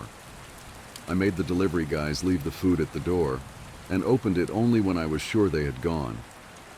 It was when my coffee from my favorite cafe arrived that I remembered the cashier, that strange look she had on her face. It was right before all the crap started. I took a taxi straight to the cafe. I wasn't going to risk being out longer than I had to be. I got lucky. The same cashier was working at the counter. I approached her, and her eyes widened. I looked down and realized what a mess I looked. I hadn't showered in days. I was wearing food-stained home clothes. My hair was straggly and messy. I remembered the last time I looked in the mirror. Black circles around my eyes, face pale. Suddenly self-conscious, I smoothed my hair back as well as I could and spoke as calmly as I could manage. You? The last time I saw you, you looked like you wanted to tell me something. She stared at me for a while, confusion apparent on her face. She didn't remember me. I tried to remember our past interactions, anything that would stand out. I got that cookie for that guy, I said, the memory popping up. Her eyes widened further and her lips parted. Oh, you. She looked me up and down, a crease forming between her brows. I wanted to tell you that, well, tell me. The guy you got a cookie for, he kept asking about you. He wanted to know who bought him the cookie, wanted footage from our surveillance cameras. We denied him that, of course, but then he guessed it was you. He had noticed you in your red sweater, then he just kinda camped out here every day. Until that day when you came in. I wanted to tell you that, well, I thought maybe. She trailed off and bit her lip. The guy who looked sad? She nodded. When you came in again, I saw him light up. I wanted to warn you, but I thought maybe it was nothing. I didn't want to make a fuss over nothing, and, well, then you left. and he followed you out. I told my manager, he told me to stay out of it, and I did. Of course, the man with the cookie. God damn it. How had I not put it together until that moment? How did I not suspect him? I thought of the cashier, but not the dude I bought a cookie for. I called the police again. The cashier panicked, said she didn't want to be involved, but I looked her dead in the eye and told her I was in danger, that I needed her help. She relented. We headed to the police station together. She gave her statement. We both gave descriptions of the man. By the time I headed home, I had a new message from yet another unknown number. You've done it now. You need to be punished. I gritted my teeth and fought the powerful urge to fling my phone at the wall. Fuck you, I texted back. Not at all what the police had advised I should do. Nothing much happened over the next several days. By the time a week passed, I thought that maybe my stalker had given up. Still, every night I checked that the door was securely locked, that the alarm system was up, and went to my bedroom and locked that door too. I got called to the police station again, but they didn't have anything significant to update. They just reviewed the evidence I had given them and my statements. It was a waste of time. I got home around 3 p.m. and spammed movies until I fell asleep before the sun had even set. I was awoken by someone calling. It was Julie on a video call. She had been calling daily to check on me, since I first realized someone had broken into my place. Hey! Her cheerful voice was a ray of sunshine. Hey, Jules, I smiled. She said something in response, but it was all jumbled up. Her image froze on screen. Sorry, my Wi-Fi sucks in my room. Hold on, I said, and walked out to the living room. We chatted for a while, and when she realized I was feeling okay, we said our goodbyes, with her promising to check on me again tomorrow. I was still smiling after we hung up. Julie's beyond awesome. I wanted to let her know how grateful I was, so I used a filter app to take a funny selfie video with me saying, "Thank you," with an animal snout and ears. I was giggling away, choosing the funniest animal filter to use, when the nose and ears of a cat filter flew from my face to somewhere behind me. I caught a glimpse of a small face in the background where the cat filter had detected it, for just a split second. It dove out of sight. My blood froze in my veins. I switched the app off and called the police while running for the door. I had just unlocked the door when a flurry of footsteps thudded rapidly towards me. I turned, just in time for someone to snatch the phone from my hands. It took me a moment to recognize him. It was indeed the heartbroken man from the cafe, the one I had bought a cookie for. Before I could say a word, he had hung up and flung the phone far from me. I screamed, with all my soul. He leapt towards me, tackled me to the ground.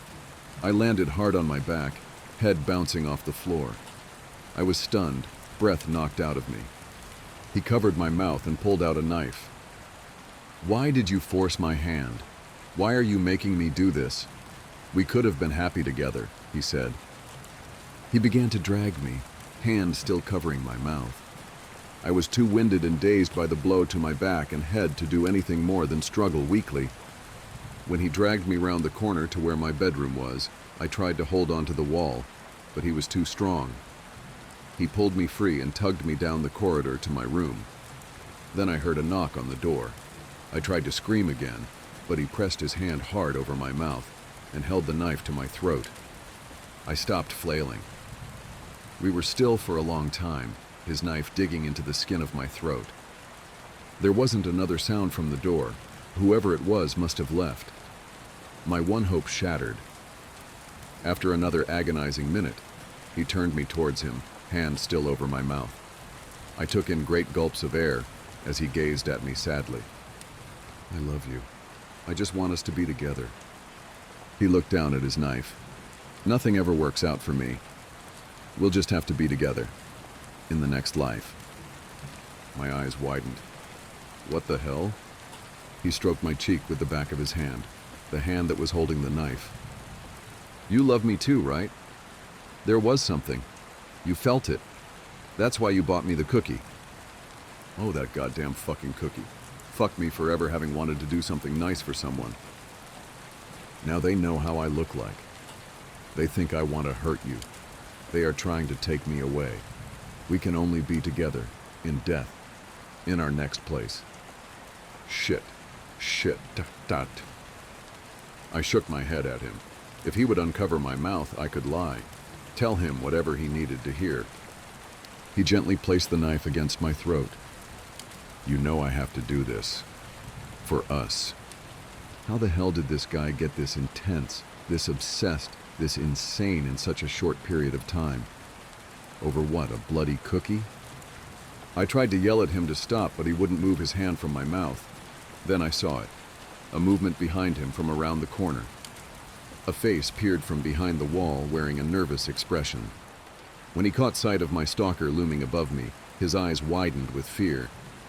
Then he held up a finger to his mouth, nodded at me, and disappeared from sight.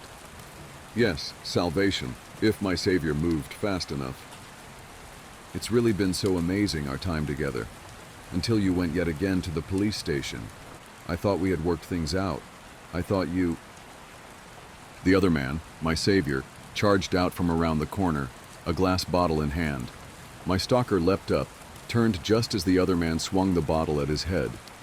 The stalker caught the man's arm and jabbed his knife at the man's midsection. The man twisted out of harm's way and leapt back. My stalker pounced, landing on the man, and they tumbled out of my sight. I pushed myself up to a seated position, ignoring the dizzying sensations that flooded me as I straightened. Behind the wall there were thuds, clatters, and grunts. I had just forced myself to stand when there was a loud cry. Then silence. Blood roaring in my ears, I took a step towards where the scuffle had ended, then hesitated. Someone groaned, and there were the sounds of someone getting to his feet. I backed towards my bedroom door. I had just stepped into my bedroom and was about to slam the door shut when someone appeared around the corner. I began to sob. It was the other man, my savior. The police arrived soon after. My savior was a delivery guy. He had delivered my lunch the day before and had taken a pot of aloe vera and a drink from my stash outside the apartment. He had been doing another delivery nearby and wanted to drop by to leave a note thanking me for the aloe vera plant and the drinks. He had just left the note and was about to leave when he heard me scream. He had hesitated to enter, but he said there was something in my scream that told him something was very wrong. He had called the police, then unable to do nothing, entered my home. I had never been more grateful for my aloe vera's fertility, the idea to give away the plants, and the Instagram reel that had suggested doing an act of kindness for a stranger, however small it was. Then again, it was that same reel that started me down the path of being someone who would buy someone a cookie. The police later informed me that my stalker, after following me home, breaking in and installing the cameras that were found, had engineered a new way of accessing my home. He had simply climbed up 2 floors, from a tree branch to a pipe to the air conditioning unit outside my window, and unlocked my windows by sliding in some thin piece of metal and pushing the latch up. He had been sleeping under my bed on some of the past days. Others he had spent in my closet. The entire time I had thought staying home would keep me safe. He was right in my home with me. He had even been covering me up with my blanket at night. The police found out more about him. He had been heartbroken when I first saw him, because the previous woman he had been obsessing over and stalking had moved out. She had just upped and gone one day, and he had no idea where she went, probably out of the state. After I bought him the cookie, he had decided that fate had intervened, that he had lost the previous woman because he was destined to be with me. He had created an intricate story in his mind about how I had loved him from first sight, that I was battling my feelings when I called the cops, when I removed his cameras, lots of stuff like that. I felt sick listening to the report. Anyway, after all the police arrested him, after they had taken my statements that day, and after I felt I had poured enough gratitude out towards my savior, I didn't want to be home. I went to a hotel to stay for a few nights, one with impeccable security. A few days there, and I felt safer. Knowing my stalker was in jail gave me a peace of mind I hadn't had in the past weeks. I had just exited the hotel to go for breakfast with Julie, when someone holding a few pieces of luggage stopped at the door, struggling to open it with their elbows. The doorman was nowhere to be seen. I turned back to help, then paused. I pulled my hood up, lowered my head so my face was covered, and stepped forward to hold the door open for the lady. I ignored her thanks, kept my face carefully hidden, then slipped away before she could get a good look at me. So yeah, I don't do drugs anymore. I mean, I was never a heavy addict or anything. Never did heroin or meth. Tried crack cocaine once. That was, yeah. But I was only sober for 8 months between that and when Eddie, an old buddy of mine, introduced me to something called K3. Against my better judgment, I took him up on the offer. "You heard of K2, bro?" he said. He was already high. "Spice, yeah, synthetic weed." "Well, listen, man." I blinked. I looked at our mutual friend Todd, then back at Ed. "Listen." "What?" "What?" "You said, 'well, listen, man,' and then you spaced out." "Oh, what were we talking about?" "K3. "Oh, right. You heard of K2? "Yes, I just said that." He leaned in close. "Well, listen, man. This shit is like K2 and then some. Hence the name K4. "I thought you said it was K3. Todd stepped in. "Okay. Ignore him. He's gone. This isn't synthetic anything, Kev. It's something new." "Then why did he call it K4? "K3. "Then why did he call it K3? "He calls it that 'cause the high reminds him of being on spice or something. But this shit is like on another level, and it ain't cannabinoid nothing." I shifted in my seat. "Okay, I mean, you remember what happened last year, yeah?" Yeah, no, I got you. Listen though, I've done this shit 4 times already. Haven't had one bad trip yet. First trip I was just like high off my ass. Nothing made sense. Second trip I was like an astronaut, bro. I think I saw what exists outside the universe. Okay, what exists outside the universe? I said I saw it, not that I remember it, but it was wild. I was warming up to the idea. How long does the high last? Depends on the hit and the quality. He held up a small bag of pills. And you know me, man, I only get the best. Muffin, his dog, growled from the other side of the room. "Muffin, hey, down, girl. Is she okay?" "She's fine, dude," he said. "She's fine, dude," echoed Eddie. Then he started laughing. "Is he on this stuff now?" "Took it right before you got here. I wanted someone to be sober enough to explain it to you." "Thanks." "Thank yourself, person, you blittering snarch," Eddie said. Then he resumed laughing. "Thanks, Ed." Todd popped his pill in his mouth. I did the same. After a moment, he said, "How you feeling?" "Me? Fine. How long does it take to kick in?" He smiled. "Should be feeling it momentarily, my dude." Muffin started growling again. Todd clapped once. "Muffin! Shush, girl, come on." I looked at her. She was standing in her crate, baring teeth. The hair on her back stood on end. "I don't think she's okay, man." "She's fine. Ed, you good?" I looked. Eddie was face down in the cushions of the couch. He wasn't laughing anymore. He was shivering. I said, "Are we gonna get cold or something?" "I usually don't," Todd said. "Every hit's different and every person's different. All I know is it's fucking fun." "Okay." Ed didn't look like he was having much fun. "He doesn't look like he's having much fun," I said. "Yeah, well, you know how your friends can be, sweetie," said my mom. "I know, Mom." "What?" I said, "I know, Mom." "I'm not your mother," said Pastor Lewis. "Oh," I said. "Sorry." He leaned in from where Todd had been. He looked concerned, disappointed, had his elbows on his knees, his hands clasped between them. "Kevin, you know you shouldn't be doing this." "I know. Especially after what happened last year. What were you thinking?" "Thought I could handle it, I guess." I stared at the floor.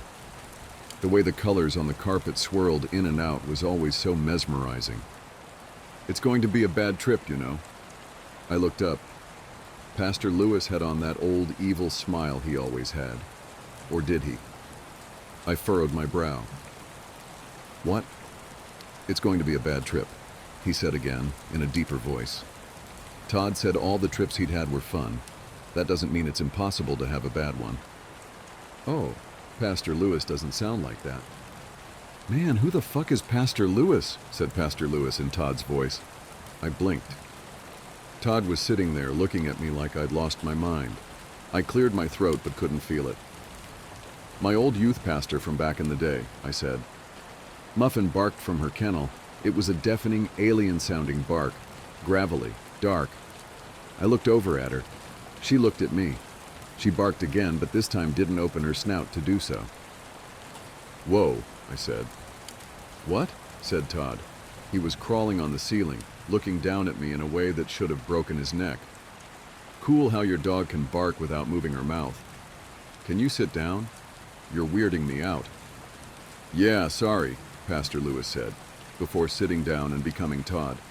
Then Todd said, laughing hysterically, I am sitting, man. He was indeed sitting. I looked up, nobody on the ceiling, and no indication that anyone had been.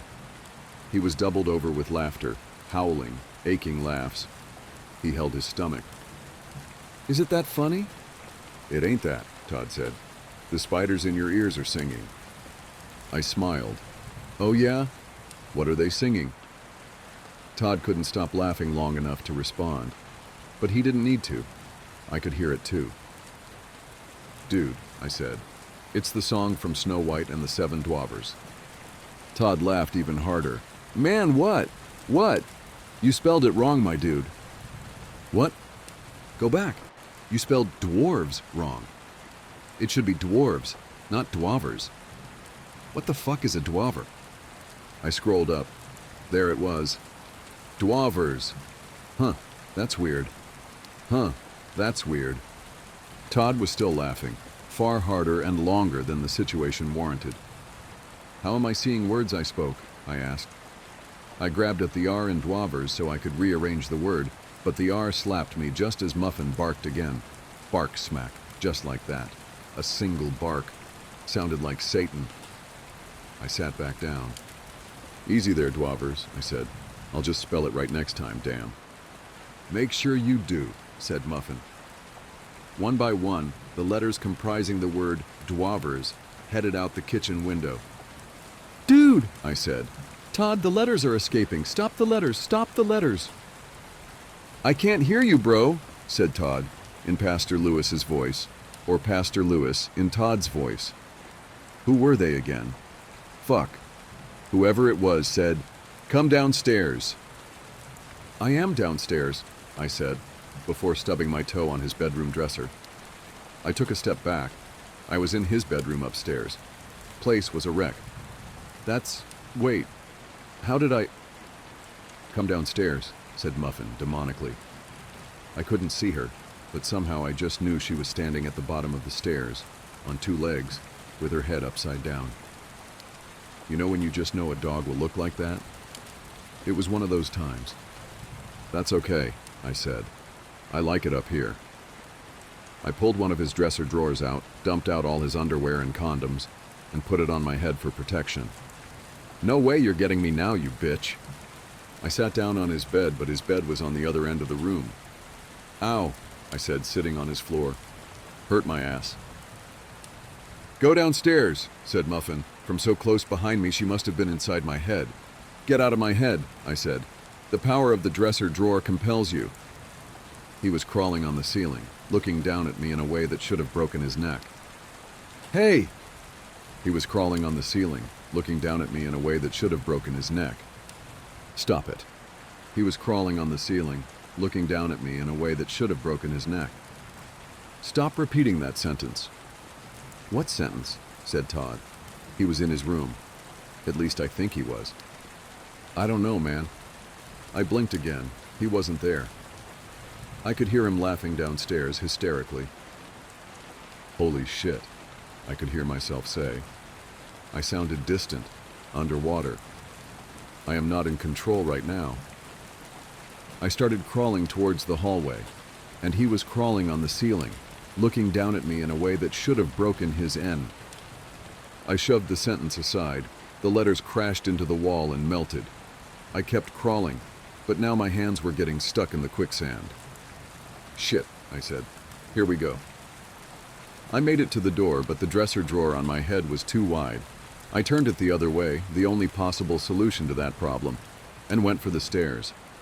Downstairs, Eddie, up and about yet again, was approaching Muffin's kennel, bent over, walking unnaturally, wide-eyed, mouth open, out of his mind. Muffin was howling and barking hysterically, but also silently. "That's weird," I said. "It's going to be a bad trip," said Pastor Lewis. "You already said that, Pastor Lewis. I'm asking why I can't hear Muffin bark." "It's going to be a bad trip," he said again. He was crawling on the ceiling, looking down at me in a way that should have broken his neck. "Why is everything repeating?" I asked aloud. He was crawling on the ceiling, looking down at me in a way that should have broken his neck. "Why is everything repeating?" I asked aloud. "Drink, drink, water, water, bro, said Todd.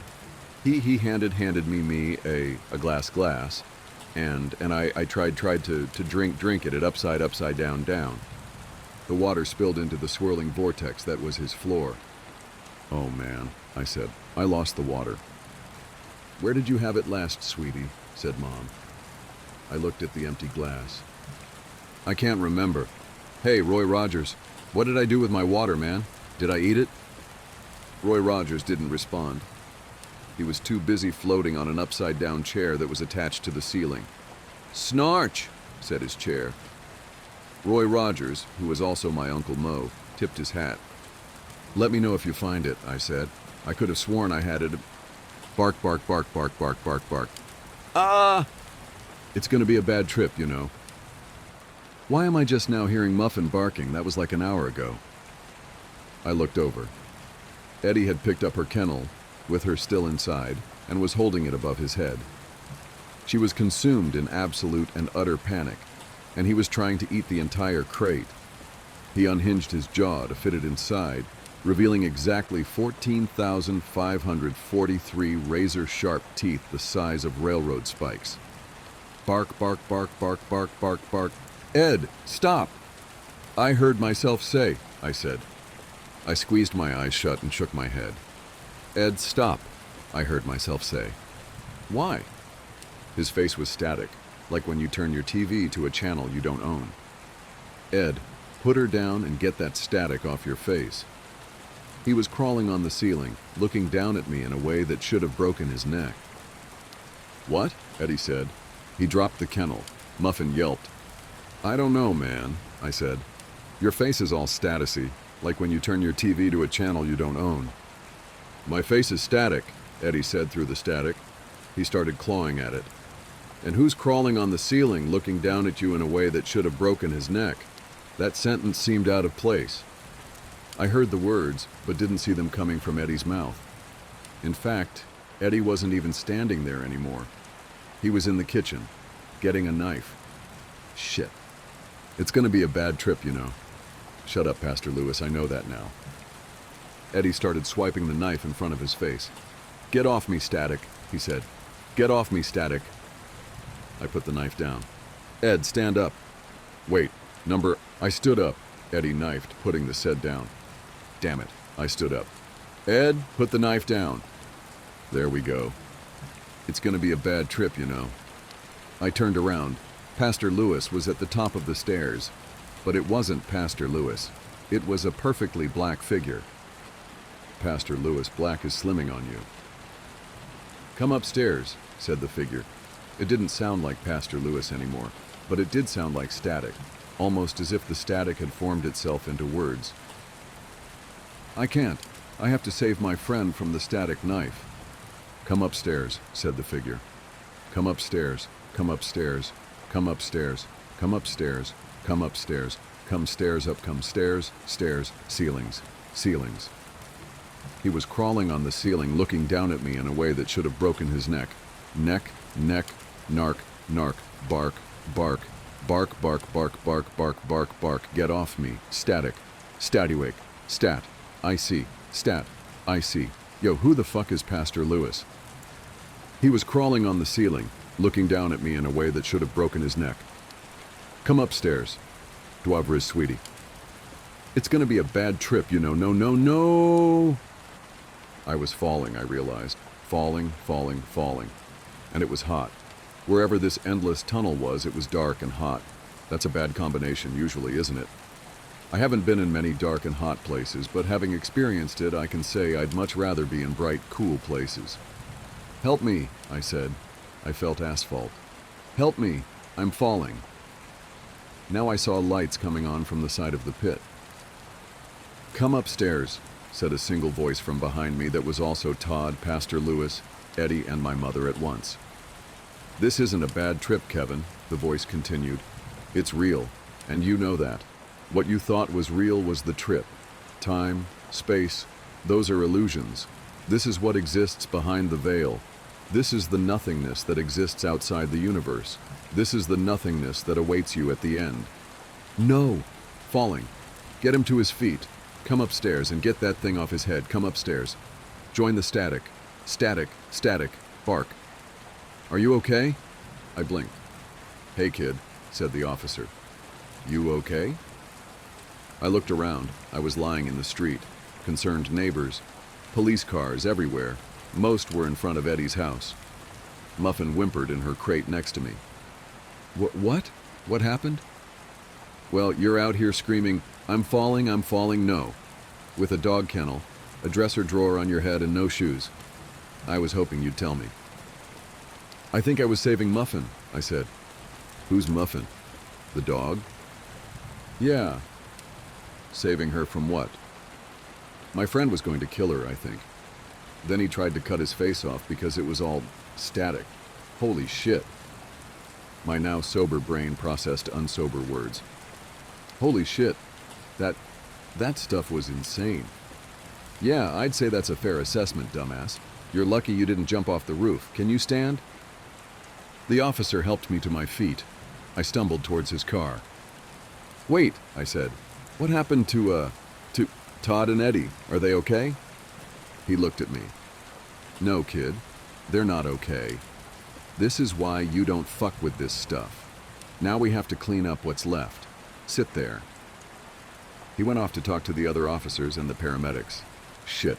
Paramedics, 2 gurneys, ambulance. I